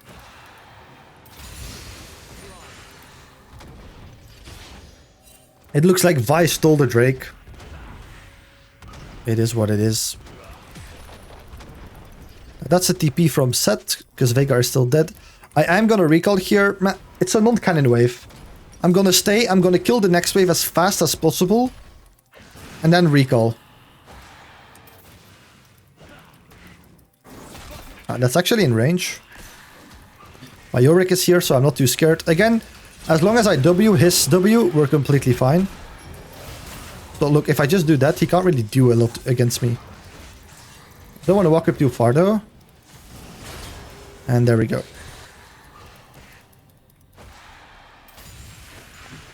Now let me shove in this wave before I recall. I don't know where Vi is. She's probably going to be on grubs though, but I have my W coming up, so I am relatively safe here. I'll walk back here so Vi can't kill us. We recall and we go spend our gold. Hello Martin, how's the day going so far? It's been really good.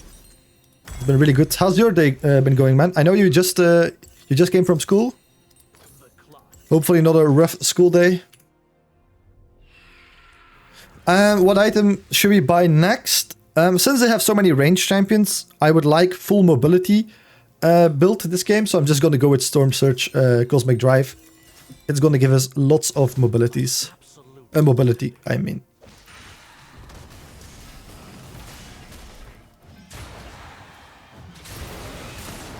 And Seth should be dead from that. There we go. He did his W too soon. If he keeps his W until I ult him, then he can just W when my ult will proc, and then he will shield the damage. Because his W gives him a shield. Alright, we clear the wave as fast as possible, so that we can start hitting his tower as fast as possible while he's dead. Now Vi might come and gank us, so I have to keep that in the back of my mind. So I am ready in case Vi were to come. I'm already thinking, how should I play it?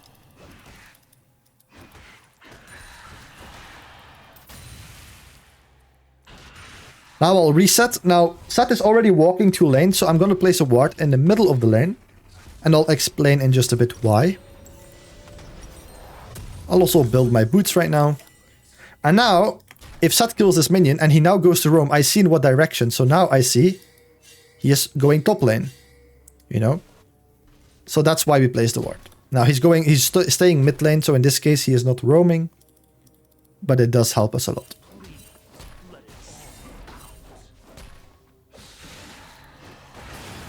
I would think he would do his ability there.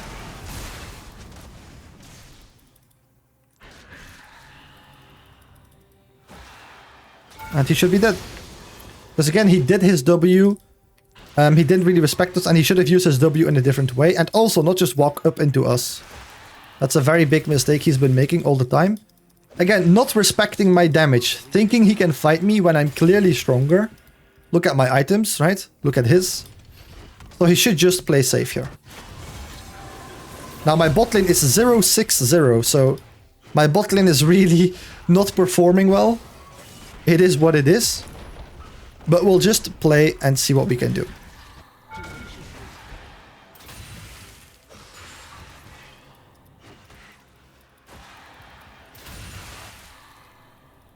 Now I don't have too much gold to recall, so he is again dead. He might actually live that. Okay.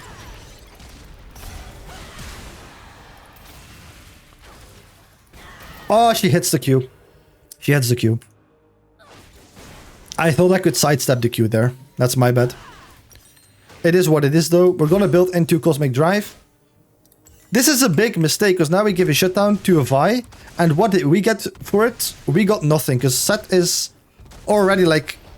he died already so many times, so he was worth 0 gold. So the risk that I took here by diving him is really not worth it. And actually, you shouldn't be doing it. It's a big mistake. But it's only going to be more entertaining for the people watching. Because now you're going to see that even when you make mistakes, you can still easily carry these games. Because you have to play like... You really don't have to play perfect, like far from it. You just have to do your fundamentals consistently good. If you slip up sometimes, it's fine. Just try to do them consistently as good as possible. And you should be able to climb. Alright, Seth is dead again, so we'll just go for his turret here. I'll try to see if I can take it.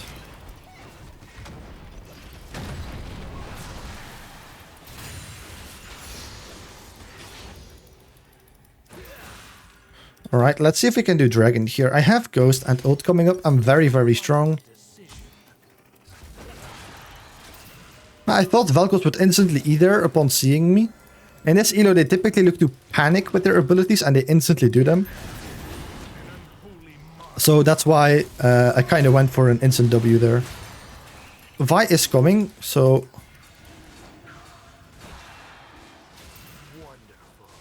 We have to be a bit careful here though. Annie is roaming top lane. I really expected her to roam here. I don't know why my support is going top when we're doing Dragon, but it is what it is.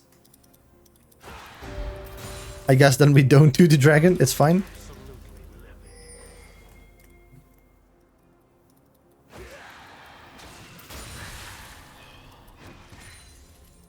Alright. We'll just go to the grubs here. I'll help my Yorick doing the grubs. The enemy team went bot lane. So now when they are bot, we have a good chance here of... Veigar is 0-4, so I don't really want to like Ghost to kill him. Ulting is fine.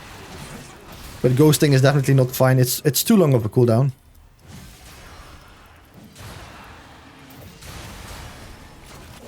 Let's defend the mid lane turret now. I don't have W, so let me quickly heal off from this.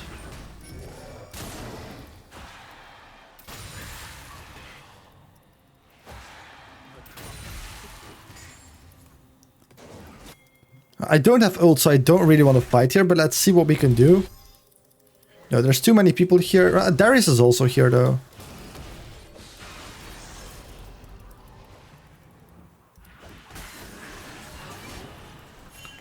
I don't have my W, so I want to play it. I also don't have ult. No, we should just dip. We should not do it. There's also a teleport here. We should not do it.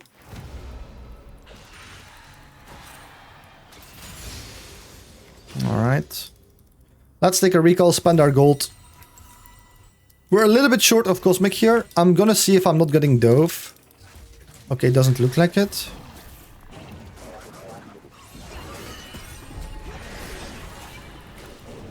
Alright.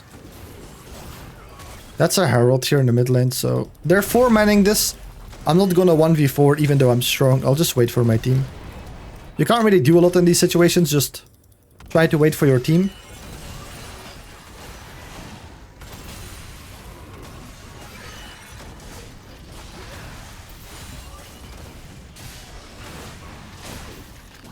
We can see if we can pick off the enemies here, but...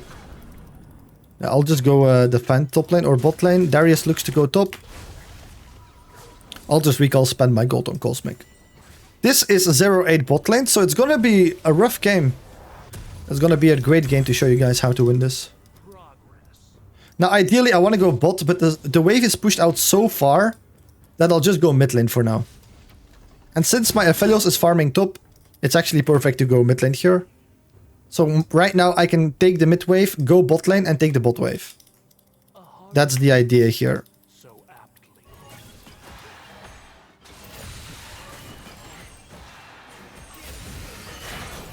Alright, they're looking to collapses.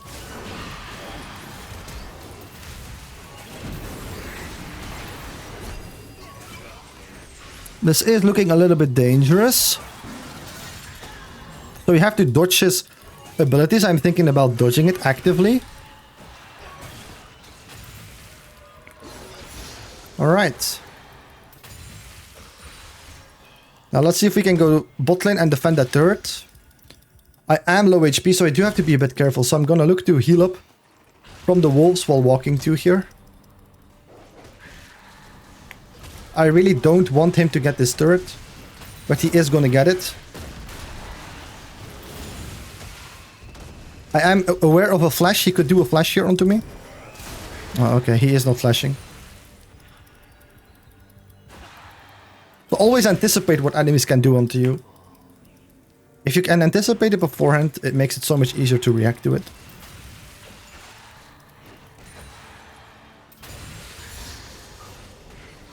Right, Drake is spawning in a minute, but people are still there. So I can just shove in another wave, get some extra gold. And then I'll recall for dragon. It's the enemy third dragon if they get it, so I really don't want them to get it. So I'll recall, spend my gold, become as strong as possible for the dragon. Darius, reset, come Drake. I'll type it so my team knows what I want to do. And I can buy an Oracle Lens here. We can probably flank in the team fight. Why not Magi's here? I don't want to build Magi's because my team is not performing that well. All the gold is on me. So if I right now build Magi's and I then die, I'm like, it's going to be very difficult to win the game. And like instead I should spend my gold on like consistent ways of being able to carry. Okay, the fight is split here. Vi, Vigor are bot. I'm going to see if I can do something here.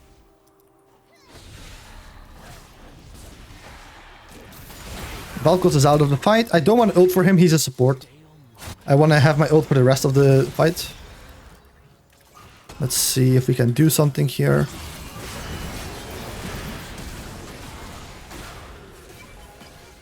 No, Ezreal is already gone, so it's fine.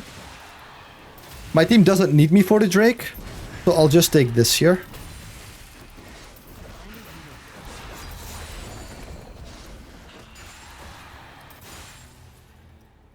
Alright. And now we can maybe take the bot lane turret. It's 700 gold. It's really, really a lot of gold.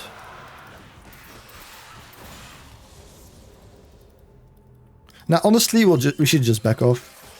Like, everybody's already on the map. So now just go for Atakan. So now I want to side lane. I want to get solo gold and solo XP. But I want to do it in the lane that is closest to the next objective. The next objective is Atakan because Drake is not up right now. So then I want to go top. Now again, the wave is in a bit of a bad position. It's pretty far pushed out. So I will walk here between mid and top lane to see if I need to hover my mid lane teammates. But right now it doesn't look like that. So we can just go top lane. I wouldn't start it. We're randomly starting this. I wouldn't start it. I want to set up a flank here to collapse the enemy team. Okay, never mind. Ezreal is bot lane, so we can just do this. Yeah, the enemy team is literally not here. I don't know what my ADC is doing there. He really shouldn't be doing this. We can probably rush this. Vi is not coming, so we can just do this.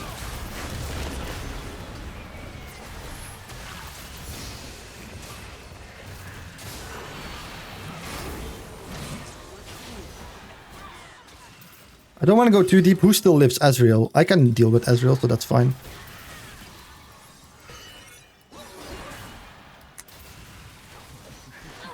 Right, we get the Vi. Now we can shove mid.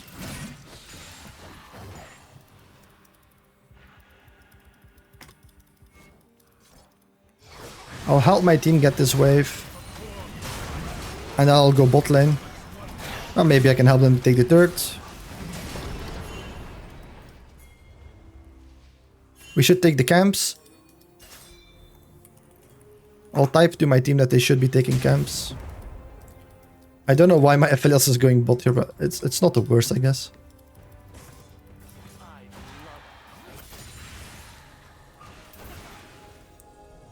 Alright, I'll actually look to... My entire team is on the map, so... And I'm not able to buy a very big power spike, so... I can actually stay here. But in cases like this, you don't want to show yourself to the enemy team. You want to let them think that you're not here. And then you can flank the enemies and surprise them by being here. So I don't want to show myself here. I really don't.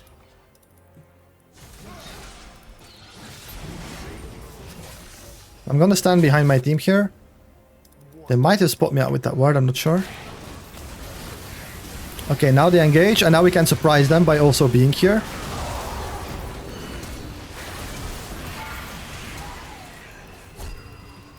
I don't want to dive this completely. I don't want to die. Now my entire team died, but that's not good. I will sit ready in case somebody comes here. Yeah, it happens a lot in this elo, so... Sat is getting 700 gold here, so he is actually getting quite strong. Honestly, everybody in the enemy team is dead, so I can probably just take this turret. The Sat is top lane. I should have just pushed this, like, very hard.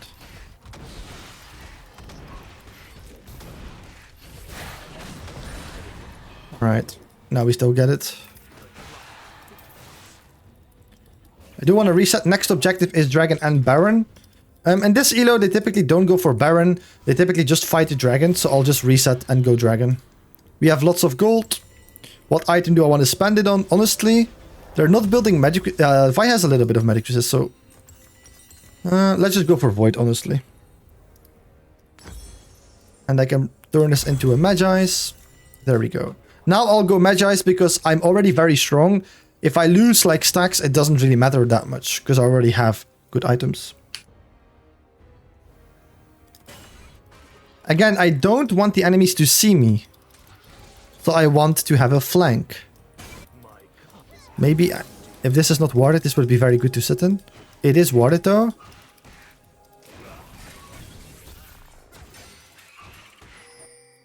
Nah, it's warded. That sucks. In that case, I'll just help. Like, they know where I am. I will just shove out the next wave.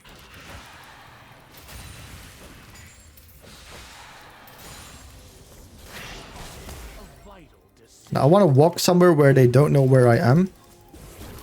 So let's see if we can do that.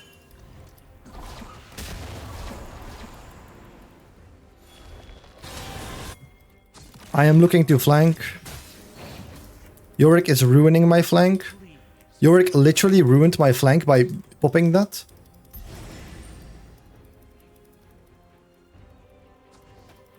They're not going here. Okay, they are coming from the other side now.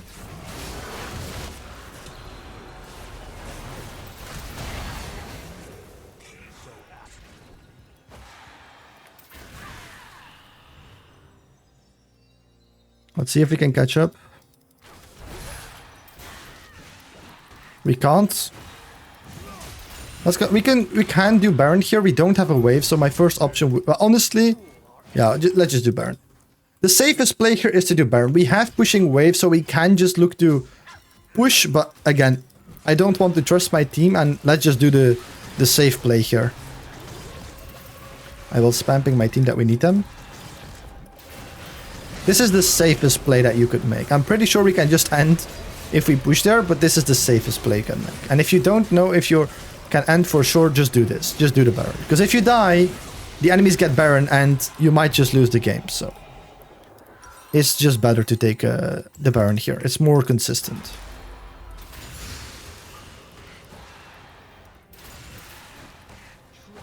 How much more do we need for Void stuff? Let's take a look.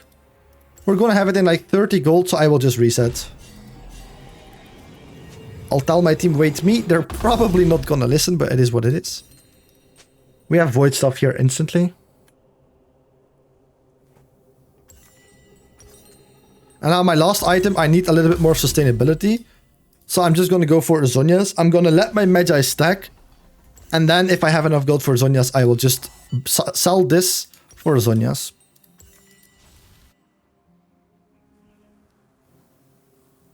All right. I'm absolutely livid. Oh, my team is already getting collapsed. Again, I'm going to look for a flank. Vi was doing the same. I have to be a bit careful here. My Aphelios is dead and they are still all alive.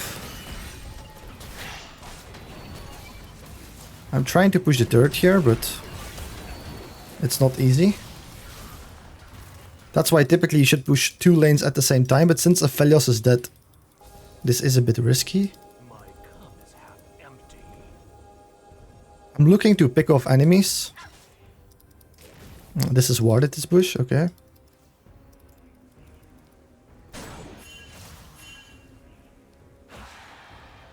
Let's see if I can pressure the enemies by forcing them to come to me. I need to heal up a little bit though, I'm getting low.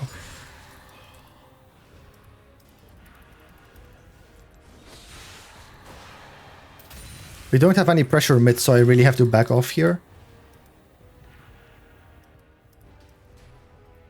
A vital decision. My teammates just have to push mid and I will push bot. Yorick is pushing top and at some point the enemies will make a mistake and then we just push. Like here, nobody is with me right now. So I can pressure, they're coming to me, so I just back off. Okay, they're coming to top lane, so then I don't back off and I just push.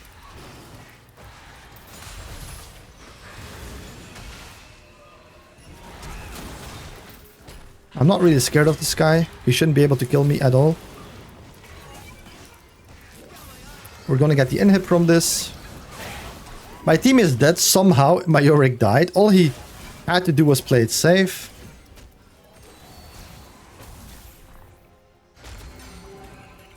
Now, I don't want to force things too much. This is proving to be a difficult game to finish because the teammates are constantly dying. So we'll just recall. It's fine. Again, I'm gonna see if somebody walks up here.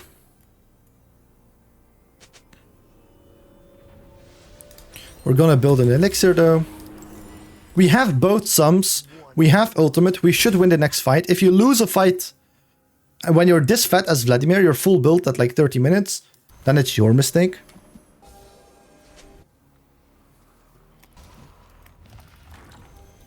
So let's see if we can do a flank here, guys.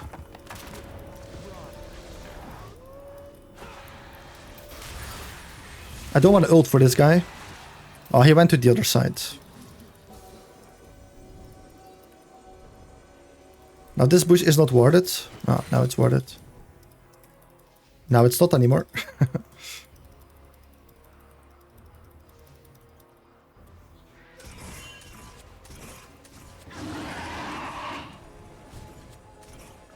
Sat is pushing top, so we have to make a play here. We have to make this work.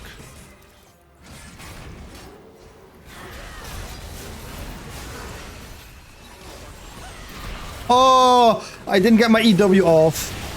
That's really sad. Now they used everything on me that they had. So now my team should still win. Because they used everything. Somebody has to recall and defend base though against Seth. But again, we should just win the fight. They used everything they had on me. Now sitting in that bush wasn't, in hindsight, maybe the best option because they knew I wasn't there. Again, I didn't expect them to like all three go onto me there.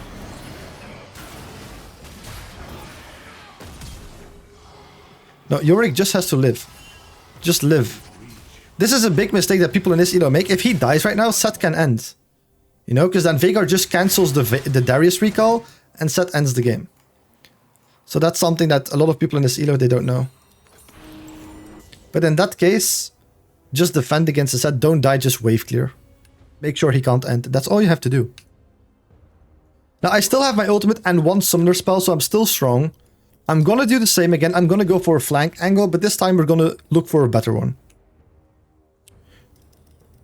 But again, we want to be there early with the team.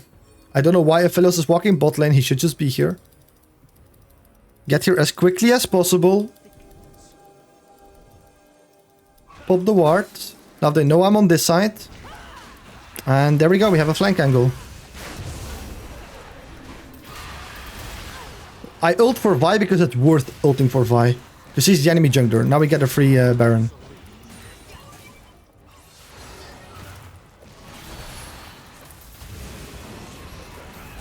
Oh, I walked into that one actually.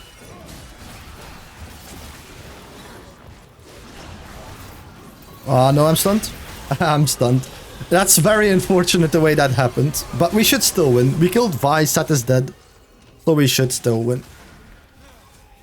Alright, but you guys get the idea of how to close out these games. And now we just end the game. They also started focusing me very, very hard. So if they start using everything onto me, then my team also has a lot easier of a time to end the game, you know. But alright, that's how we won this game. Hopefully you guys learned something from this.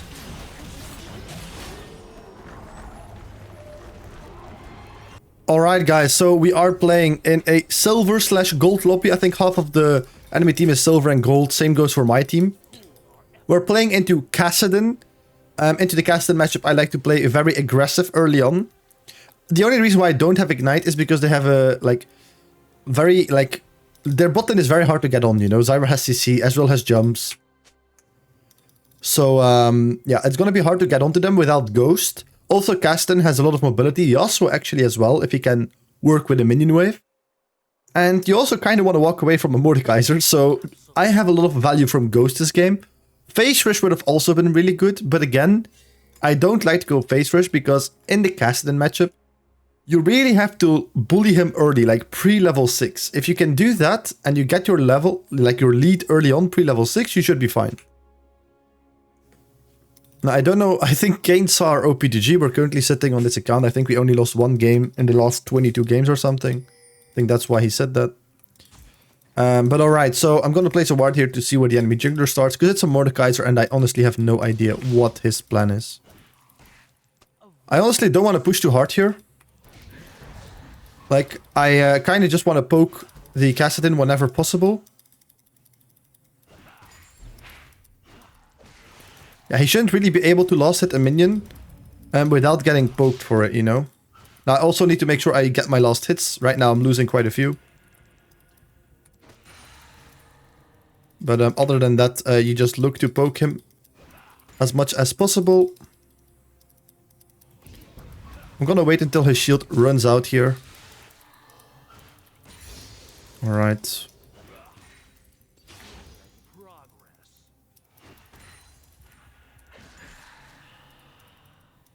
And we're just slow pushing into him here. I want to see if we can attack him, but I don't want to take a third shot. So again, here, we just bully him as hard as possible. But you don't want to take a third shot. This guy has blue buff, so he still has to do red buff. So that means he's spotting into bot lane. So with that being said, I'll just hover on the top side of the map here.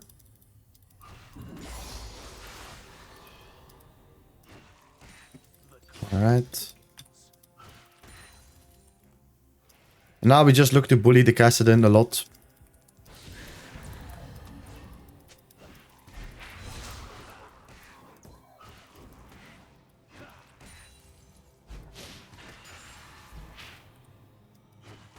Alright. Again, I'm really, like, I tried to zone him from this minion here, from the cannon minion.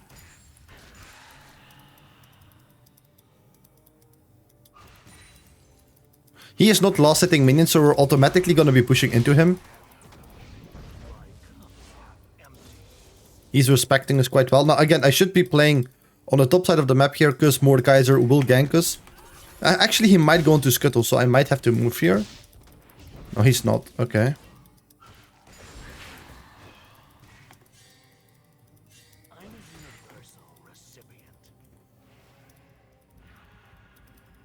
I want to just deny Kassadin as much CS as possible. And always poke him, get him low.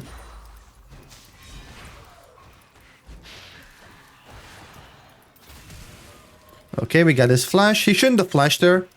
I used all my ability cooldowns.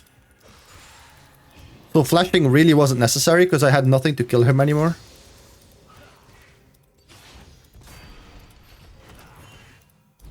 Let's see if we can again, like, poke him without taking a third shot. No, we did take a third shot here, but all in all, it's fine.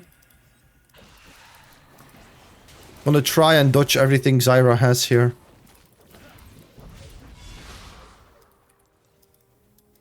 We can maybe pop one potion in case we get, like, Mordekaiser ganked or something. He has no flash, so he should actually be dead here. Again, I'm gonna try and dodge her abilities. We should be fine. Now I'm gonna try and shove the wave in here as quickly as possible because I know Kassadin is gonna want to teleport back here. There we go.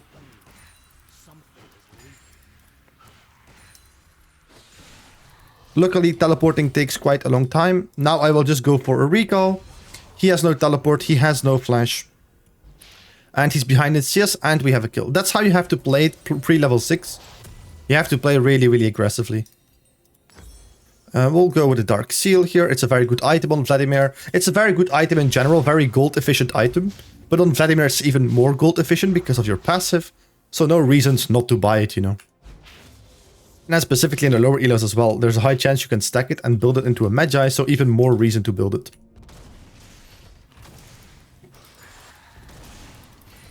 Oh, I didn't necessarily want to do that, but I was actually pretty good here. Alright. So we're sitting on good CS. I don't need to hard shift here. I just try to bully the Kassadin a lot. He is level 6. The matchup becomes quite a bit harder actually now, but we have our lead, so we should still be able to win.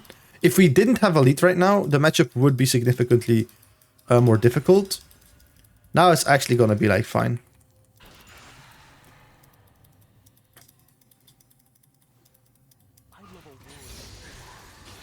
He's really gonna want to go for the cannon minion, so I'll see if I can zone him from that. I don't know where Mordekaiser is, so I have to be a bit careful here. And we just like that, we just punish him. It's gonna be close. I'm not sure if he's gonna die. He might be 1 HP. Yeah. So indeed, he is actually 1 HP.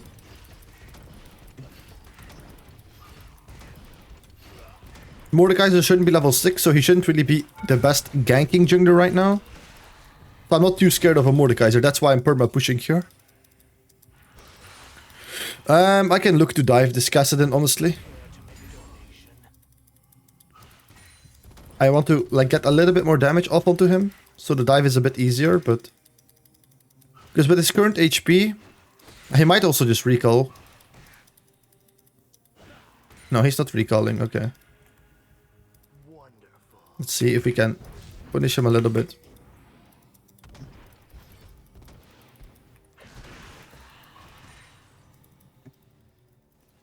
Alright. I don't think I need to move. Zyra actually got the Drake, but she will die for that. Please let it all. Kassadin is staying for some reason, so okay.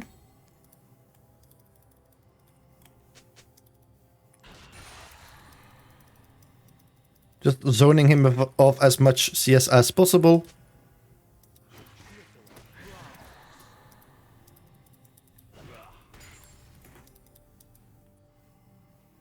We're standing very aggressive here. He can't really walk up.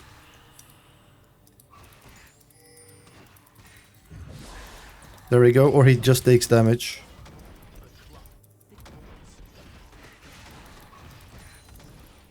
He's probably recalling here, so I'll just hard shift the wave. I'll see if I can take a plate in the meantime. Well, probably not, though. I'll just recall to match his tempo. But look at our CS 74 against 42. We're doing completely fine right now. Honestly, I like Sorks into Kassadin, but let's just go with this for now. I'll sell my potion. Looks like Kayn got his upgrade. That's good. How's the team doing? So, Kayn is doing fine. We're doing great. Top lane is losing slightly, but it's fine. Because it's a kill. She's gonna scale. And my bot lane is losing though, but that's fine. Not all lanes can be winning, right?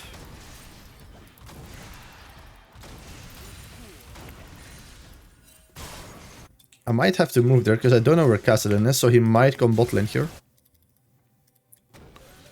I'm not sure if Kayn can kill the Zyra. Yeah, he can. Okay, that's really good. Kassadin ended up being top lane. Okay. If he remains top, I'll just hard shift mid lane. Like, if I hard shift this wave, he should be, like, punished a little bit. Maybe I can zone him from the wave here. Let's see.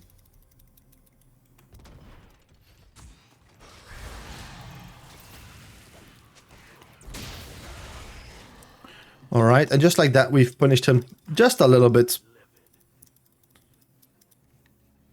Now, we are level 9, we're like minute 10 into the game. If I can't kill this guy, I'm not gonna keep on sitting here trying to kill him. It's not worth my time, honestly.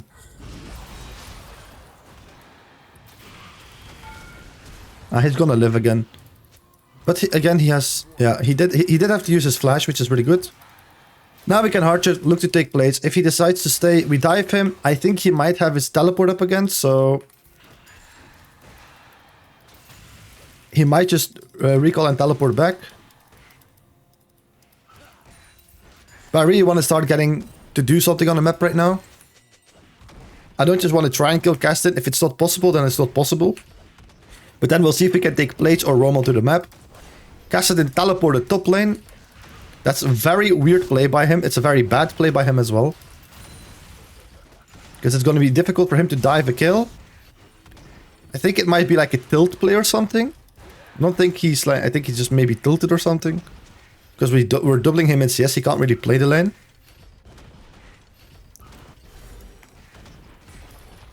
Now, the chances of me getting that guy are very small. He just moves constantly, so... I want to keep this guy busy so he doesn't get here too soon. So my teammates just get the free kills, you know.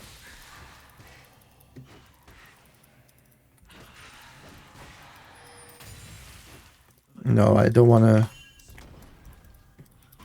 I don't want to fight that guy. I'll stack my red Q here.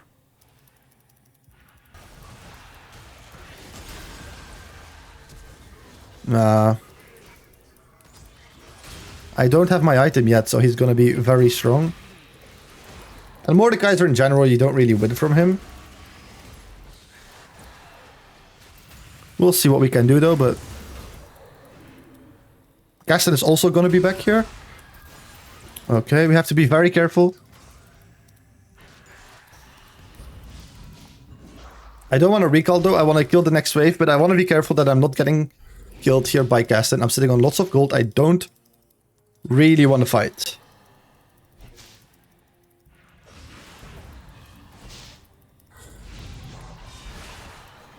But if he does that, we should be fine.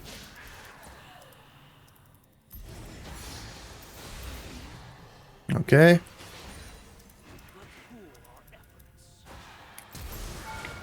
I was looking to see if he were to react when I was charging my E, but he didn't, so that's why I decided to flash. If I thought he would like cancel his recall, then I wouldn't flash anymore. Yeah, my Mordekaiser is fighting, but I don't want to help. I'm sitting on too much gold. No, I'll just recall, it's fine. Alright. We'll go with this. We are quite fat, so I will just skip my boots for now and instantly start building a needlessly large rod. Because not often do you have like 1,200 gold. So then when you do, just build a needlessly large rod and wait with your boots. And now, if on our next base we only have like 1,000 gold, just buy your boots. But if we have like, again, 1,200 or more, just buy another needlessly large rod. Alright, we are getting fat here. We're not really gonna get any more value from taking turret plates here.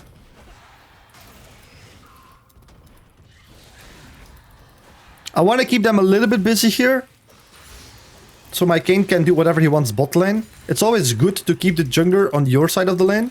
As long as you can. Now I think Cassidy is taking the Raptor camp from Mordekaiser because he's tilted. I'm not sure though. So I'll just take the turret then if that's the case. Alright. And then we'll go to the bot side of the map here because, yeah, Dragon is up. Well, Mordekaiser is actually not going there, so then I don't have to. I think Castan might just be following the Mordekaiser around and looking to take his stuff. So I don't think this guy needs help. But we can visit top lane perhaps. I have to be careful though, because again, Mordekaiser and Castan are going to be topside here. So I'll place a ward there to see when they're going to move. Let's see if we can kill this Yasuo. He has a Bork, so we have to be careful of that, but I don't want to ult for him though. It's not really worth it. I'll just W here. Yeah. I don't know why Kill did that. I don't know why Kill was walking up there. I just tried to save my R, because I don't feel like it's necessary to use it. Kill just randomly walked into him, so that's a bit sad. I'll just see if I can take top lane turret here, honestly. We're really fat. This guy is 64 CS, 140 CS. He just didn't respect us enough, you know.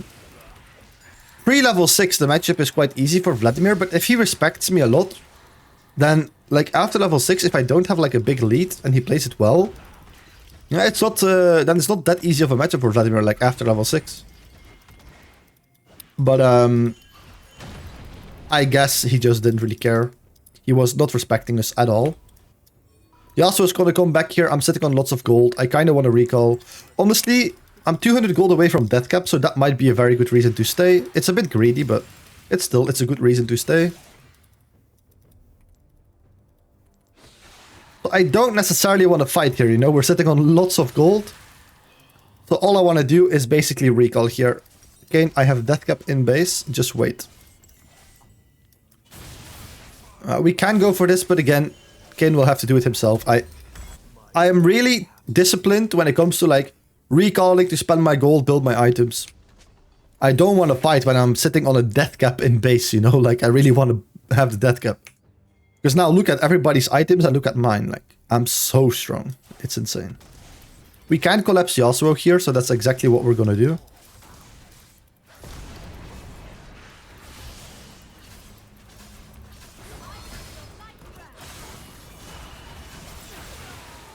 Alright, and now I'll just go mid lane again. Kill, stay top. We shouldn't lose the third from this, this should be fine.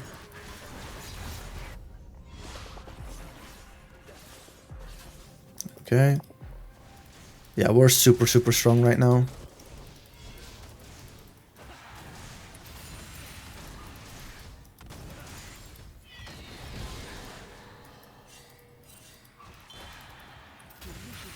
Castle is probably going to go bot lane here. Yeah, exactly. That's what he did. Now, I can help my team or I can start shoving. I'm not the best at taking turrets and I'm very, very strong. My Kayn is coming here as well, so I'll just look to fight, honestly. We win this very easily, I think.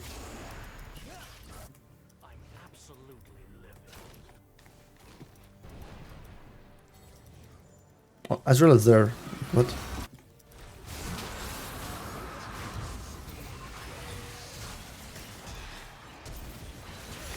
Alright.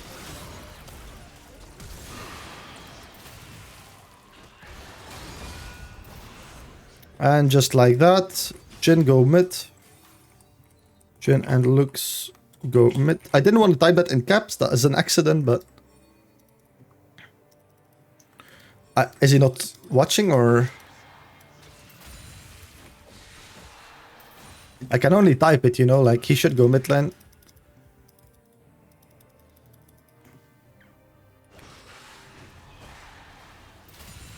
I really don't know why he's bot lane here. Like, go mid, please.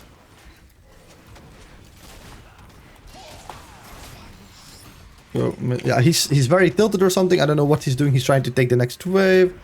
I don't know what's happening here. He should just go mid lane. It's fine, though. We'll reset. Dragon is about to spawn. Spend our gold. We finally get our boots. I'm gonna build the Void Staff here as a third item. The reason why is we have a Kayle, a Vladimir, and a Lux. Lots of AP. So even though the enemies are not building Magic Resist right now, they should be building it because we have 3 APs on the team. That's why I'm gonna build Void Staff. Because if they're smart, they build Magic Resist, and then if they do, if I don't have a Void Staff, I'm gonna be really screwed.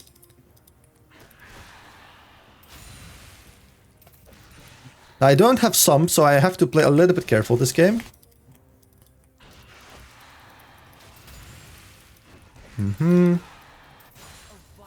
I'll first evaluate the wave before I move. But again, yeah, I don't have some, so I have to be a bit careful here. My Kayn is top lane, so we're not really looking to do the dragon. It's also the second dragon for the enemy team, so we don't have to take it. There's a control ward in this bush. I'll try to clear it. Oh. So Zyra put the control ward somewhere else.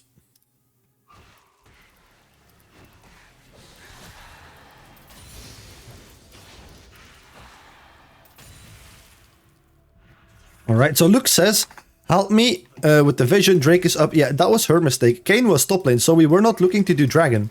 You know? You have to know when your team is wanting to do the dragon and when not.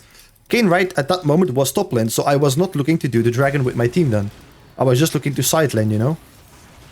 Now my entire team is coming, Yasuo is top, so we're completely fine doing this Drake. Yeah, we can drag it out a bit, that's completely fine.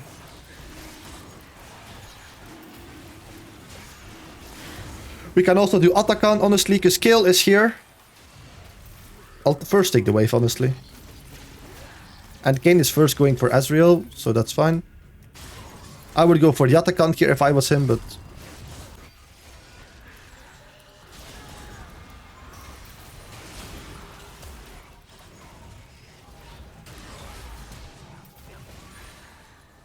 I have to be a bit careful here. I might be dead here. I think Mordekaiser actually saved me here. Yeah, he might have actually saved me. Oh, my Q didn't go off. My Q didn't go off. But it was a very annoying point to be Mordekaiser ulted because we were here. Now again, I believe my Kayn should not have gone for this. I think we should have just started this. And then they would have to come through here, through the choke point. And then I have like a very good ult angle. Kayn went too deep for no reason. And my mistake was following him for no reason. Right. Now I am very strong, so I thought maybe we just win. But I also didn't play it that well. I was like, they were constantly like focusing on Zyra. Then they were like spacing me quite properly. So if I played it better, we still would have won that. But it would have been easier if we just skipped all that. I shift the wave and then we just start this or we trap here. That would have been smarter. But again, if I played it better, we actually would have won that fight. Okay. We almost have the Void Staff, which is really nice. Again, we'll just go bot lane. Why do we go bot lane? Atakan is up. You want a side lane to get solo gold, solo XP, so farming is very important. And you want to do it in the lane closest to the objective that is up or that is about to spawn. Now, we should defend the top lane turret, because that's 700 gold. If Kassadin gets that, he's actually completely back into the game. That's a very big win condition for him. If he could take that, that would be really, really good for him. My goal right now is just to get my Void Staff. So I'm a little bit greedy here with hard pushing. But I see lots of people mid lane. So I'm just gonna go for pushing here. I just don't know where Mordekaiser is. Okay, he's also mid lane. So we can actually just keep on pushing here. Like everybody's mid lane right now.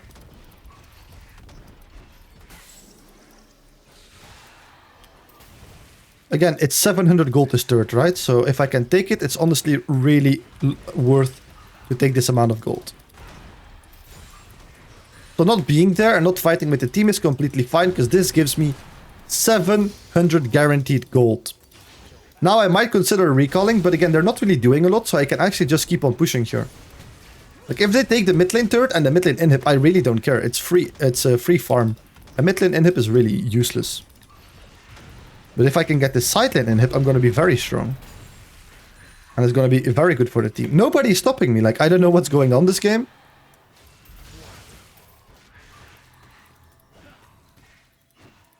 Like, they're still not stopping me. They're still all mid lane. Maybe Kassadin also recalled. I don't know. I don't know where Kassadin is, so I'm just going to back off here. Yeah, Kassadin has recalled. And I'm going to position myself in this bush here to place a recall.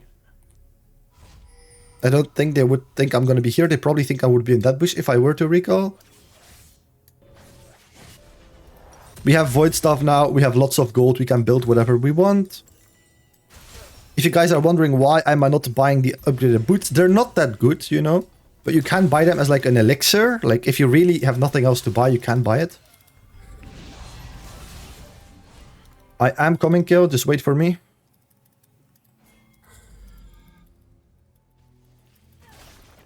Trying to save her. And again, I want to go bot lane. Atakan is still up. That's going to be the objective that we're going to be fighting for. Dragon is also up in a minute. Yes, Baron is up, but in this elo they typically don't rush it at 25 minutes. So I'm not too scared of it.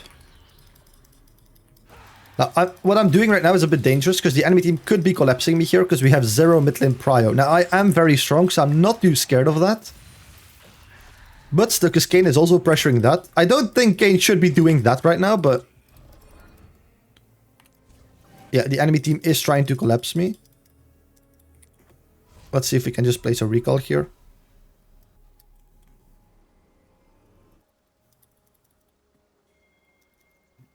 Are they trying to do this, or what's happening? Where's Syra?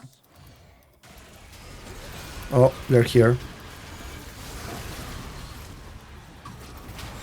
Alright, I have Zhonya still, so...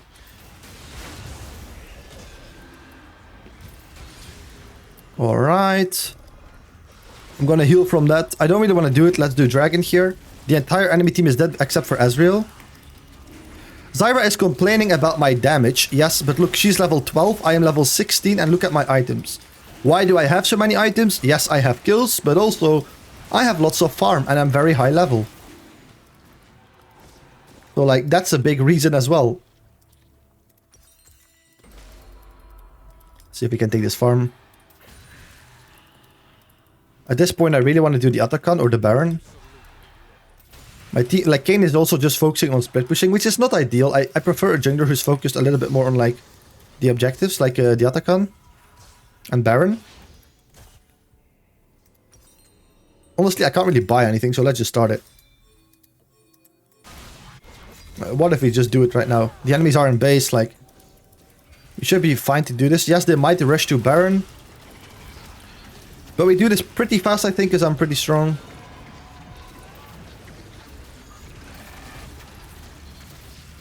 And in this elo, there's a very low chance that they're gonna do this, like Baron, while we do this.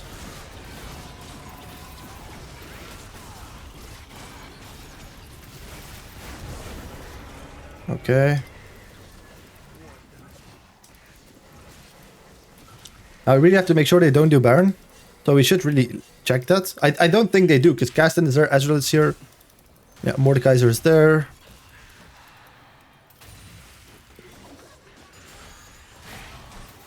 don't know why my Lux is taking my CS here, but that's fine. Oh, there's a Yasuo here. We can definitely look to collapse him. Ah, he's already dead. Baron, we can just do that. I'll reset, build by Zhonya's, and we go Baron. And I will have 4 items when casted not only has 2. So we're farming a lot. You can see I'm level 17, level 12 Zyra, and then she complains why we do so much damage, you know? Yeah, it's because we're farming a lot. And also we have kills, yeah. The enemies are constantly walking into us, so having 11 kills definitely helps in the gold department to get like a gold for items. But yeah. Now I want to be top lane, you know, because it's the closest lane to the Baron. Asriel is bot. We can literally just do this. Like, I don't know why he is bot lane. Knowing he is bot lane, like, he can't do that. They don't have a ward because Mordekaiser is recalling and he is not cancelling it, so... Yeah, now it's warded, but Mordekaiser is probably already recalled, so...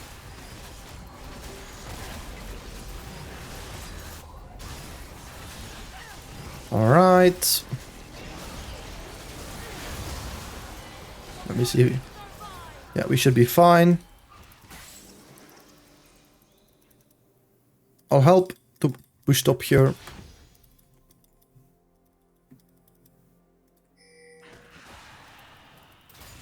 Now all we have to do is shove the lanes out. And in this, you know, you could possibly just group with the team if you're this strong and just fight. But again, like this doesn't make too much sense. Even if you could do this, it doesn't make sense to risk that. If you misplay it mechanically, you lose the game. So it's better to group.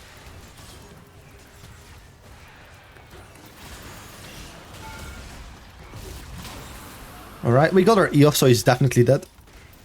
Like, Kane should definitely easily win that.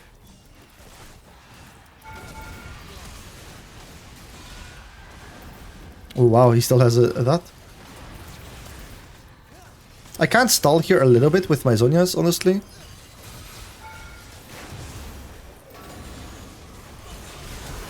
I'm gonna die here, but we killed everyone, so we just win the game. And this is just, of course, having some fun limit testing a bit. But yeah, that's how we went here in silver. We farm, we become strong, we punish our lane opponent.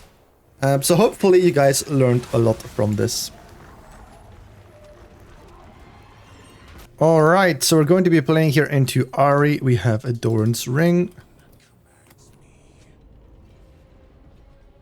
Okay. So actually I looked at the lobby here and Ahri and Kled might actually be Smurfs. But yeah. There are so many Smurfs in the lower elos that I'll just have to play the game against them. We are actually one of them. But yeah, it's very difficult to find like full silver, gold, platinum, emerald lobbies. Like in the lower elo bracket, there's like a lot of Smurfs, so we'll just have to take them here in the gameplay. Like we're gonna have to deal with it. We are playing into Ahri. I don't necessarily like going Conqueror into Ahri. I just go it because I like it into a Mumu and into Kled. And it's also decent into Ahri. I like Ahri Scorch more into Ahri, but Conqueror is also fine. So knowing it's fine into her and pretty good into a Mumu and Kled, that's why I went it. Now I'm gonna place a ward here at 115 to spot out the enemy jungler. There we go.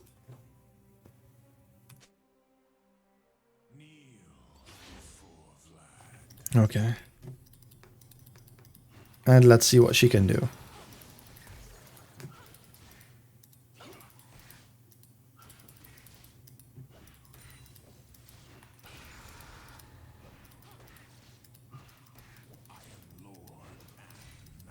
I like to push into Ahri so she doesn't just completely like out wave clear us. I don't have Q right now, so I don't want to really trade with her. Our Q is coming up right now. We're gonna get level 2 first. Or it's gonna be about the same time actually.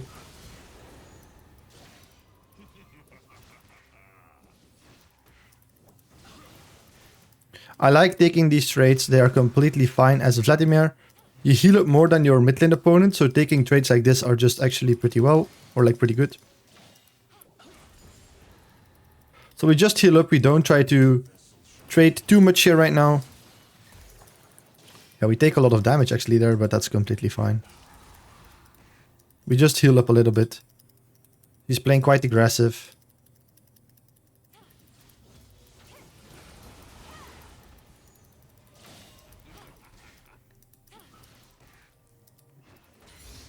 Alright. These traits are really good for us. She might have her charm, so we have to be a bit careful with that. She is getting low on mana, so we're really chilling, honestly. Again, just play around your sustain. No matter how aggressive she plays, if you just play around your sustain properly, you will not die. Okay, she instantly flashed, which is completely fine. I thought her reaction time might be not that good because she's in this elo. But again, Ahri might be a smurf, and I think she is, considering how she's playing. So we'll just have to adjust to that. Well, we missed a cannon minion, actually. That's not good. We'll just have to adjust to that. Play a little bit slower, you know. The wave is in a bit of a bad position, so this is right now going to be a little bit of suffering. But that's completely fine. I'll just have to take a reset here. I don't want to overextend and die potentially, so... just look for a quick reset. I'm gonna go with the standard base, where I like to go typically Dark Seal into Boots of Speed. So that's exactly what we're gonna be going. Ahri here, if she was actually like a very good player, she would have just frozen the wave here.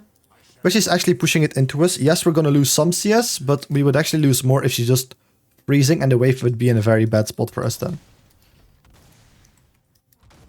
Okay. I'm also playing on a different account, so I don't really know how to ping here.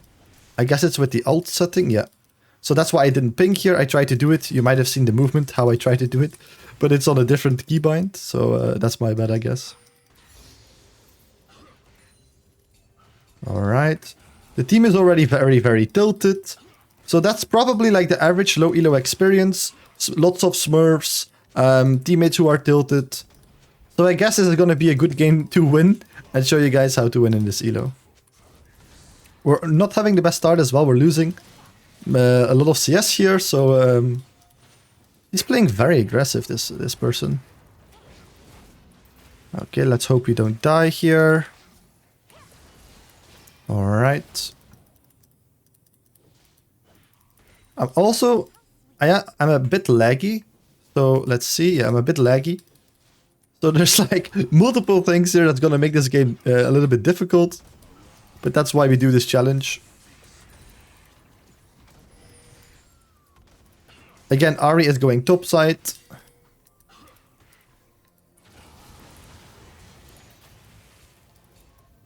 Right, we just take a good trade like that.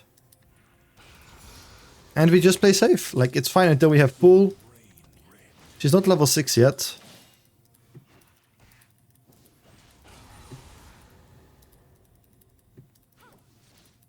Alright, I can definitely place a ward here, honestly. Looking, since my Fiddlesticks is going topside here, I'll just place it on the top side of the map.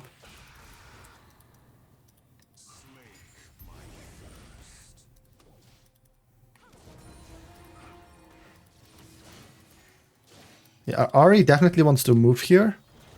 Yeah, we cannot win that fight. It's already over. It sucks that I missed my cannon for that. But it is what it is. Like I said, Kled and Ahri are definitely smurfs. He already got a kill early on in this game here, and then now Kled also got a kill. Like he's already 4 kills, so it's gonna be a rough game. So we'll see how to carry this one.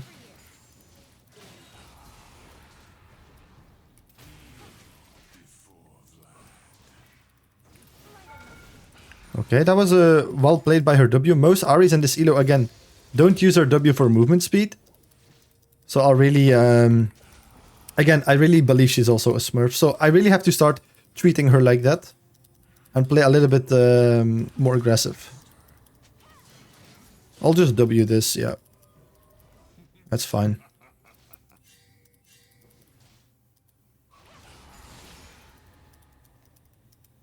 I can actually hold the wave here, annoy Ahri. Yeah, okay, we dodged her charm, which is really good.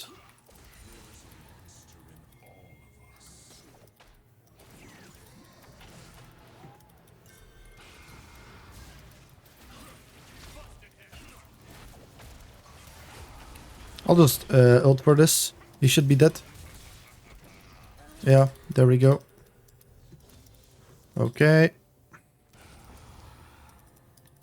Ahri is gonna come back to lane. We're sitting on lots of gold, so I kind of want to like have a recall here. So now our job is to place a recall here.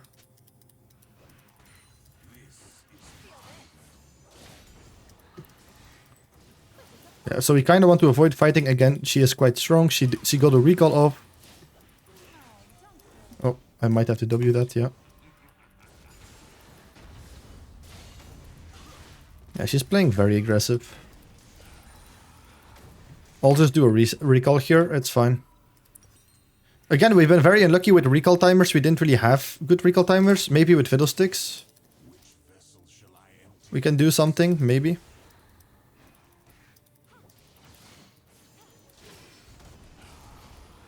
Alright.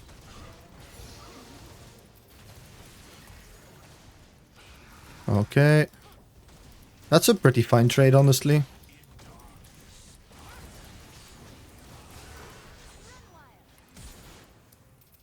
Okay, she ults for it, I guess. That's completely fine. Oh, I didn't W in time. That's a bit unfortunate.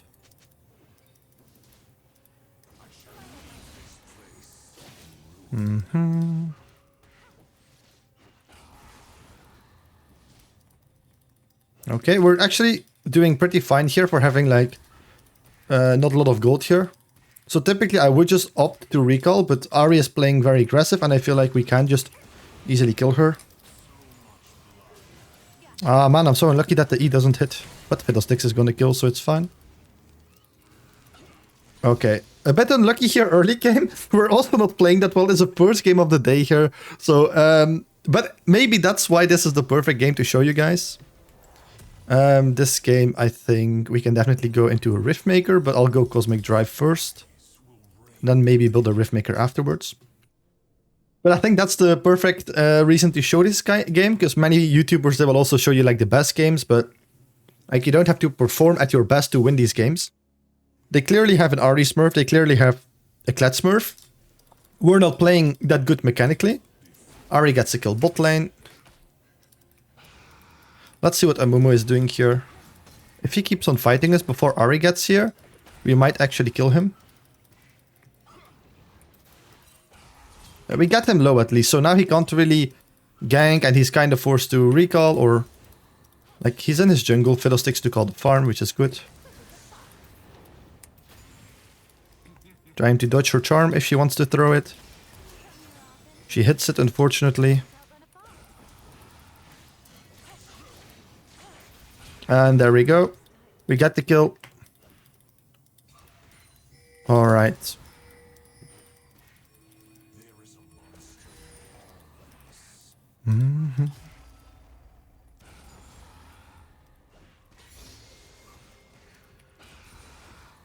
Alright, and there we go. I won't go for the plate.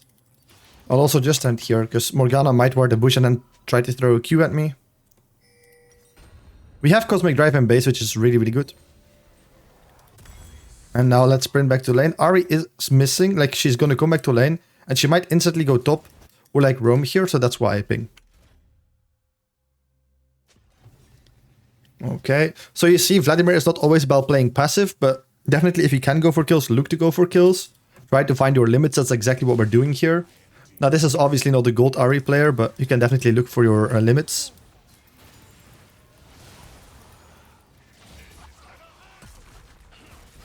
Alright, there we go. That's a free kill, even if Seth doesn't come, I feel like that's a free kill. Okay.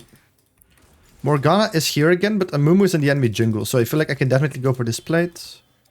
Yeah, I just want to go for the plate. I kind of want to ignore Seth here. I don't want to fight. I don't have Ghost. I don't have Flash.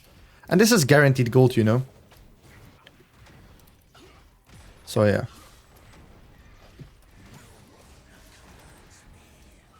Now, Ahri is going to come back to lane with ultimate, so we're going to have to be a little bit careful in the sense that we can't just randomly all-in her, because she might just escape with her ult.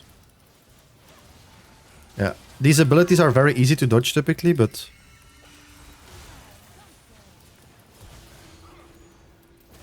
And Morgana is dead because of that. Like, if you know you're strong enough to fight like this, just do it, right? Don't be scared.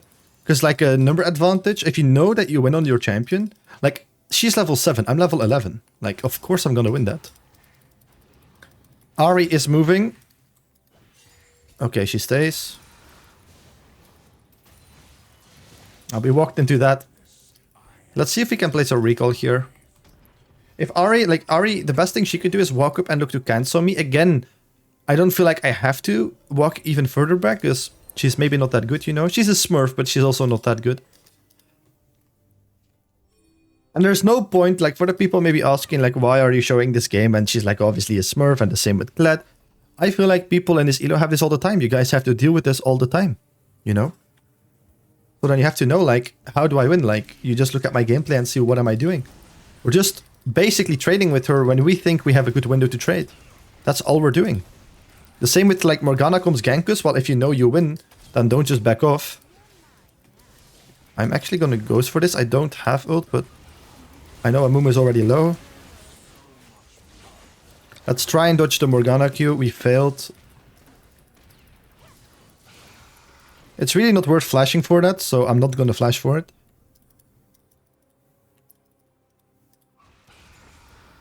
Yeah, my teammates, like, there, if they die to Ahri, that's not really my mistake. Like, they shouldn't just be overextended like that. They should just look to back off. We have fiddlesticks here, but let's see what we can do. I feel like the team is already grouping for the dragon. People in this elo overvalue dragons often, but even in high elo they do. So I don't really focus on dragon fights. I focus more on like winning the fight rather than getting the dragon. This guy is fat, so I can't really like deal with him. But since my entire team is here, it's like relatively fine. I'm actually stunned here. Oh my god, the entire enemy team is there. I actually got caught up in that so much. Yeah, I was stunned by everything there. I was stunned by everything. That's a bit unfortunate. Again, I don't feel like we should have done that though, that dive. It's very easy to get caught up in the mistakes of your teammates, I guess, since you're playing in this elo. Like, the set definitely wants to force things, but he shouldn't, because Dragon is up and we know the enemies are grouped. Like, it's not random that the enemy team is grouped here. It makes sense for the Dragon, right? So we shouldn't make that play. I guess I also make a very obvious mistake here, but it's completely fine. Again, you don't have to play perfect to win these games.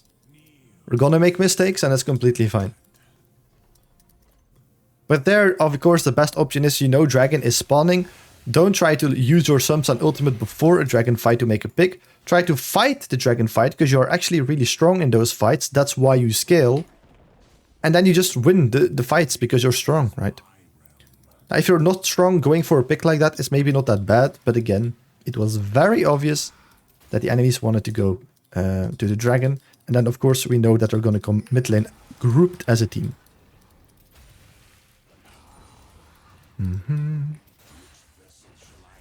Alright. Now we just scale. We're side laning. I don't really care what's happening in the mid game. In the mid lane, I mean. He is dead. I'm trying to dodge her charm. If I can get the red Q off onto her. I have to flash that, unfortunately.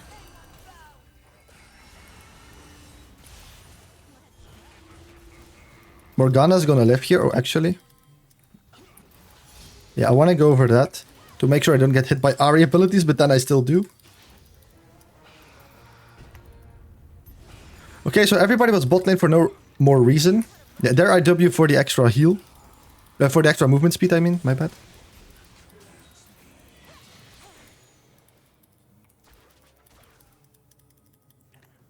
Okay, we just try to play. I try to play around my W cooldown.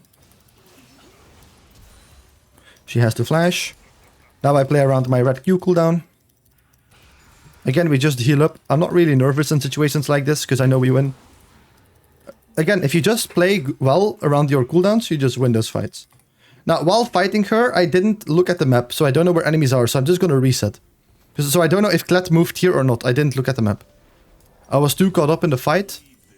So then I'm not going to risk dying, because I'm pretty sure I have like a shutdown right now. Yeah, I do. But again, we're just going to go here to the side lane. We're going to get solo gold, solo XP. Make sure we are strong, get our items before the next dragon fight.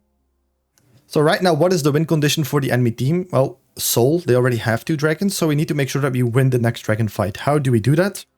Well, by winning that fight. I have to win it for my team. And how do I win it? By being strong. How am I strong? By getting a lot of solo gold and solo XP in the side lane, right? That's how I get solo gold and solo XP. If I'm always grouped with my team in the mid lane, I can't get strong, you know? Now here I have very little vision on the map. There could be a Kled ulting onto me. So we're just chilling out of vision right now. Maybe we can kill Kai'Sa here if she walks up. I don't know. I don't know where Kai'Sa is, but she's playing very, very safe. Maybe the bush is warded. I don't know. Again, there's a Mumu here. I'm going to try and get them towards each other so I can get like a 2-man ulti off. I'm pretty sure he's dead. Yeah, specifically when he does that. There are 2 people mid, but they're low, so they can't really come bot lane here. So I'll just keep on splitting and see if I can take this bot lane turret.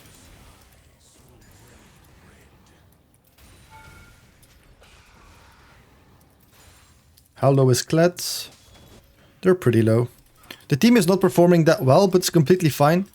Again, like, you're gonna have to carry many of your games in the lower elo. I don't really care about losing mid lane inhib because it's a very bad inhib. It's like free farm. They don't get any pressure off of taking mid lane inhib. If it was a side lane inhib, I would definitely recall and defend it. But a mid lane inhib is really not important. Now I'm gonna have ult. I have death cap here for the next fight. They're not building magic resist yet. But just in case they do, I'm gonna start building a void staff. Because we do have a fiddlesticks as well that has AP damage. So now we're strong for the next fight. I'm gonna group with my team to fight this. That's why we were in the side lane in the first place, to become strong for next fight. And now look, Ahri is level 11, we're level 15, so we should be able to just hard carry this game. Now how do we play this? Try to stay a little bit out of vision. You don't really want to show yourself. They just warded that bush, which sucks. See if we can poke the enemies a little bit here. I feel like we instantly win the fight. They came into us and we have a fiddlesticks. That's why I don't really walk up here. I know we have a fiddlesticks. He's waiting around the corner, so you play around your team. Ahri is really trying to get some work done, but she's struggling. She's also level 11, so she does like 0 damage. I can just zone him here. I don't want to go too deep. Okay, I am getting caught here. So let's go back a little bit. Heal from the dragon. Play it slow. Okay, we should get another kill here. And that's a flash for the Morgana. So we did get caught in the middle of the fight. Now again, like, look, we can make mistakes like getting caught, and you know why, guys? Because the enemy team does 0 damage. Why do they do 0 damage? Because we're level 15. And they're level 12, they have 0 damage. I have to be careful of a Kled here, but I have a fiddlesticks behind me, so I'm not too scared, you know? And I'm also, of course, quite fat myself. Alright. Now I'll just recall, I am getting low. But you can see, it's also not that difficult what we're doing. Like, none of it is like really special. It's just being consistent, knowing what your limits are, knowing how to approach a fight. Knowing, oh, we have a fiddlestick, so we want the enemy team to let them come into us, and then he ults over the wall. So just a little bit looking at your team and things like that. Now here, I kind of want to go to the side lane, but all the side lanes are already pushed out. So I'll just go mid lane here. Because the side lanes are way too far out. So I'll see what I can do here around the mid lane to help my team out, perhaps. Maybe we can catch a Morgana here, I don't know.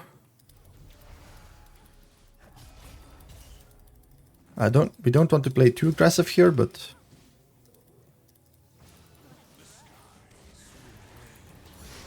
Again, the only reason why we're here is because the side lanes are completely shoved out. Okay. We might have to fight here, but my Jinx is not here yet, so I don't want to play too aggressive. Okay, that's an Ahri flash.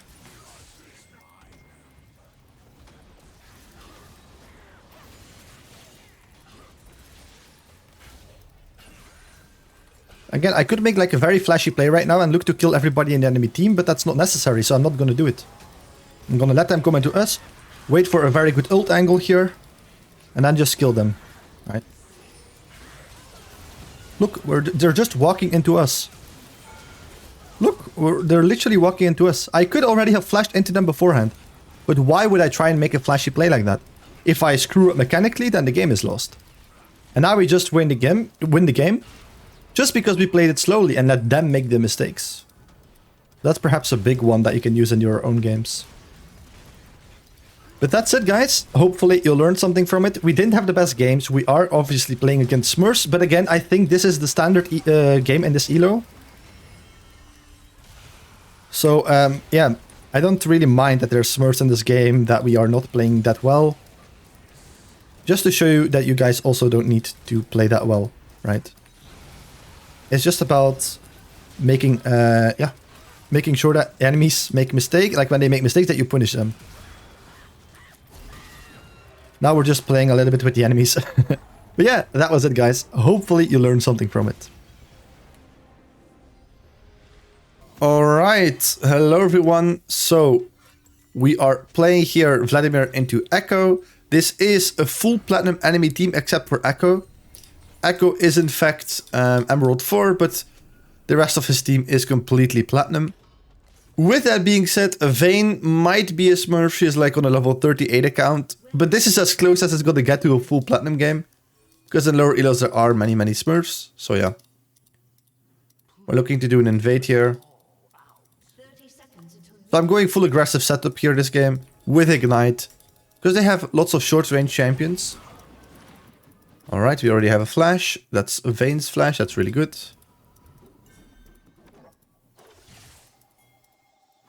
I can probably... Oh, that's fine. We have Pike here, but I don't want to overforce, so Jax is already gone, so... We'll just chill.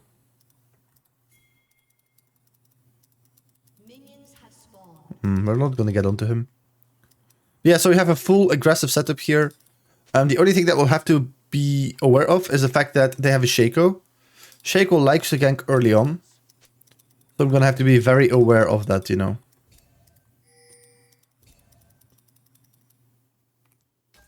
Is he... Like, Shaco has to be here, right? Oh, it was set actually. Alright.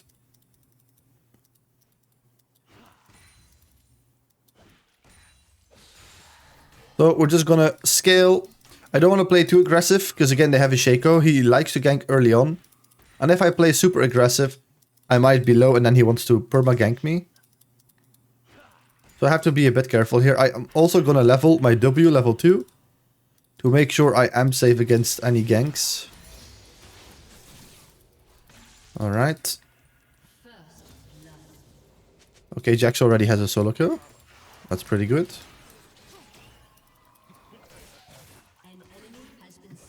Alright, so W is really good into Shaco and into Echo. The thing is right now we don't have our W, so I have to play a little bit safe.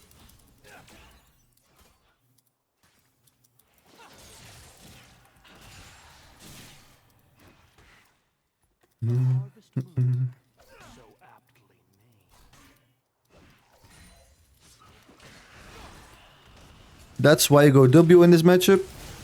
I don't think I'm gonna die here.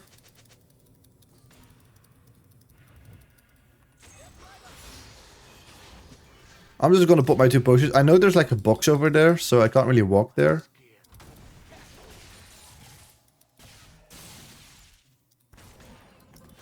Alright, so that's why I said we're gonna play safe here. And that's why we level W this early on. Okay, it's very nice. To make sure we don't die to the Shaco gank. So it's very important, guys, that you really understand what he took the cannon minion, dude. Like she made sure we missed it. But that's why I said it's very important to make sure that you keep in mind the enemy jungler, you know? Because even if you have like an easy matchup, if the enemy jungler is something like Shaco, you can't really hard push, you know? Since we were close to our side of the lane, since we had W, that's why we live there. If we start pushing because we think, oh, Echo matchup is easy and we don't take into account the Shaco, we would just die early on. But now it's the Echo who died early on, which is really good. Now again, I'm gonna try and do the same. I don't want to be on his side of the lane for too long. Because they also have a roaming support Nautilus with Shaco. They have lots of kill pressure. So I really want to be on my side of the lane here. Yeah, and that's exactly what I mean. It's like, that's what I mean, you know? It's super obvious that he wants to perma-gank me, you know? Like, it's a perma-gank champion. You can't be frustrated if he perma-ganks, you know? You know beforehand that that's the type of champion that he is. So you just have to play around it and keep it in mind.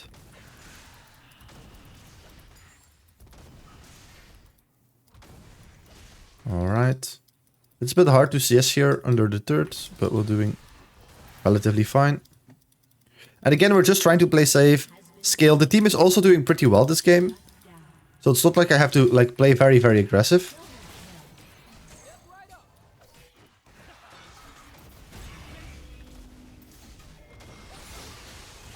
He has a low Q cooldown now. I always underestimate his cooldown. Alright, but again, we don't have pool, so you want to be a bit safe here. If Shaco comes... I'm baiting here for my pike.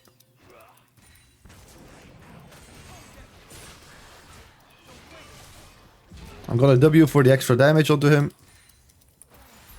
Now the wave is in a bad spot, but again, I don't want to shove out the wave. It's actually not like... Shaco, if he gets early kills, he just completely snowballs the game. That's the last thing you want to have, right? So it's okay to just give up some minions. And we're gonna go Cosmic Drive this game. So here we're losing quite a lot of minions, but that's completely fine. Again, I rather lose some minions than to give Shaco a kill opportunity onto us, because he's one of those champions. If he gets 0 kills in the early game, he's useless. If he gets a kill in the early game, he is very overpowered. So just play safe, scaling.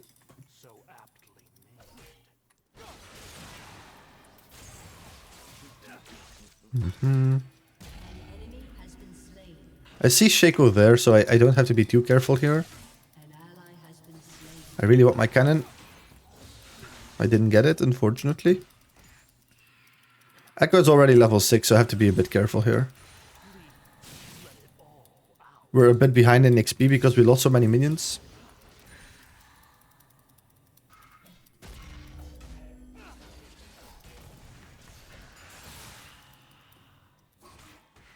Alright. But again, I am not in a position where I have to force something. My team is also winning this game, so ultimately I can just play safe, sit here, and then just win. Here I have to be careful that Echo doesn't gank. Like he doesn't invade my Gwen, so that's why I try to walk up. We're getting a little bit low here, so I'm gonna have to play a little bit safe. I can probably just ult him, honestly.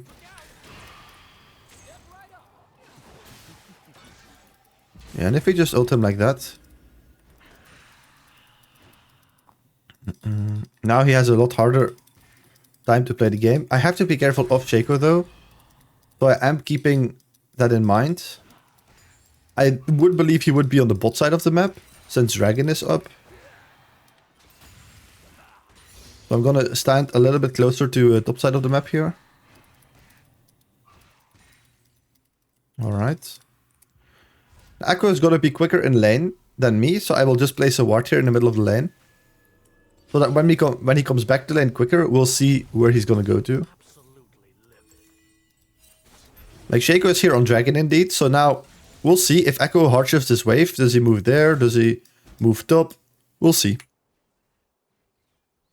Now Echo is actually slow pushing, which is pretty good for us. He should just instantly move here, I feel like.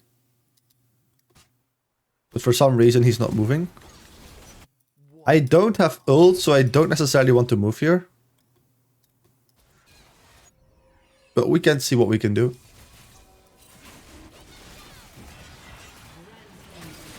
We have the Drake. I'm not sure. Oh, that's actually the real one. I should have ignited him.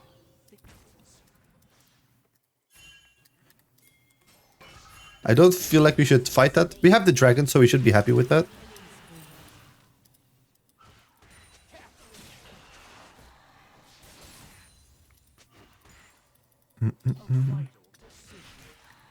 Again, I don't want to overforce against an early game team comp. Oh yeah. I'm just gonna ult him here, you know? It's like really good. He's getting really low. He can't really play the game now. I don't know what he's doing. If I just burst him, he probably didn't expect my burst damage. That's why, like, I knew I just kill him with Ignite. I can just one-tap him. He probably underestimated that damage, so that's why we get a free kill. So we're not doing anything, like, special here.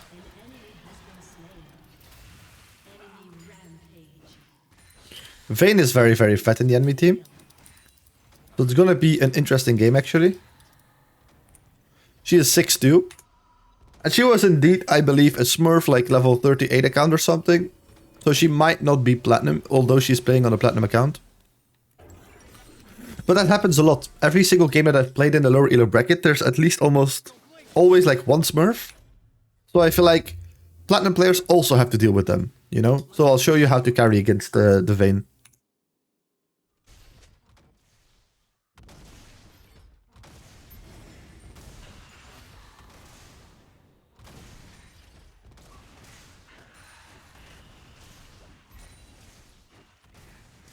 To make a donation.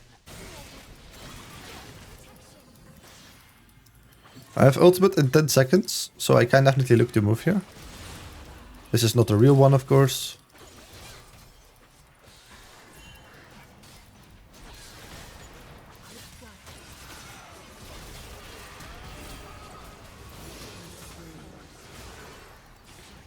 Alright, we should be fine here. I'm trying to bait the Nautilus because my Kaisa is coming here. I'm gonna have to flash her though. But there we go, that's a perfect bait. Maybe we get onto the Nautilus. Nah, that's fine. I'll just shove the mid wave. So tracking your teammates and knowing how to bait enemies is also a very important one, I believe. Lots of players in this elo typically don't tend to do it. I don't know why my Pyke is sharing XP, but I guess we'll be able to take more plates. They should have just recalled and defended bot lane tower, but yeah. It's very weird what the Kaisa and Pyke are doing here.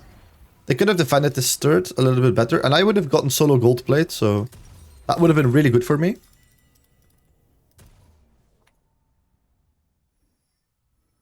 Now luckily, Vayne, she has 6 skills, so she is pretty strong, but she doesn't have that good CS. So honestly, it's like completely fine.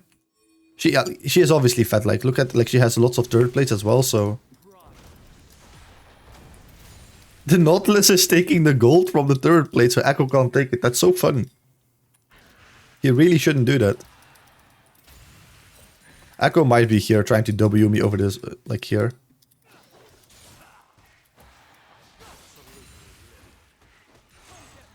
I don't know where Jaco is. I'll just place a ward in the middle of the lane and see if I can move here, perhaps.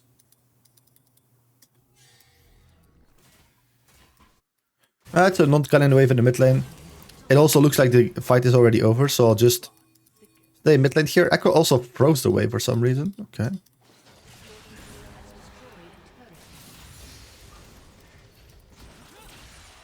I'm not sure what he's doing. He's playing so weird. You should actually be dead from this. Yeah. Well, actually, I only have one more minion here, so let's just get out. I can do all of this because I know Shaco is bot lane, just chilling over there. So then this is... I think Echo is very tilted right now. He is, yeah, not playing that good, so I think he's very, very tilted. But then it's a free kill. It's a free third plate. It's guaranteed gold. I might even get the entire third here. It's gonna be close. We'll see.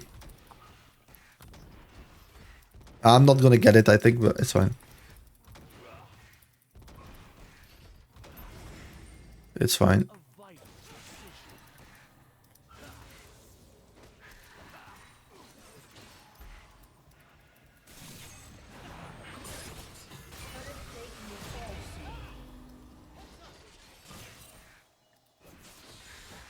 I'm just gonna reset here.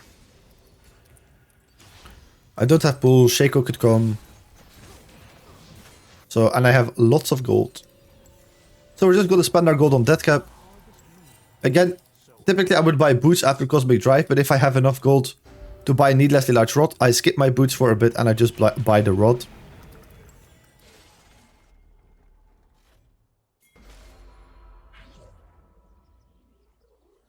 So the bot lane turret has fallen, so of course my ADC is gonna start laning here. The enemy ADC is also gonna start laning there. So then we should be completely fine. Side laning here, getting solo gold and XP in the bot lane. Vayne is 7-2 right now. Her team is not doing that good. She's the only one who's really fed. So we'll see. We'll see if she can perform.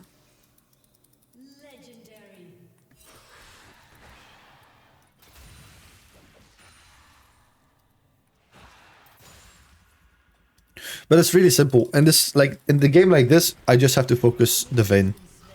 She's already dead even. But I just have to focus the Vayne. She's the only fat member in her team. Alright. Now I have to wait to walk up to Seth again because I don't have W. He is 0-7, but he can always kill me. Right? If I don't have pull, I need to be very careful. Now we have pull again, so he can start playing a bit more aggressive.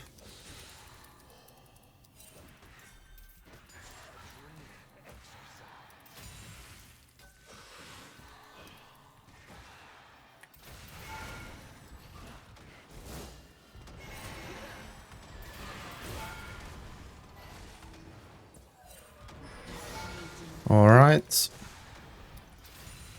And just like that, we kill him. Everybody's mid lane in the enemy team, so I'm really not scared of like people moving bot lane here. So this should be a free third. Again, I'm just side laning, getting solo gold, solo XP. Even though my team is really fat, the last thing I want to do right now is group with the team. Because then if we somehow lose a fight and we give away all the shutdowns and I'm not farming, then I won't be able to carry anymore. But if my teammates right now miraculously lose against the enemy team, it's completely fine. Because I'm farming, and I will still be strong to win team fights after. Just like in a normal game, when my team would not be fed. So that's the logic behind that. But okay, again, I'm not gonna buy boots because I have enough gold for a needlessly large rod, so I will just buy that. Now, the side waves are both pushed out very, very far. So the only place I can actually walk to right now will be mid lane. So I will just go mid lane here. Jax is dying, which is not so good. This Vayne is getting really, really fat. But okay. We'll just go mid lane. We literally have no other lane to go to. And since Echo is pushing bot, I can probably, after taking the mid wave here, I can just move bot and take the bot wave.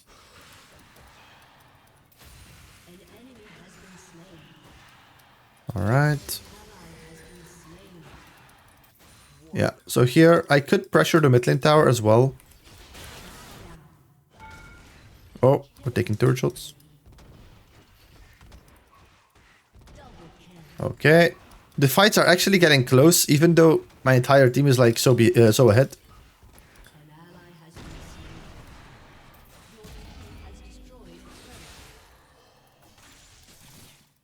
I shouldn't really be scared of Echo here. I can just go bot side, take the bot wave, shove it out, a wave or two. And then reset for decap. Oh, there's actually Shaco here. Alright. I kind of want to ignore him. And just take the bot wave. Now, I won't be able to take another one. I feel very unsafe knowing that Shaco is here. So I'll just reset before Dragon here. It's 1 minute before Dragon. That's when you typically should recall anyway. So we'll just buy death cap. And now because we've been solo gold, or like... Now, because we have permanently like side laned and get solo gold, solo XP. Look, 157 CS. It's not the best CS, but it's like decent this game, right? We're level 13 right now, which is pretty good. We have decap Cosmic Drive, so we're very, very strong right now. Alright. While waiting for Dragon, I'm just gonna take this. I don't see why I should move to Dragon instantly right now. My team doesn't really need me. Now, I don't know where Vayne is, so ideally I set up a trap in case Vayne wants to contest this. I set up a trap somewhere to make sure when she comes to the fight, I just can blow her up. I'm not sure if this is warded or not.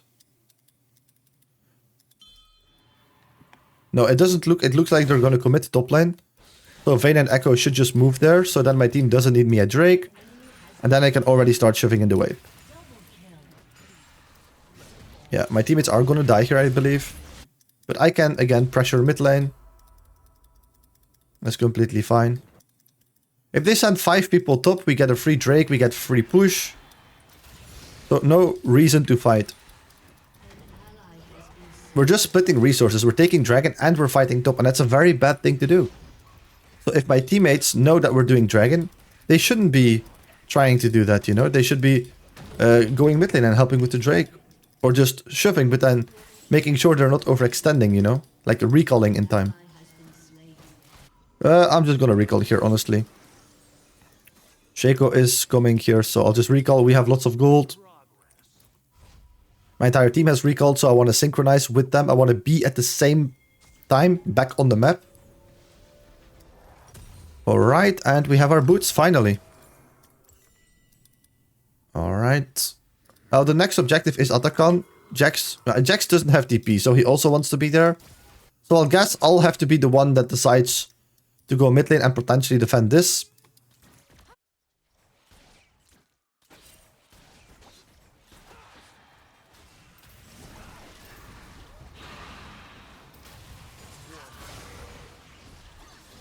He might actually be dead. I'm trying to focus the Vayne here. Yeah, there we go. And now I'll instantly reset. My team should be doing Atakan. But I want to reset because I don't want to give 700 gold to set. That's really not good. If he gets this 700 gold, that's like a way for him to get back into the game. And knowing that my team doesn't need me here if they play it somewhat correctly, then I can just defend this and make sure he can't get back into the game.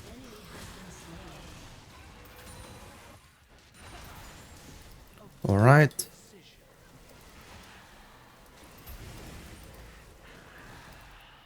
While Seth is pushing the way back into us, I'll just take this camp.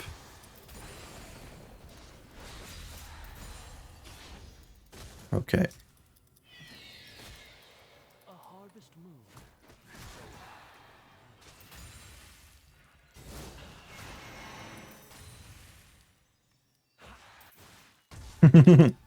I can just play it like that. It's so funny.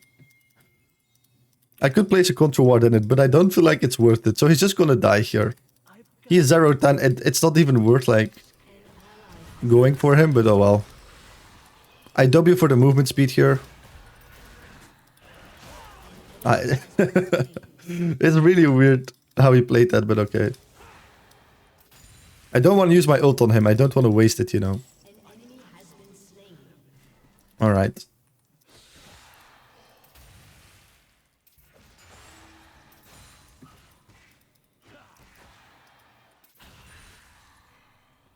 Okay, so the goal here is, hopefully you guys see it, we just got solo gold, solo XP until we're strong. Now we're really strong. So we can just look to fight here. Now, I do have to be a bit careful. I can't get onto Vayne yet.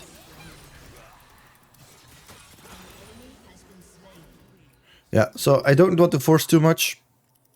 Jax was dead. My bot lane is dead.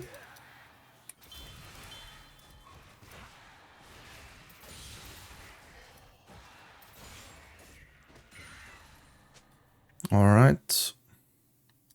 I'll catch the next top wave here.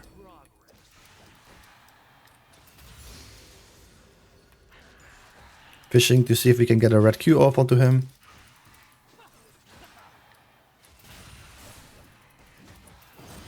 Again, we're sitting on lots of gold here, so I don't want to overstay too long.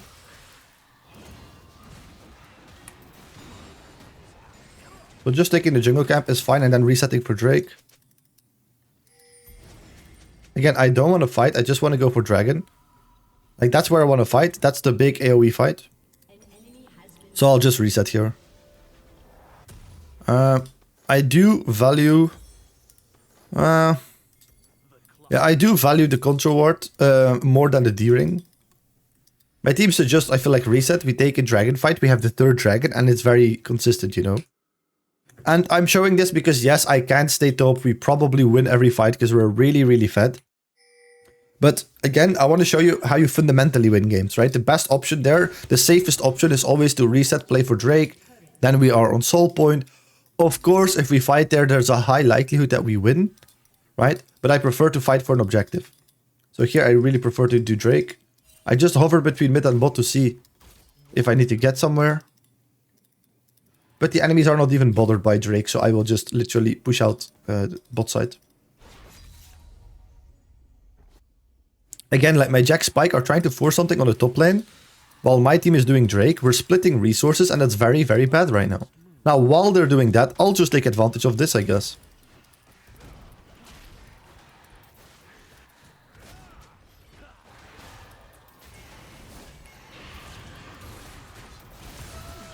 That was the wrong one. Damn. I really thought that was the real Shaco. Now, I saw like everybody topside, so I was like very confused that I'm getting two-manned by set Shaco, even though like I showed up so late to that wave. And they were already permanently there, so I really thought everybody would go there. I guess that was a mistake. But again, you don't need to play perfectly. You don't need to play perfectly to win these games. It was a big mistake. I just didn't think they would two-man me there. I really thought they would all be topside. But again, it's fine. It's only more entertaining for you guys. The more mistakes I make, the more it only shows you that you don't have to play perfect. Far from it. You can make lots of mistakes and you can still win games. Now, I am aware that my teammates are performing pretty well this game. I'm very aware of that. But of course, we don't choose the lobbies, right? I can just show you guys how I play in these lobbies. And the enemy team is actually getting quite fat because they also have 3 items, right? Vayne has more items than I do. They're getting lots of shutdowns. The waves are all pushed out, so I can't really do a lot here. So I'll just take some farm.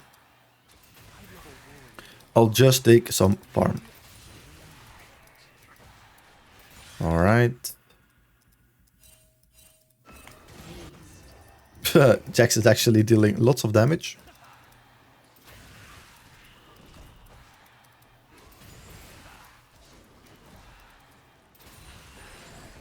Alright. I want to do Baron as fast as possible, but I also want to have my Void Staff before it, because Vayne already is starting to build lots of magic resist. She has a Terminus, and is actually building pure magic resist as well. So I'm just completely going, like, first, I'm completely farming right now. I really want to get my Void Staff before the next fight. My Jax appears to also be a Smurf. Again, in this elo, it's all about Smurfs. There's so many Smurfs in here, so that's something that the first thing that I noticed. Every single elo that I play in, we're playing versus Smurfs. It sucks that I don't have my Void Staff yet. Like, I kind of don't want to do Baron if I don't have my Void Staff. Yeah, Vayne ended by being all alone here just with the Nautilus. That's a very big mistake by her. That's not the real one. That's not the real one. Oh, come on, guys. Why? That's so much damage that I take for no reason.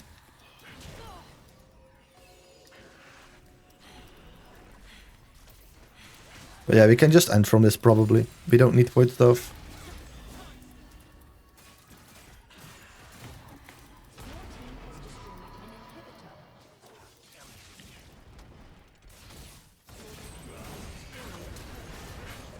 I'm gonna W here to make sure Shet can't get all of his damage onto me.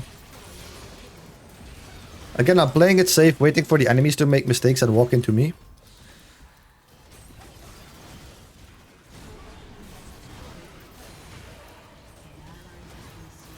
I'm trying to zone them a little bit.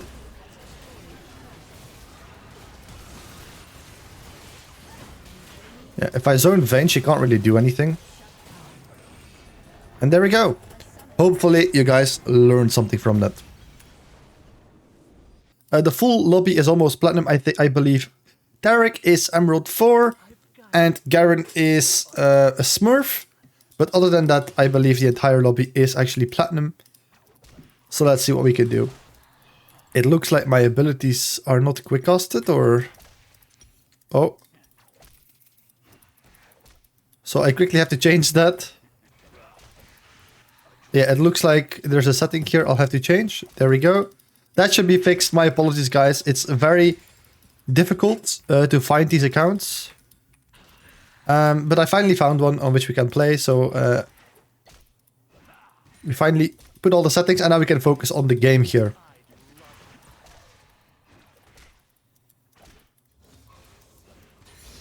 Alright, so he's level 2. I like to go pool in this matchup level 2. Because we can just block his gold card. He's not taking any damage. I'm gonna ghost here. Otherwise we might actually die. If he flashes, he's dead. He should be dead from this. Yeah, okay, that's good. I'm a bit confused here with the game. I'm not gonna lie. The settings kind of threw me off. I had to fix the settings very quickly in the recording here. But okay, it's fine. He has no flash. We lost our sums. It's completely fine. We have the kill. We lost some minions, but now we can hopefully focus on the game. Alright, but again, I like every single game so far that I've recorded went wrong in the early game because I have to set up the settings, all that. But again, I'm not scared of losing games like this, even where early on it's not super, like, not going that well. Because again, these people make so many mistakes that it's so easy to come back against them, even if you end up making mistakes. Alright, so for now, let's farm a little bit. We lost quite a lot of CS from dying. And also from not last hitting here. I don't know where Xin Zhao is, I'll just place a ward here. Ramis is on the scuttle, and Xin Zhao is not there, so I assume Xin Zhao is topside scuttle. I'll ping that for my Fiora so she doesn't get ganked. So I'm not in the best spot here.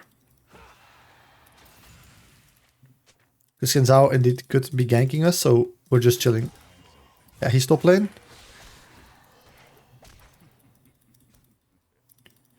I can walk up here when I have a red Q.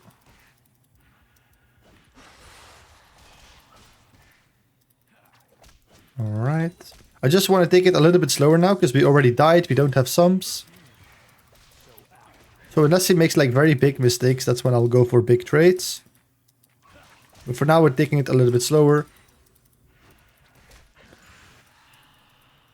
Alright. The minion wave is on our side of the lane, which is pretty good. We're in a very safe and good spot right now.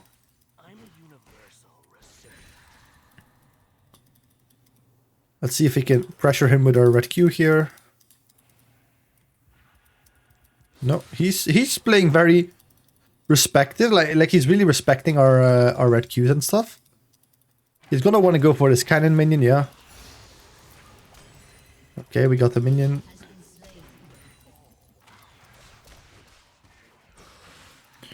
Yeah, he's starting to make a lot of mistakes right now, so that's how he's getting low.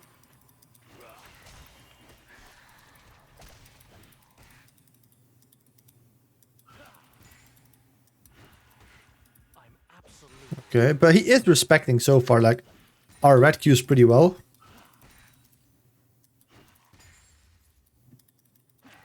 I have to be a bit careful of Xin Zhao. He is going to be bot side again normally. Yeah, indeed.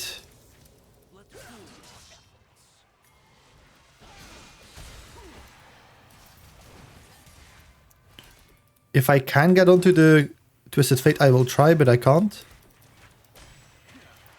That's fine. So again, being aware of where the enemy jungler is and from what side he could gank is very important. That's why we're not dying right now.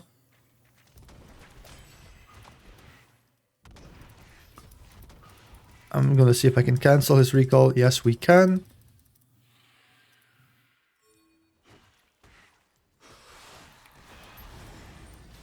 I'm gonna try and shove this wave as quickly as possible. And then we're gonna look for a reset here. We're actually having more CS than him right now, so we're fully back into the game. He is starting his ultimate. He just does it to get back to mid lane. I'm solo AP this game, so I will just go full damage. That means we're going Storm Surge into something like Death Cap or perhaps a Shadow Flame, we'll see. Looks like Ramis is dead though. Fiora should... Oh, he actually lived quite long. If Fiora should peel it a little bit back to me.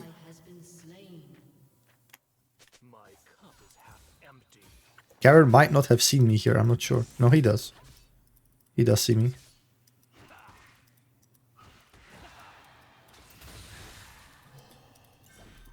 Alright.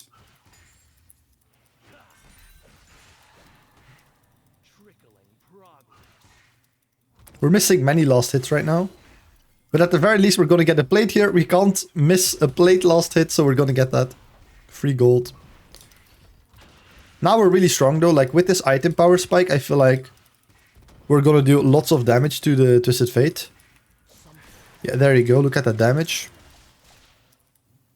I have to be a bit careful, I don't know where Xenzao is. I have a ward on the top side of the map.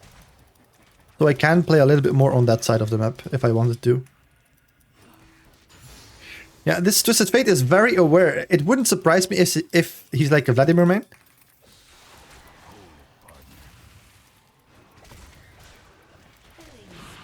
He's not gonna die from that, but I really want him to get low.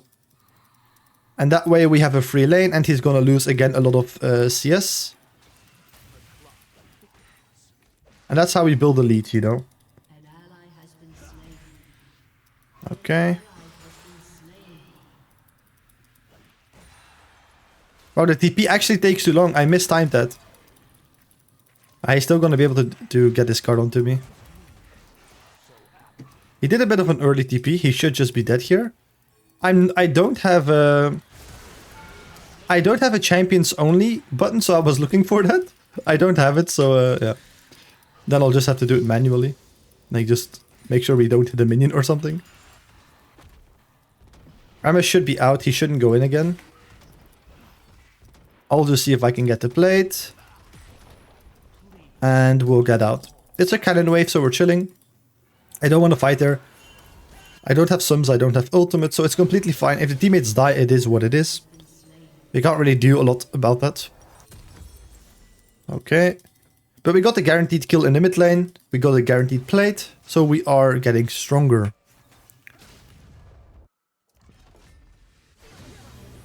Yeah, so the team is not performing too well. 0-4-0 in the bot lane. Rammus is also a little bit behind compared to the Xenzao, but we're doing fine and that's what's most important. We just have to farm up a little bit though. Because the farm has been quite poor this game. It's always like, I always have to get used to playing onto a new account. It feels so different.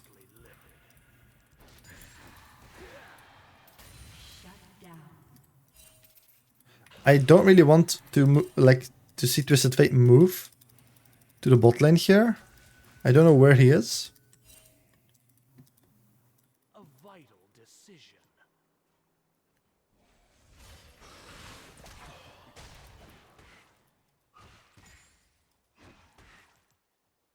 I'm playing as aggressive as I can here.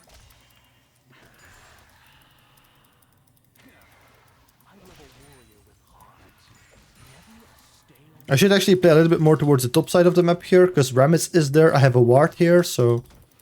Let's see if I can place a deep ward into Xenzao's jungle. His blue is up. We can invade that. Yeah, Twisted Fate is going bot lane.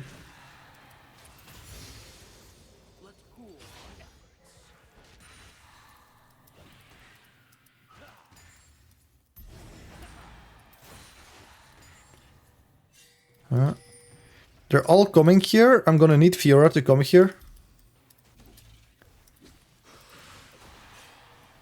I really want to help Rammus here. Because if Xenzao, Twisted Fate and Morgana come here, it's gonna get sketchy. Because Xenzao is really fed.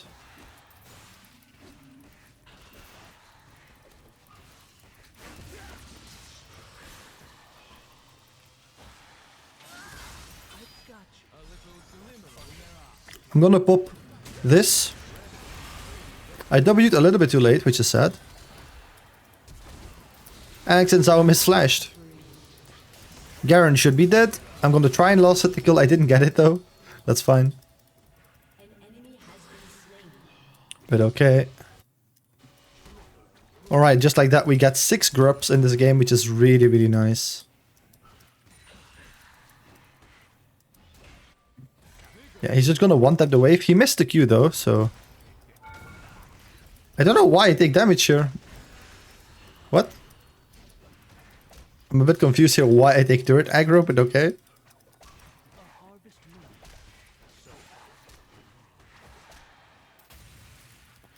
He is playing super safe. It's very difficult to get like a solo kill here. Maybe I can just start hitting his plates. Yeah, the wave is instantly dead, so... I'll just shiv out the next wave and then just get out. Xenzao is bot side. If we can get ganked, it's gonna be here from the bot side of the map. Alright. And I'm just gonna reset here. Honestly, Twisted Fate might ult to that, so I kind of want to walk up here and make sure he can't ult that. Also, I can get a plate here. But I have to be quite careful of Xenzao. So I'll just play very safe right now. I'll look to shiv out the next wave as quickly as possible and then just look for a recall because I have lots of gold and I want to spend it before the next dragon fight.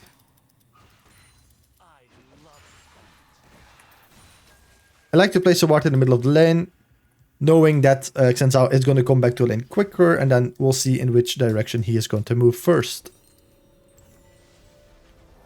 Alright. Honestly, I can probably go deadcap here second. Like, if you have enough gold for needlessly large rods, like, I personally always like to just build it and then wait for my boots. Like, specifically when I'm about to have my 2 summoner spells up, I don't need my boots. So it's like completely chill.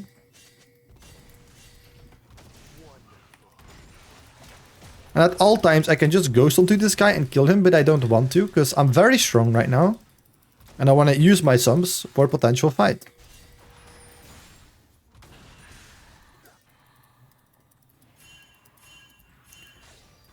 Yeah, there's gonna be a Twisted Fate ult here. I really want to stop him from ulting, but they kill Fiora anyway, which sucks.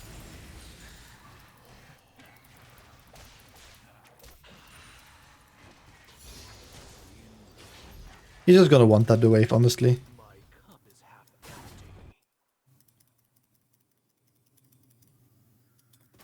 Maybe I can dive bot here. The next wave is very far away though.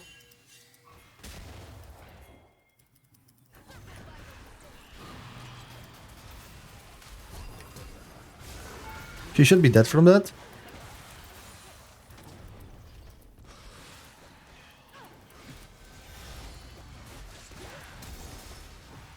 Oh, the Morgana bind. I won't be in his range anymore.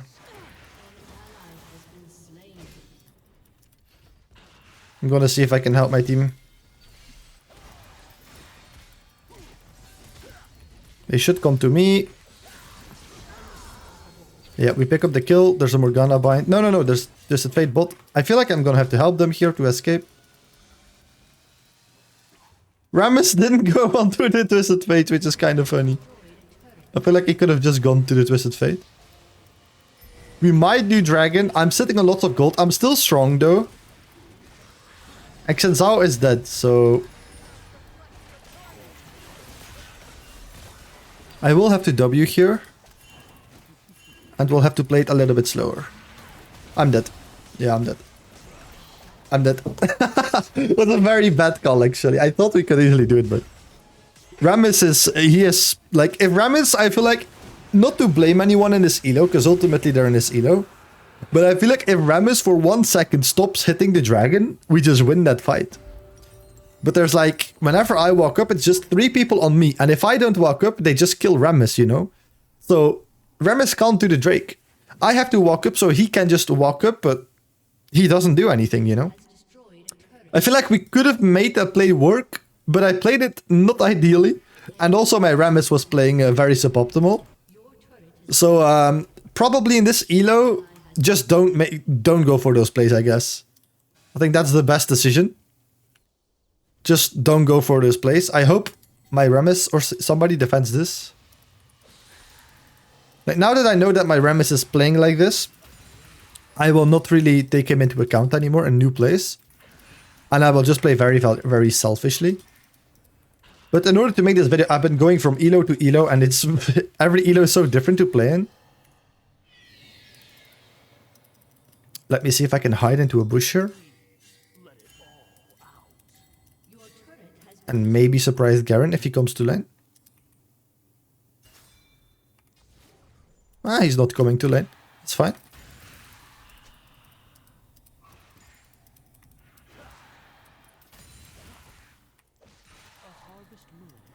I almost have decap. Alright. I'll take these flowers and these ability haste thingies.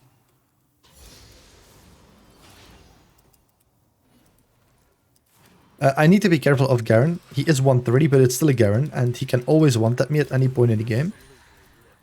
Then Zhao was also topside, so the only reason why I'm here is really just to get decap. I'm gonna back out here, and I'm gonna buy my decap. I'm gonna be very strong right now. So all we're doing right now is we're just side laning. We're side laning. Why? To get solo gold, solo XP, make sure we are strong before the next objective team fight. The next objective team fight is now going to be Atakan or Dragon.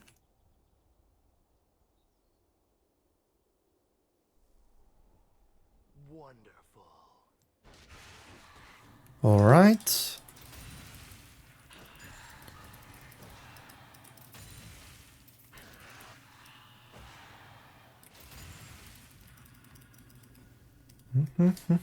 Garen is mid lane. Since Zhao is bot lane, so whatever happens top, I should be able to handle it and deal with it. Well, just a hard shove bot lane, top lane, and see if I can maybe deal some damage to this turret. If I could get my boots before the next fight, that would be really great. We need about like 500 gold. Yeah, I don't want to like instantly W his card.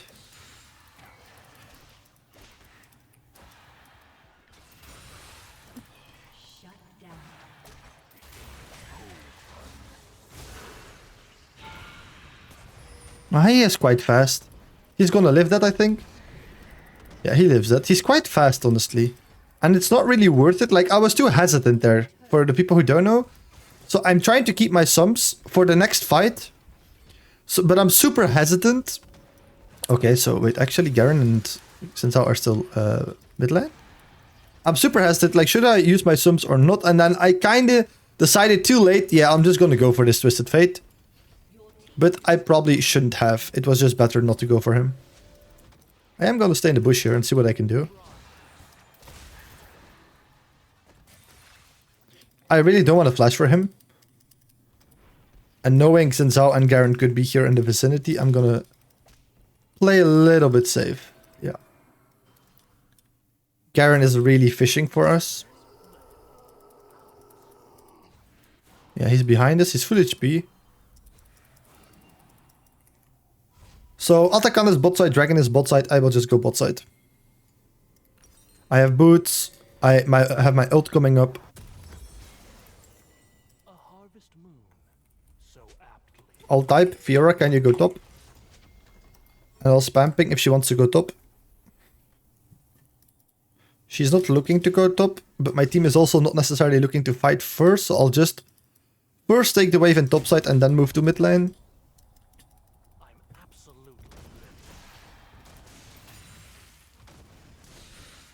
Yeah, and now I'll just go Dragon. Fiora is dead, I suppose. She barely killed... the Garen is still here. I don't want to give Garen 700 gold. It's like the best way for him to get back into the game.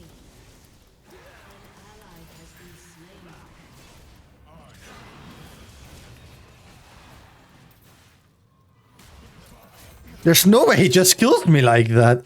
Okay, guys. I ulted instantly to make sure that even when I get low, I heal enough so he couldn't kill me, but he one-tapped me. That's my bad. I'll type Fiora. Oh, caps. I mean, I don't want to type in caps.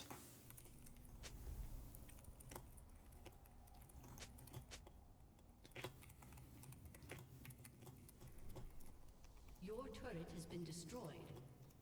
I'll just type what Fiora has to do.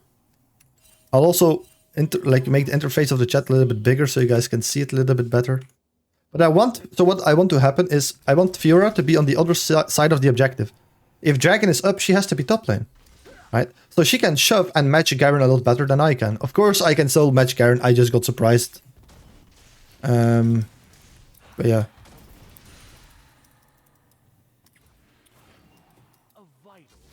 All right. Like, we can easily kill Garen if we just, you know, played a little bit better, but I played it very bad. I just didn't think he would kill me just like that. He was 1-3 with one item.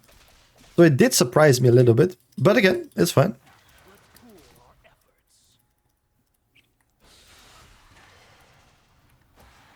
It's a bit of a boring game because this Twisted Fate has been playing very, very safe so far, and I really don't want to waste my sums on him. So if he had a shutdown, perhaps I would consider it, but now I really don't want to.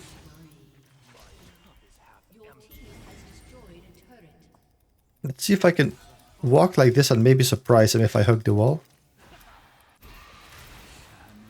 I should be dead here. I'm not sure if, like, I don't want to flash for it, but I have Ghost coming up. So I feel like if I have one summoner spell, sure, it's fine, right? And at some point, my teammates are like constantly dying, so I'm gonna need some gold to carry. If he always escapes with 1 HP, like, I'm never getting gold, so at some point we start needing to do something.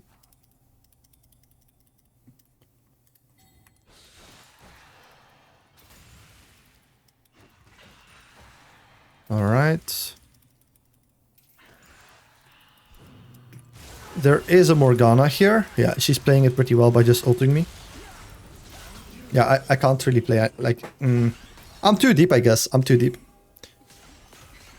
And it's very difficult to talk a lot like this and explain while you're not used to it. If I'm not used to talking like that, specifically not in English as well. And then explaining every move that we want to do. I have to get used to it, guys. But again, I feel like it's more entertaining for you guys. Because ultimately what's going to happen, I'm going to play worse. And we'll just have to play very fundamentally, and we won't really play like purely based on mechanics and stuff. So the worse I play and still carry my games, the better for you, I guess. To show you that you don't have to play perfect and that you can make many mistakes and you will still win games. So here we are about to lose Atakan. It is what it is. I'll just try to match the Garen. He is level 15, so he's pretty strong. So I'll have to play safe. I don't have any sums as well, and he has Phase Rush with Boots of Swiftness. I might just ult him here. Yeah, otherwise I'm just dead, I feel like. And if he's half HP, that's really good for me. I'm dead. I'm actually dead. I thought Tarek would ult! I thought Tarek would ult! I guess that's my mistake. But like... what is this game, guys? I am so confused. I am so confused. I thought my Tarek would ult. I stand next to him, basically still. So the ult goes onto me for sure, and he still doesn't do his ult. It's a bit of a rough game. I'm not gonna lie, it's a bit of a rough game. I am not playing that well. But again, the more entertainment for you guys. It's been a bit rough, yeah. Hopping from one account to the other. It's, I don't know, it always feels different playing on another account that's not yours than playing on your standard account, I feel like. But that being said, I'll just go side lane. I kind of want to be top side. In the top side lane, instead a Baron fight happens, I can move, but Dragon is spawning in a minute. So I suppose the next objective will be Drake first. Fiora is actually doing quite good right now.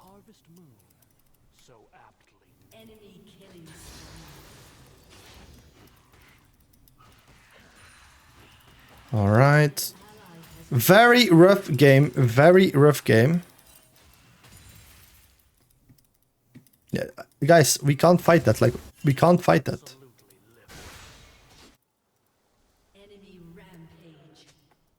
Maybe if I sneak here into this bush, maybe I can do something here.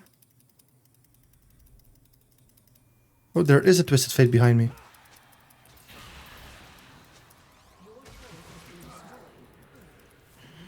Alright. I'm gonna go mid lane.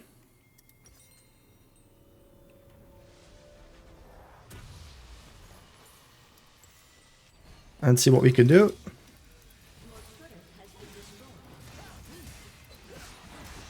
I wanted to W to get as much movement speed as possible, but Garen is too fast. He is too fast. Okay, nice. He doesn't have flash.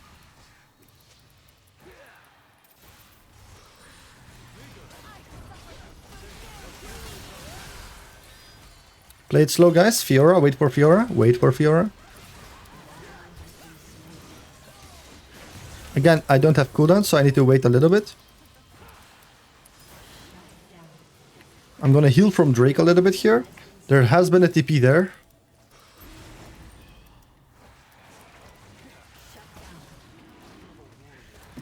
Honestly, just play it slow. I don't want to ghost her. Like, we don't need to kill him to get this dragon. Yeah, there we go. And I want to keep my ghost because I'm about to have ghost flash for the next fight. And then we just end the game on the next fight with my ghost flash. So we definitely don't need to do it now. So again, many people would there go for the Twisted Fate kill. Is something I really hate doing on Vladimir. Because you need your summoner spells so much. You're so reliant on it. And if you don't get something from getting that kill, then just don't do it, you know. Now we're gonna have this Baron, I guess. I'll just stay here in case Garen gets here for some reason. He's bot lane, okay. I didn't get my empowered recall.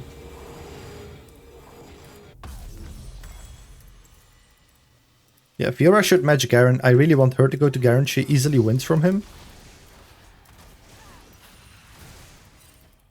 Why are you, like, I'm not even gonna type against these people.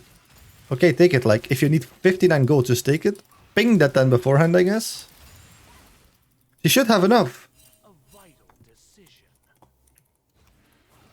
Like, she should have enough gold. I don't understand. She should have enough gold. She only needed 59. Alright. I'll mute these people because it's, yeah. I'm level 17 though. I am quite strong. The problem is Garen is level 18. I can't really walk up here. The thing is Fiora is putting pressure bot. So maybe if I pressure top here together with her, the enemies really have to react.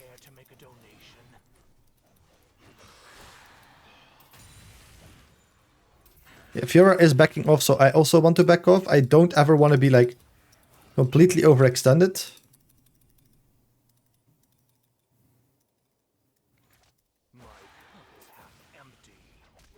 Maybe we can make a play here. This could be warded though, like I have to be very careful. My finger is on my W. I'm gonna go for this. No, they're not here. They're all bot sides. They're all bot sides, so we have to hard shift mid lane here. I'm afraid we won't be able to do a lot here. Now we have to back off.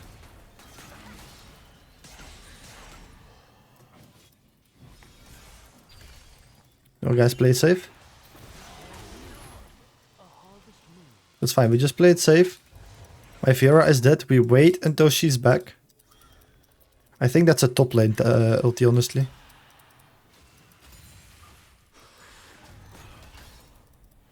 We just play it slow, we wait till Fiora is back, and then we just win the game. It's as simple as that.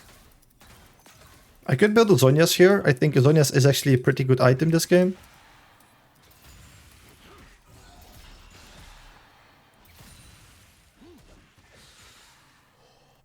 No, I really want to back here. But I have a feeling he's gonna go for it, and then we might as well go for it.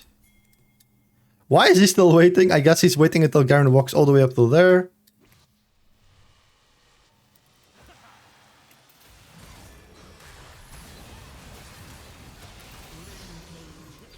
Alright, I'm still sitting on lots of gold. So ideally I don't fight here. But then again, I'm already very strong in terms of items, so I don't need the extra items. I'm waiting for the angle, guys. This is the angle. Yeah, and I'm dead. My Vayne is, I don't know, ult, Vayne, cleanse, flash. And she's not doing anything. If she moves there, we probably kill all three of them. If they don't just focus me, we kill all three of them. And then even if Xinzao comes, we probably just kill all three of them and Xinzao. That's how strong I am, but I guess Vayne just backed off for no reason. She has a 3-item Vayne. She was like half HP, Flash, Cleanse, ult up. That's the main issue that I've been having this game. Many of the teammates are just not willing to play, or they fight at very random moments. It's very hard to read them. It's very hard to read them. And I always fall back into the mistake of knowing that my teammates will back me up in this fight, and then they don't. And in high elo, like, you're so used to your teammates always backing you up. And here they don't, and that's so weird, you know? It's very much getting used to it. But once again, the harder the game is for us to carry, the more you guys will see what mistakes I make here, because I make lots of mistakes here. And then also what good things we're actually doing. So there, I had to use both my sums because I thought if we win the fight there, we win the game because Fiora was split pushing bot. Unfortunately, it was quite a risky play. And I probably shouldn't have gone for it in this elo, knowing that my teammates wouldn't back it up. So I should have just played safe. I can't go back to that fight in the mid lane. I have no sums. I do not want to fight right now. No sums, no nothing. At the very least, I want to have a ghost. I don't know. While they're doing that, perhaps I can sneak the dragon. Probably not, though.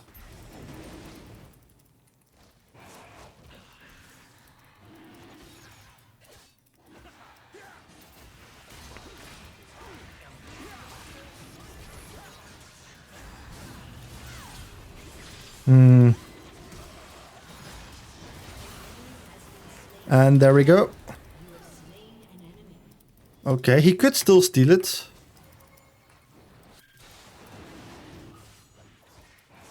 So ideally, I just get this low and wait for Rammus to come. Unless Fiora is running him down.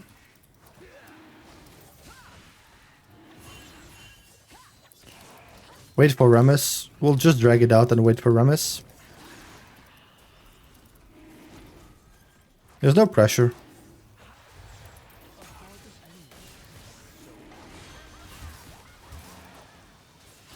And Remy should smite it. He smited at 80 HP. MF is dead. And we should be able to get a Baron from that. I'll ping it for my team. They should be able to do it. Like, 5 people up. 3 people in the enemy team are dead. Oh, I'm getting cancelled here. I wanted to recall, get Zhonya's, and then after Baron we can instantly start ending. But I guess we'll just have to do Baron reset and then try to end. Because I got cancelled.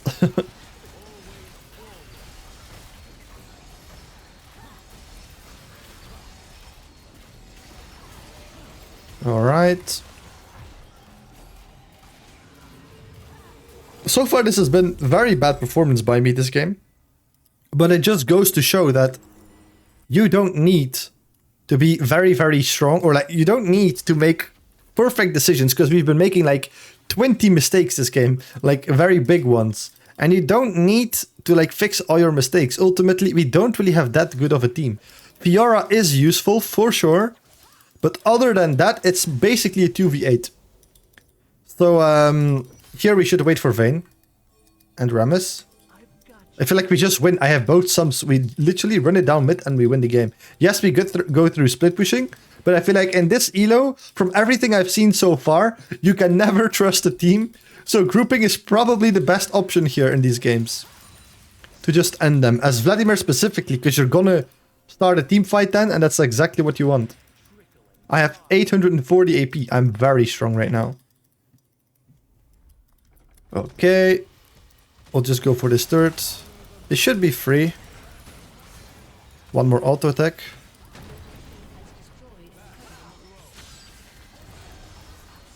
Misfortune is rushing her abilities. We're gonna do the opposite. We're gonna be very patient. Let the enemies be grouped. And then see what we can do. Let them come into us. Let them be grouped. Let them make the mistake. And then we'll see how to fight this. I do have to W that. That sucks a little bit. I have to ghost for this. I have a very good ult angle up here. I can Zhonya's this. I can Zhonya's this. It's fine. Again, we played very safe, we played very slow. Now we have flash up and we can just kill people. He's dead.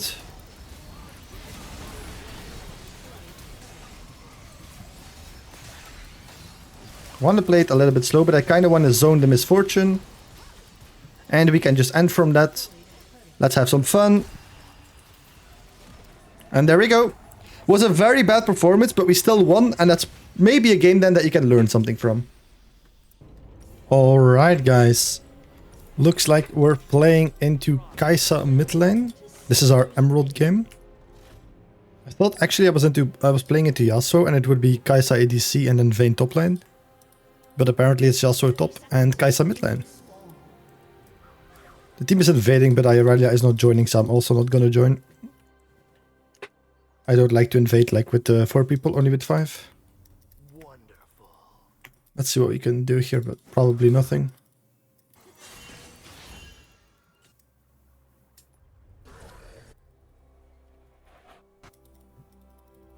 Alright, so it's a fleet footwork Kai'Sa. She has no sustain. Our setup is phase rush because I like to play that into a Nocturne when he ganks. In the side lane, it's like a lot easier to escape from him if you have phase rush. And then we have Scorch last stand here with Nimbus Cloak. Because they have range, 3 range champions. So I like to have as much movement as possible. Alright, let's see. I almost never played this matchup. I think I played it once, like a year ago or something. But it's been quite a long time. So I don't really have an idea how this matchup plays out. But this is going to be new for you guys just as well as for me. Whereas we're just going to treat the matchup the same as all the other matchups. We'll look to farm, keep her in lane, prevent her from roaming, and whenever she makes a mistake, we're going to look to trade. Like, for example, there she goes for a minion, and we just red Q her. She's going to get level 2 here quicker, so we have to respect that. That's why I play relatively passive right now.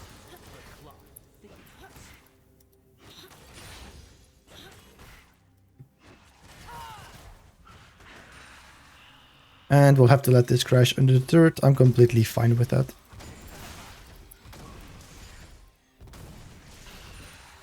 Right, so far chilling. She doesn't have barrier, so I feel like at level 6 she might perhaps be an easy kill. There we baited her by auto-attacking the minion and then still queuing onto her, which is something she didn't expect. I want to match her wave clear. I don't want to push towards her, but I do want to match her wave clear.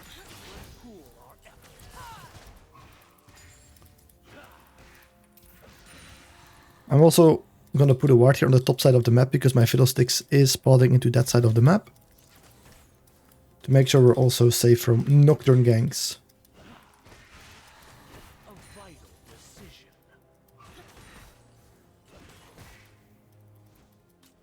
I definitely want to zone Kai'Sa here from the cannon minion. With phase rush I should be able to take trades like this and get out. I won't be able to get my cannon here, unfortunately. Okay, I actually get it. That's really good.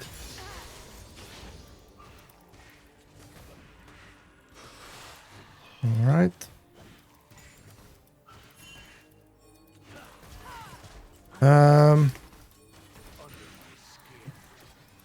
I'm not sure we win that.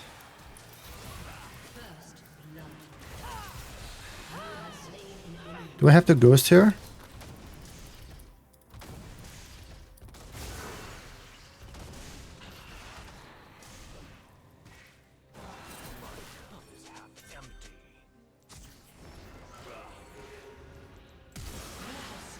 Alright, there we go.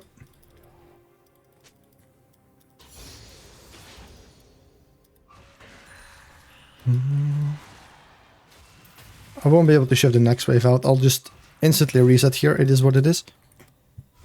We have a lot of gold. I don't want to risk dying right now. The game is like really fine. And I'm not going to be able to shift in the next wave against Kai'Sa, I feel like. We are not solo AP, so then I'm going to go Cosmic Drive. If I'm solo AP, I like to go full damage build where I go Storm Surge. But right now, I know I have a Fiddlestick, so I know they're going to stack a Magic Resist at some point. And then I like to go Cosmic Drive because it allows me to get my Void Staff relatively early. If I already have some ability haste, I can actually choose to go Void Staff second item or third item after decap. Kai'Sa is moving. I don't want to fight. I don't have ult and I don't have sums. Now the wave is in a good spot. I think I can just keep it here. If I start pushing by the time like I push the wave, she's already going to be mid lane again. That's why I just slow push this wave.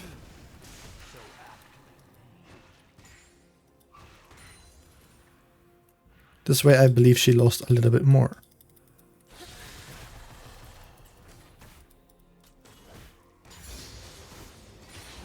We are level 6 earlier than Kai'Sa. Honestly, ult red queuing here is really good, but she didn't really walk up into the ult range.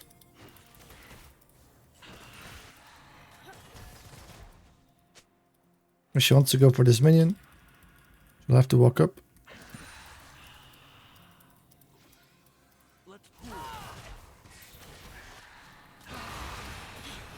We'll see if I can kill her here. We can't kill her, but we do get her flash, which is really good. I have to be a bit careful of Nocturne. I don't know where he is, and I also don't know where the enemy support is. I have no wards to place on the map, so I kind of want to play safe. We know where Janna is, but we still don't know where Nocturne is. He might be topside for grubs. But again, I already have 2 kills, so I don't have to force anything here. Yeah, he is on grubs, so I can decide to move. Yasuo can move as well, so I'm not sure if he should fight this. Yeah, and there we go. And Fiddlesticks is really getting on my nerves, so I'll just mute him. Mute all. He should know he shouldn't go for that. He's 0-3, he's super tilted. That's also like my only reason why I actually move, because I know we can't fight that. But I kind of move because I know otherwise he might just AFK. Kai'Sa is TPing. We have ult within 8 seconds ago, so we should be fine in lane to push this wave out.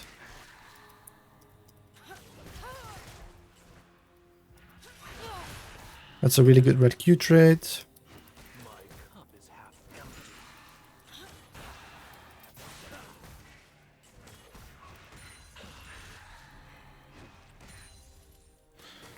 This Kai'Sa has never been freezing, so I'm not scared to push out this wave, because she's never freezing it, so that's why I don't feel like I have to walk the wave under her turret.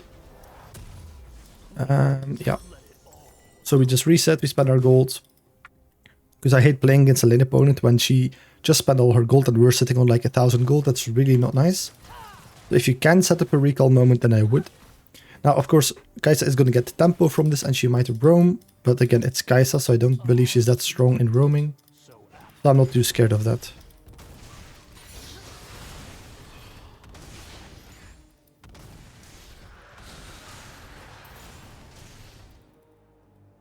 So jungle is doing not that good, and the top lane also not. Bot lane is doing even, I guess.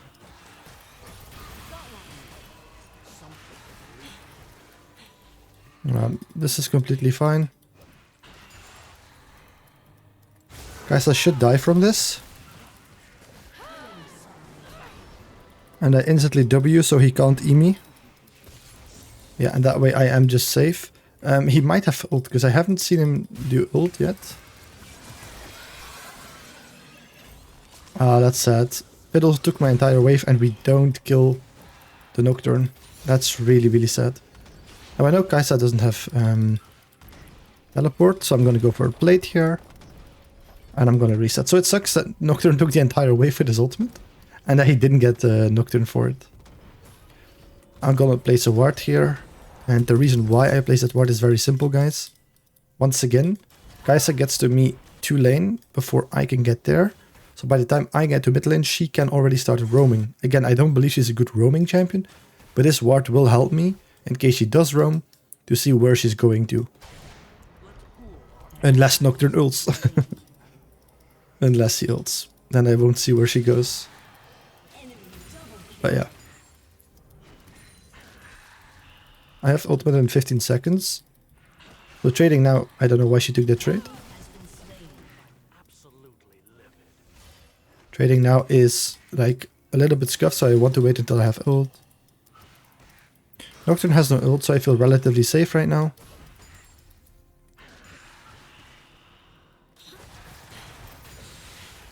That's a really good trade. I don't know where Nocturne is.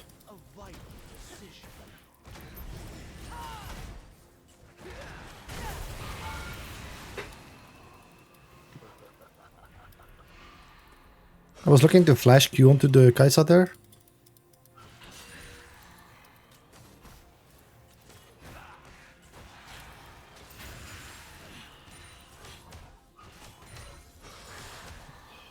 Nocturne could gank us, but I really want this plate.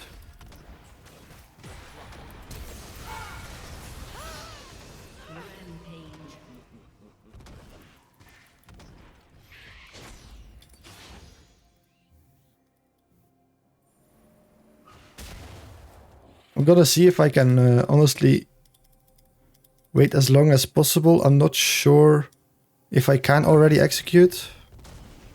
We'll see. Yeah, we're executed. That's really good because now the shutdown goes like not to do a Nocturne, of course. Okay.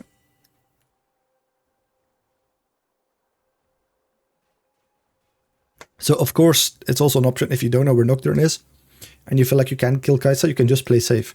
Specifically when you're already strong, it's potentially even better to play safe and potentially not give a shutdown to a Nocturne. Like, if I kill Kai'Sa, there's a high likelihood that Nocturne kills me afterwards if I don't know where he is.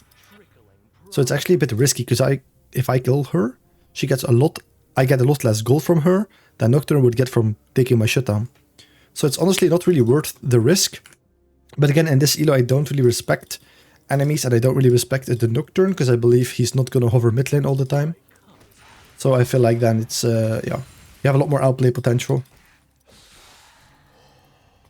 But theoretically, you could definitely just play it a little bit slower, safer, and not take too many risks. It's a bit more consistent, but in lower elos, snowballing is really important. Kai'Sa is bot lane. Okay, that's interesting. I'll just a hard shove mid lane here. She gets a kill. If Nocturne doesn't defend this, I get plates. My bot lane is 1-5 right now. Not ideal, of course. He is defending. They're gonna get the first third.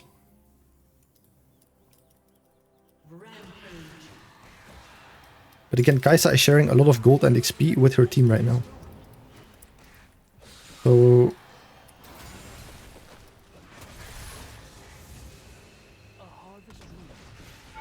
getting Nocturne low is also pretty useful. I'm not sure, but maybe we can kill him on his wolves. So let's see. I'm not sure if he's on his wolves, but if I was Nocturne, I would be on his wolves. Oh, he already did them. That's weird. I thought he came from top side and still had to do his bot side camps. Oh, he just cleared it, right? Janna's here. Honestly, ulting both of them gives me quite a lot of HP right now. So I feel like that's pretty decent.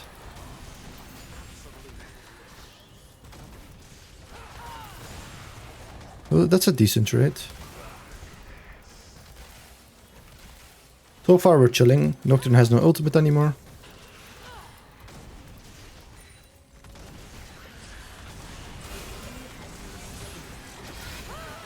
Alright, Fiddle goes over the wall.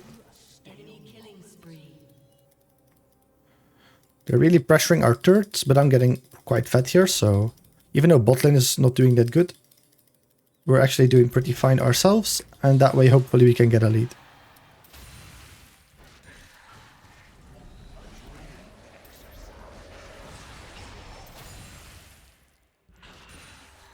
I'll just reset here because my team is doing dragon. Maybe I help them. Like, I don't want to force anything mid. Maybe I can help them here on the dragon.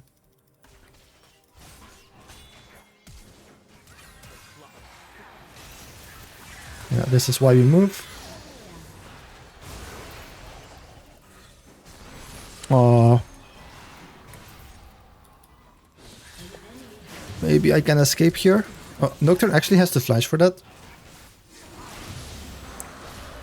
It's a bit sad that he did have to flash for that, so I guess it's not the worst, but going for Janna was too aggressive. Getting the kill on Vayne was really good, and then I lost myself in going for the Janna as well. But I definitely should not have done that. I just didn't think Nocturne would still go for contesting the dragon. If I was Nocturne, I would assume the dragon is just gone, so I didn't think he would still go for that, but that's fine. He gets the shutdown, which is not too good, but we're still really, really strong here this game, so we should be able to carry this game. Alright, I'll tell my Ezreal to go mid. Now we can go side lane. We should have an easy time laning against Kai'Sa in the side lane. The only problem that we might have is Nocturne ulting us. But again, we have Phase Rush, so we should be relatively safe. Now, I don't want to fight too much, because I do have death cap in just a bit. So I don't want to overforce things.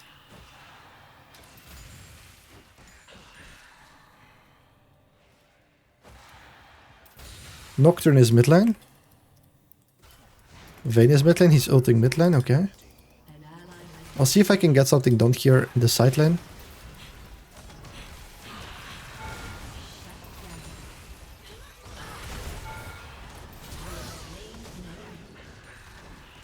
Yeah, that's pretty nice that we killed the Kai'Sa and that she flashed.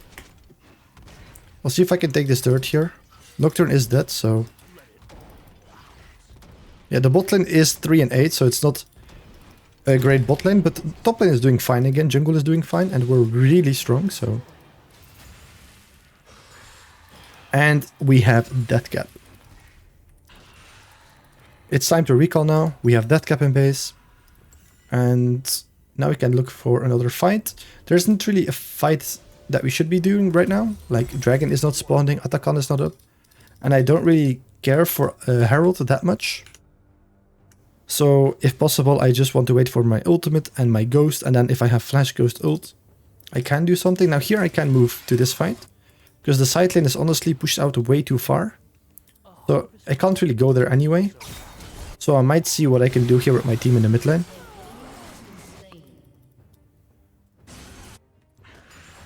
I'll push the wave here so we can get like mid wave.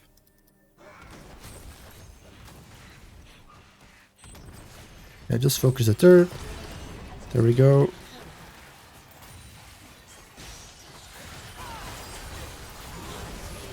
I feel like they're inting the enemy team. They really shouldn't engage on that. If I flash on Kai'Sa, she's dead, but I feel like it's not worth it, you know?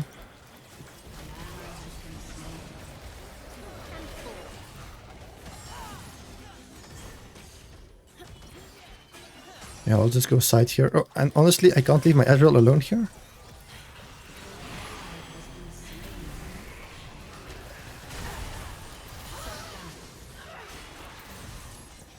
I can't flash away here from a Vayne.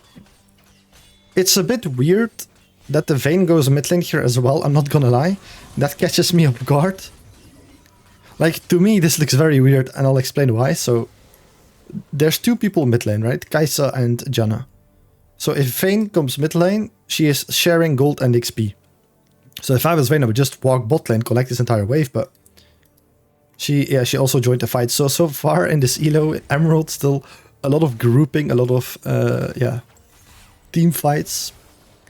Vayne might start to build a Wit's End here, so to make sure that the game doesn't go completely like in a bad spot where enemies have magic resist and I have 0 magic penetration, I will just buy the Void Staff. They're fighting top lane. I don't really see the reason why. Atakan still 40 seconds, Dragon 40 seconds. Honestly, here I think the best thing I could do is Archve bot and see if I can go for this turret.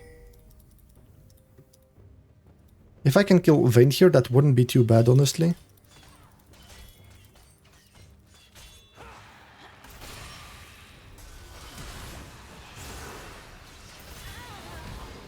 Alright, and using Ghost for that is like really fine. Because the quicker I can do this, maybe I can still hit the turrets. I'm not sure though, because Nocturne is going to be... no, the enemy team is also moving bot side. But I can flank them. I just have to make sure I don't die here for the dragon fight.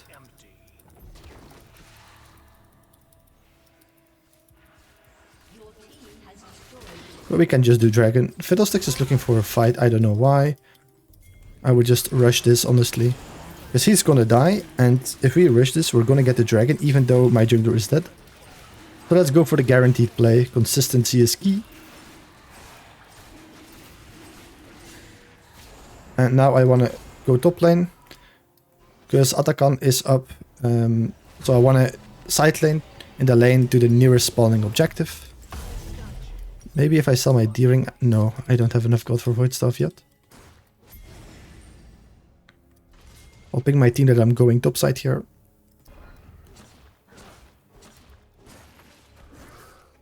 He actually started it. I saw that he started it.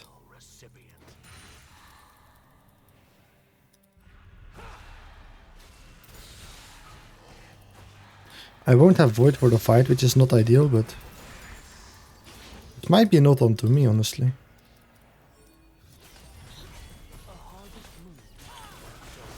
I'm gonna wait here for my team.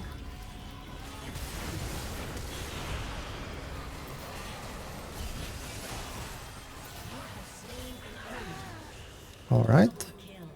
So we didn't get the Atakan, but we're gonna get the flowers. Which is also quite important. And we won the fight, which is probably even more important than just getting the Atakan. Winning the fight is like lots more important, actually. I feel like people overvalue objectives and they undervalue how much value you get from actually winning a fight. Because now while the enemies are dead, we're getting so much, right? And also we get so much gold from just killing them. So they kind of ended the game there by overvaluing the Atakan and not taking into account that even though they might get it, we just win the fight afterwards. So there, many Vlad players I feel like would make the mistake of going in too quick to really focus on, hey, we need to get the Atakan. And that's where, yeah, you can really make big mistakes. Just wait for your team. It's okay to give the Atakan, but then make sure you win the fight after. And that's basically what we did. So we're just playing patiently. Now at this point, I kind of want to go to the side lane, get solo gold and solo XP, but the wave is in a bad spot. So I'll just see if I can get some farm. Also, we're really strong as a team, so perhaps if we start grouping right now... I know there's a lot of fights in this elo, so if we start grouping... right now, we probably just win the game, and we win every fight, because I'm just that strong.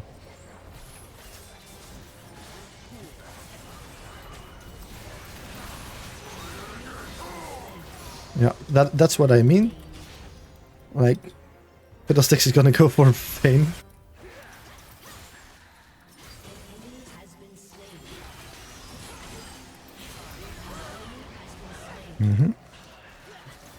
So this is what, like, if you know that you're so strong that you just win every single fight if you join, but then you have to be really strong, right? But we are really strong right now. Then just group with your team. It's completely fine to do that. Because we side lane to become strong, right? That's why we side lane, to become strong. So if you are strong, then you can group.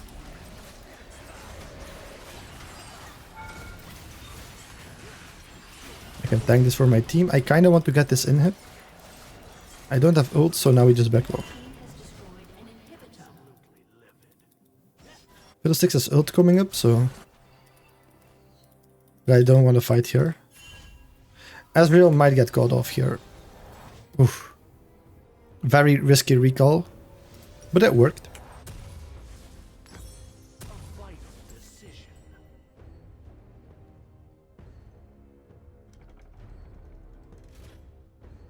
So same reason here, I'm gonna go mid lane, the side waves are completely pushed out, and I'm really strong, I have ultimate, Ghost and Zhonya's.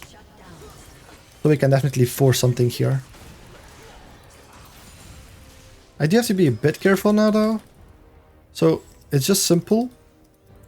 I'll try and defend the bot lane here against the Yasuo, Dragon is coming up.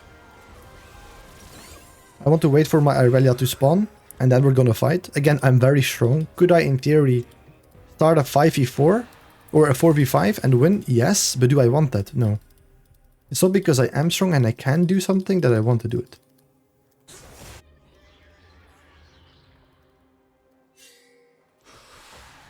I don't want to put myself in a spot where I need to do like crazy plays. Okay, let's see if we can go mid lane here now. Aurelia is still not up, but my team is completely fighting, so maybe we can win this without Aurelia. I'm just assessing. Fiddle missed his entire ult, but if I go here...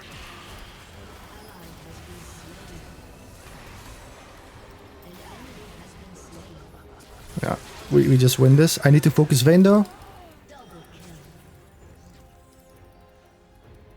Yeah, we just get Baron from it and Dragon.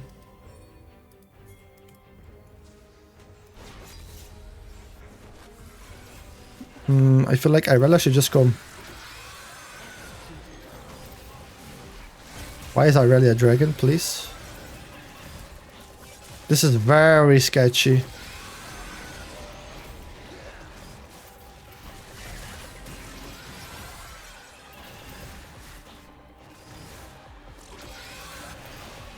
Yeah, Nocturne could easily steal a dragon here.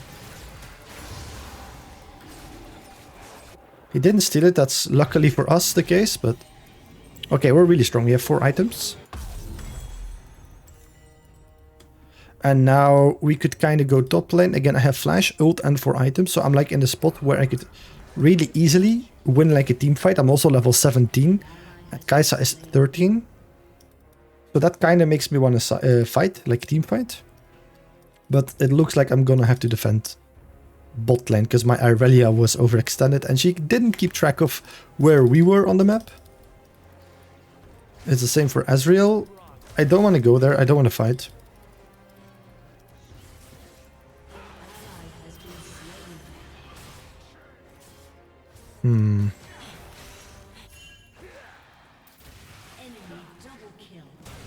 Again, I don't feel like we should move here. We should fight. We shouldn't fight.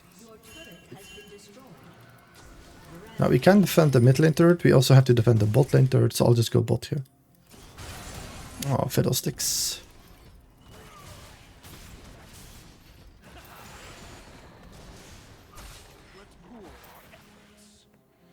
We just have to play it slow.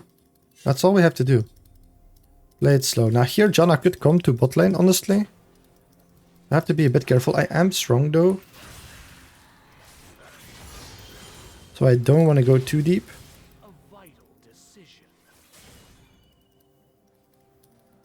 Maybe now I can see what I can do here.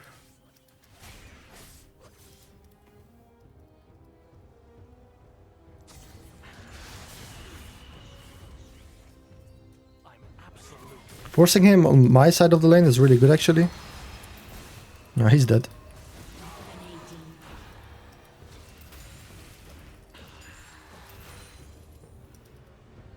Right. My teammates are forcing again, so I'm instantly gonna have to go there, I guess. Okay, we win, so I'll just shove the bot wave here.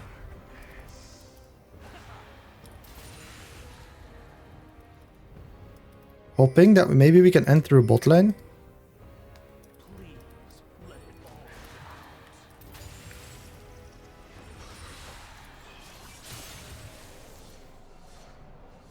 Oh, the inhib just respawned. That's really unlucky.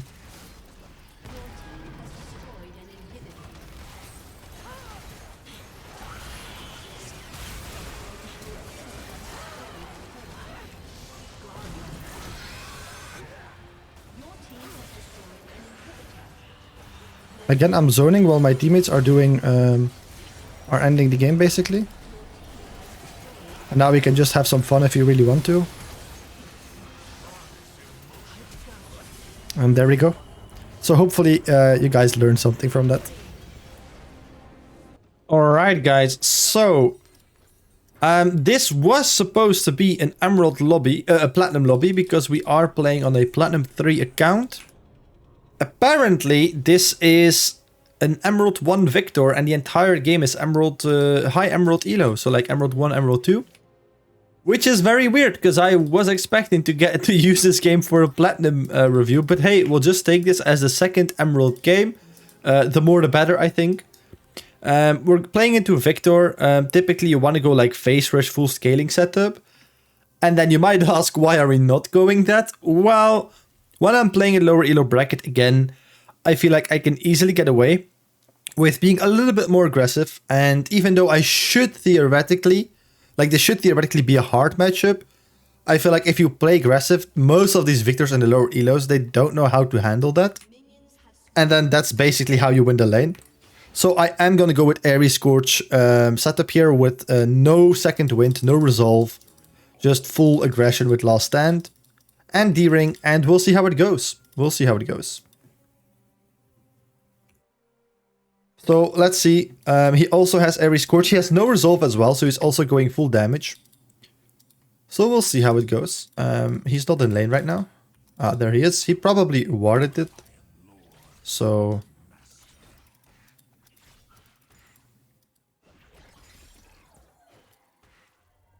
Okay, he gets one Q off onto us. If he keeps on doing that and doesn't empowered auto attack us, he will run out of mana before he can kill us, which is nice. Like there again, like I bait him into doing it. Alright. I'll keep pushing a little bit here. So I also get level 2 in time. I like going W here into Victor.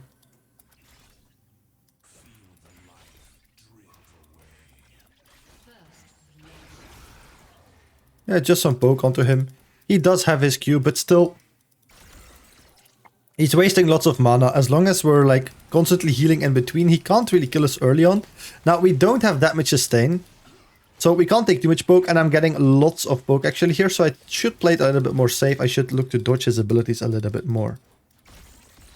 Okay, but he's not too bad at like hitting his abilities, I feel like. He's timing them properly with last hitting the minions. So far not too shabby from this Victor.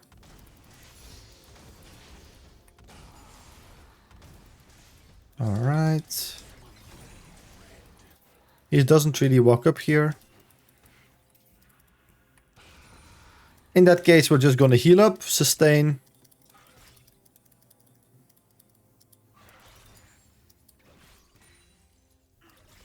Let's see if we can get a cheeky Q in there. Unfortunately, again, we get hit by the E.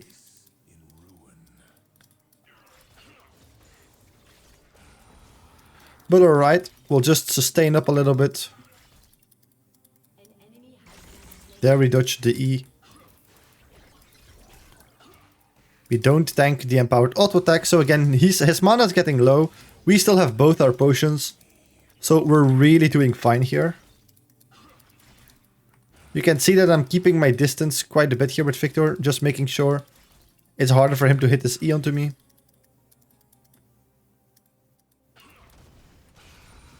Alright. Again, we tank a Q, but not an empowered auto attack. That's all part of the plan.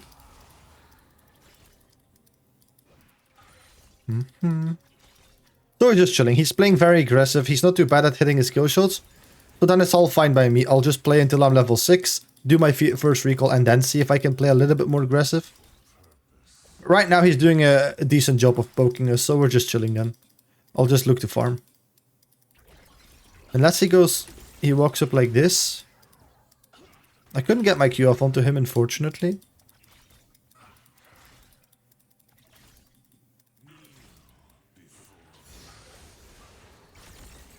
Okay.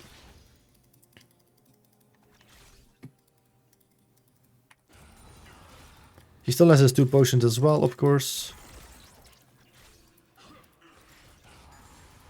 Yeah, I can't really move Lee Sin.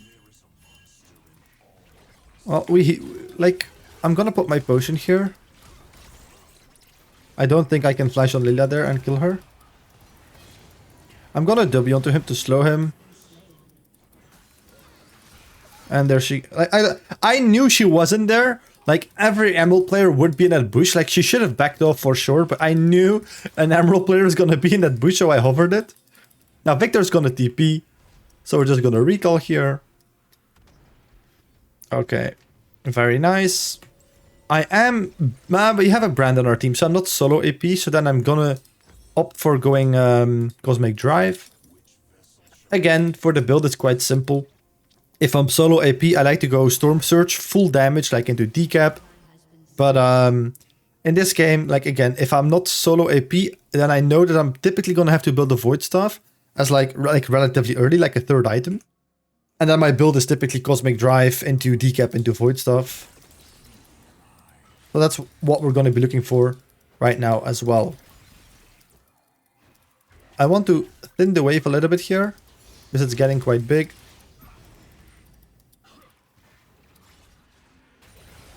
Okay, he's tanking a red Q to the face, which is pretty good. And against Victor, honestly, I couldn't get my red Q up onto him. I'll just W here, it's fine. Like, just ulting him is really good. He did the same to me, but I guess it's fine.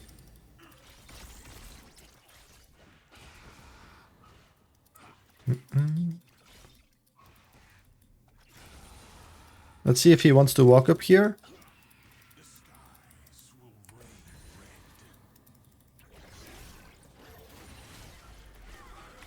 That's an enemy support, unfortunately. I might have to flash here. No, okay. Let me see if I can heal up a bit here. Oh no, my Warwick is inting it. Like, giving an assist to a Victor is honestly not worth, I feel, there. Because Victor gets his stacks, right? Let's shove in the wave. We're gonna recall. The only good thing is Victor doesn't have TP. So yeah, he gets the kill here as well. Or like, I don't know where he got the kill from, right? Because was it from Warwick? Yeah, I guess he got the kill actually. That's really bad. Okay, but it's fine. It's all fine. We're just scaling. Top lane is like, I feel like Warwick did that because he was probably in a very bad spot in the lane because he only has 35 CS. So he did like a roam mid lane to see if he can impact the map while he probably was getting frozen on.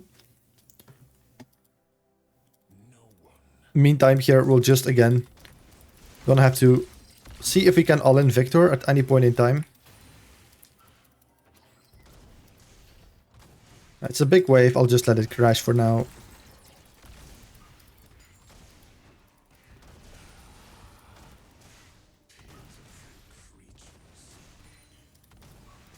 Alright.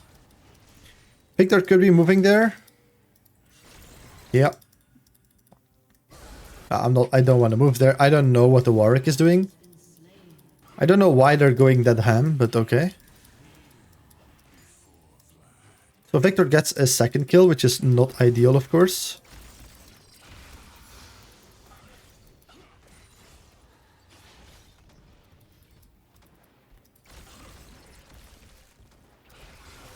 Oh, we got a red Q off. That's really good, actually.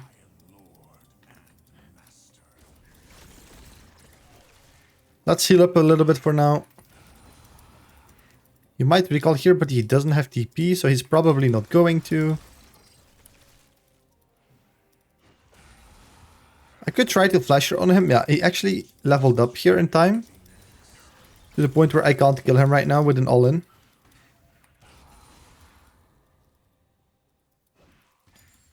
Instead, I'm gonna have to be careful of Lilia, so I'm not gonna waste my W here.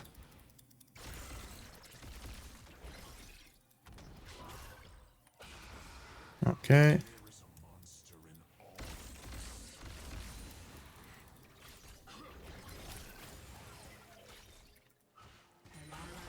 Okay, any damage I get onto him is really good because I might actually be able to kill him here. There we go. I was like waiting super long to the point where he would think like, oh no, he's not gonna flash anymore. And then I flash at the very last second. So it's like a mind game, you know.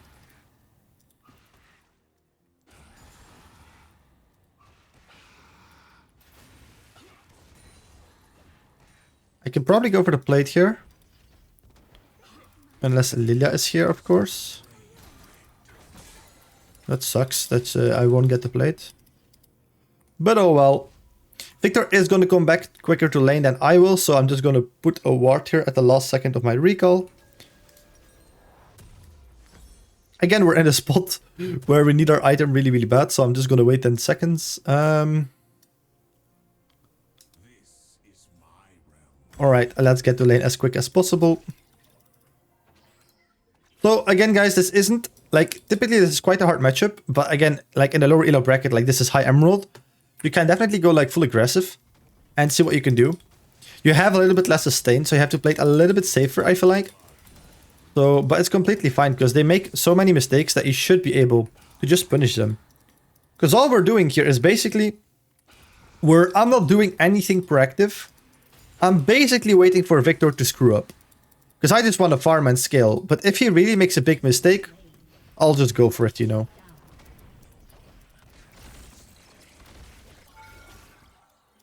Okay. I don't necessarily need to push here. Lilia is in our jungle, so maybe we can do something. Ah, she's scared off, so that's fine.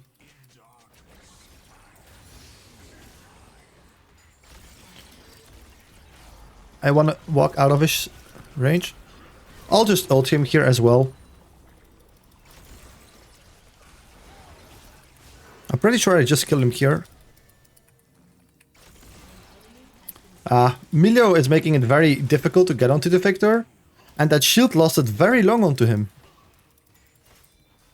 I was really surprised by it.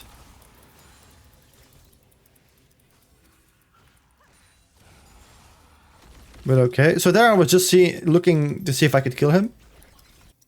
Because he was like getting quite low, but then the Milio shield lasted super, super long, which is something I did not expect. I'm gonna show here in turret range to maybe give Victor an incentive to like stay, but he's probably just gonna recall and teleport back. Yeah, exactly. I don't need the last minion, honestly, because I need to get back to lane as fast as possible. I'm gonna stand here. If it's a good Victor, he walks up, looks to E here. So if I stand here, then he can't really dodge me. Yeah, he can't really cancel me from recalling. We have our boots. And we're good to go. So far, let's take a look at the game. So top lane is like whatever. It's like kind of even. Jungle matchup is also kind of even. We're winning the mid lane matchup. And bot lane is slightly losing, but it's fine. Because again, it's nothing too serious. At this point in the lane, like, you want to have as much prio as possible. But again, Victor doesn't really want to roam, so you don't necessarily need the prio to, like, prevent him from roaming at least. And I also don't really want to roam because I'm a Vladimir. So if I can just scale in lane, that's fine. Let's bait out his E. He's hitting the E's a lot. I'm not dodging it properly. Need to have a little bit higher APM.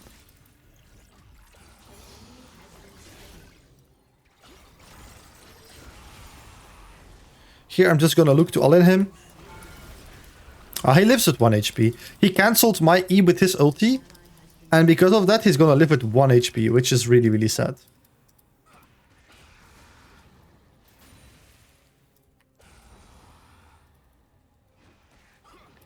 I don't know where Lilia is, so I can't really go for a wave here. The next wave is also like, it's gonna take a while before it gets into mid lane. I could potentially, like, he doesn't have TP, so I don't really have any gold to recall for, so maybe if I kill the wave very quickly, he might lose some minions. But it's not gonna be a lot, because he already recalled, so he's not gonna miss that much. Is there like any fruit in the river or something? Let's see. Doesn't look like it.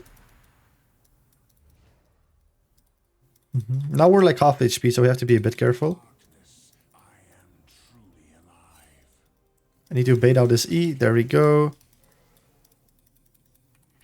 If he doesn't have E, I'm completely fine to trade with a Q. And his E cooldown is really low. I might have to flash here. Yeah, he also flashed. He tried to like instantly ult me here. It's a bit annoying that the Milio was there. If Milio is not there, he's like a free kill, but unfortunately he was not a free kill.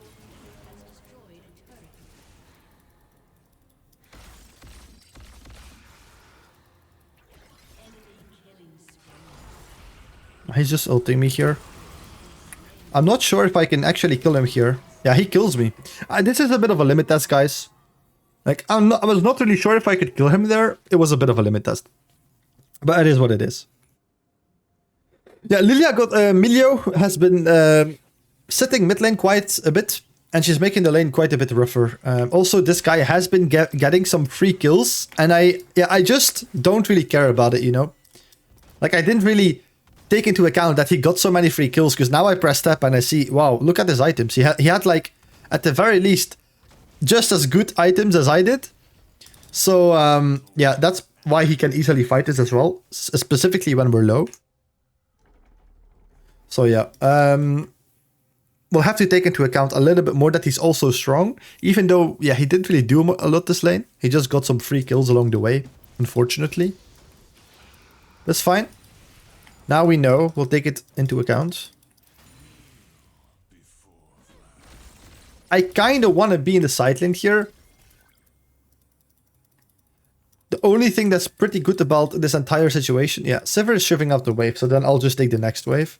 This wave is bad, like she should fully shove it out though. It's a bit weird that she puts it in that bad of a spot.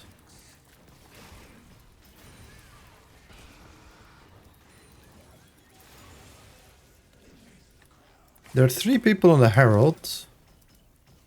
We could fight, honestly. Victor is bot lane. So we could actually look to fight this.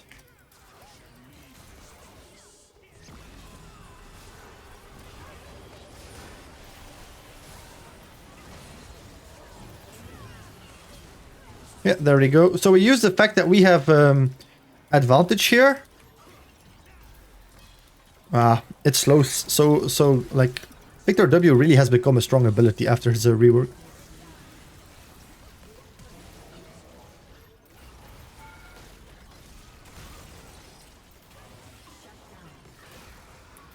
Alright, there we go.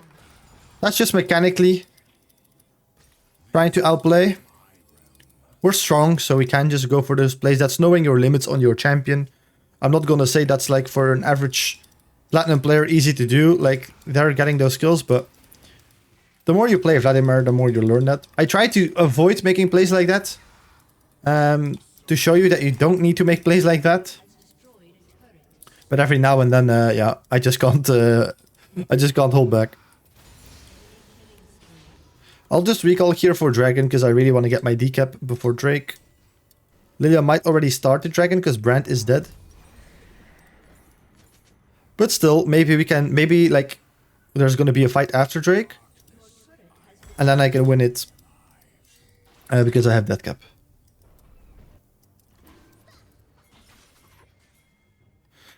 My Warwick is top though, Darius as well, so it's going to be 3v4 at most, so, and Brand is coming, so if we stall this fight a little bit, I'm really strong, so we could definitely fight this, I think.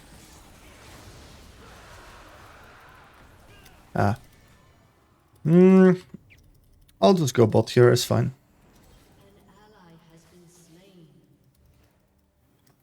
Warwick is struggling a little bit, my bot lane is also 1-6, so it's definitely not an easy game. We're gonna have to carry this one. How are we gonna carry this one? We're gonna get solo gold and XP, guys. We're gonna try and side lane as much as possible so that we become very strong for the next fight. Now, I really want to walk up there, but yeah, I can't really do that. Now we see bot is mid lane. We see top. So maybe now we can go here. Lilia could still be bot lane, so I have to be a bit careful. Alright. And again, we're just going to side lane here. That's all we're going to do. Get solo gold, get solo XP to make sure we are strong for the next fight. Lilia is top lane. So I do feel comfortable shoving in these waves.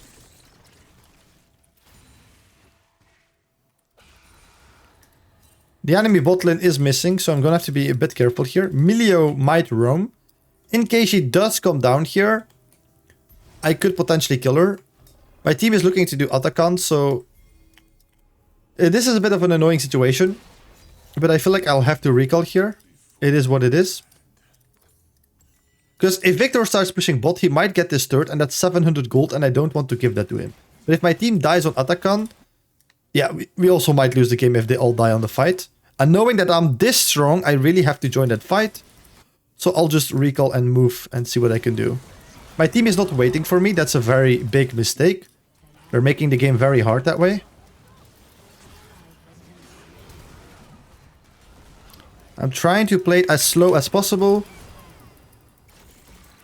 I really thought I could kill him there, but I won't be able to do so. But I'm getting, like, I can't move. I can't move. It's actually insane. I'm just using Atakan to heal a bit. Or is shredding me? What the hell? Okay, they should be dead here. Where's Jin? Oh, I need to dodge that. We'll just walk around. He's walking back. Okay, that's good.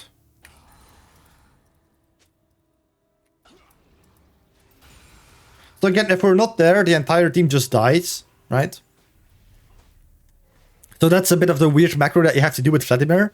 If you don't have TP, it's very difficult. Like, do you defend the bot lane turret? What do you do, you know? So yeah, if I'm strong enough, I will move to that fight. If I wasn't strong enough to move to that fight, if I didn't have death cap, for example, I would have just stayed bot lane. And then if Victor TPs to that fight, maybe I get the 700 gold shutdown in the, or like turret in the side lane. That was the idea. But I was strong enough, so I just recalled and went for the other fight. I should be able to beat Darius. He has like one item. It's still a Darius, but if we play it somewhat okay, we should be fine, I think. My teammates are fighting for no absolute reason. But as long as we're like getting some solo gold and XP, we're chilling.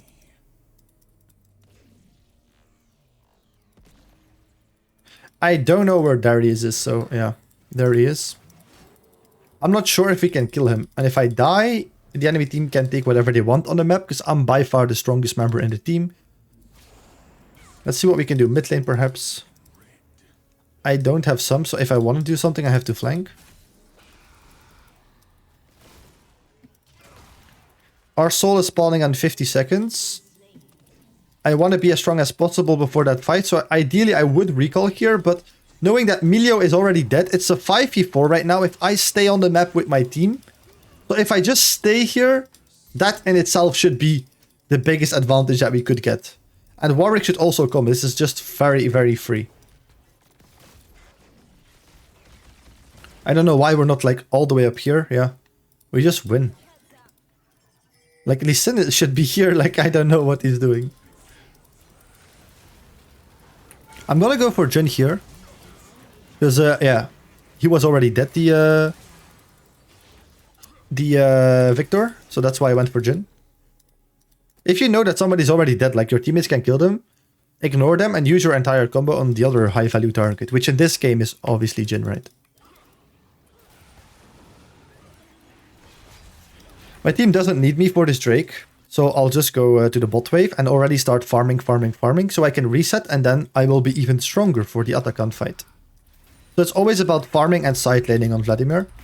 And then knowing when to move to a fight, when not. Typically, if you're strong enough, you move. If you're not strong enough, you side lane a little bit longer. But right now we're quite strong, so I can just recall, spend my gold on Void Staff, and then I'll move top lane. So yeah.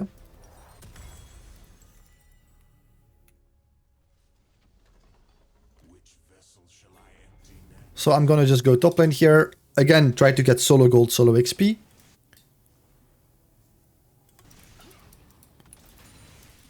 Side laning is by far the most important part on Vladimir. We have to do Atakan, because this guy is bot lane and I don't want him to get too much. So we have to start this, we're kind of forced.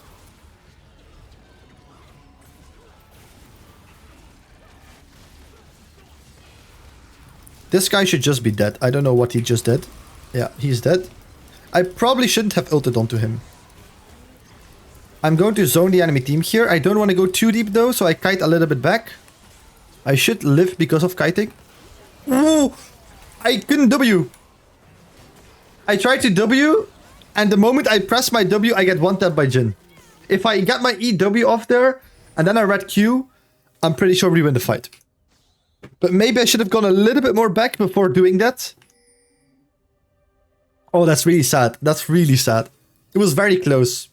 It was very close. If I don't... Like, I was pressing W. If I got it, then we probably would have won that fight. Okay, Sivir. Okay, we can't do the Baron anymore. But actually, we have a Brand. He does a lot of damage to that. But that's kind of funny. Sivir really played well there. She's not even that strong, I think, right? She wasn't even that strong, but maybe now, yeah. She wasn't even that strong. I kind of want to be top lane right now, so actually I'll go top. Let's be top. Because Baron is still up, right? It's still, as Vladimir, since you don't have TP, you want to be farming in the lane that's closest to the next objective. Warwick doesn't have TP as well, so he kind of wants to do the same, and that's where issues come into place. That's why I prefer top laners with TP. But it's fine, because ultimately it's a lot better that I'm in a team fight than Warwick, because I'm a lot more... Yeah, he's a lot better in the 1v1, and I'm a lot better in team fighting. So that's why I always have to be near the team fights. I could... Like, Lee Sin is bot lane, so there's not going to happen too much right now. So I feel like I have a good time to recall here. I'll just spend gold on those boots. I feel like at this point it should be fine. Because I already have void stuff, so extra percentage spend is really, really broken at this point in the game. An enemy has been slain. Okay, that's good. Now we just have to make sure they don't do Baron. So I'll just ward it with my blue trinket. That's the only counterplay the enemies have. If we go with 2 people bot, they have a temporary number advantage on the top side of the map, and they might do Baron in that case, but they're not doing it right now, which is really nice. I guess I'll just go mid lane here. Darius is dead. If I go mid lane, we just win. We can also just start Baron. It's a bit of a coin flip, but... I guess I have flash. If the enemies walk up, I can just flash onto them and perhaps kill all of them. But I don't necessarily like this. This is a bit of a flip. It's like a smite flip, right? Okay, we see Lilia. So we're gonna get Baron before she can get here. That's really good. Now we just back off. Again, what do? I instantly go back to the side lane. Solo gold, solo XP. It's always the same on Vladimir.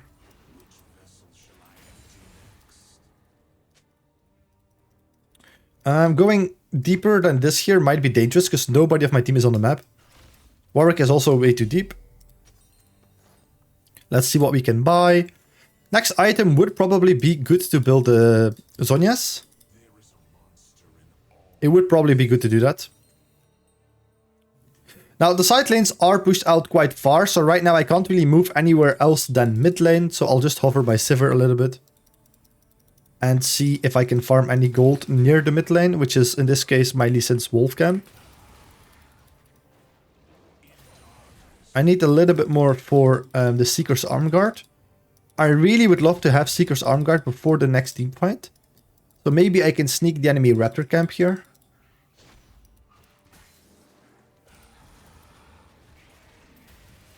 We also have Baron, so we kind of don't have to flip Elder.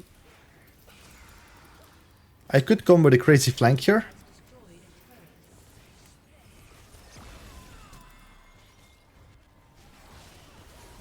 I want to play this a little bit safe, wait for my teammates. Yeah, I don't want to burn any sums.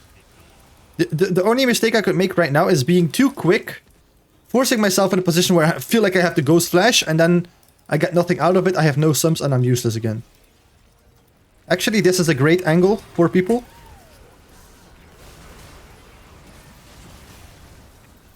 Yeah, that was like a really good angle.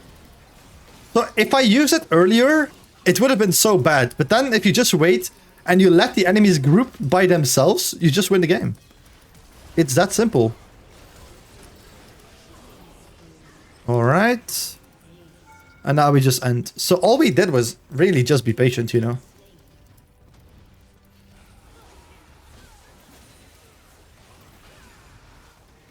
Alright, and that's how we win the game.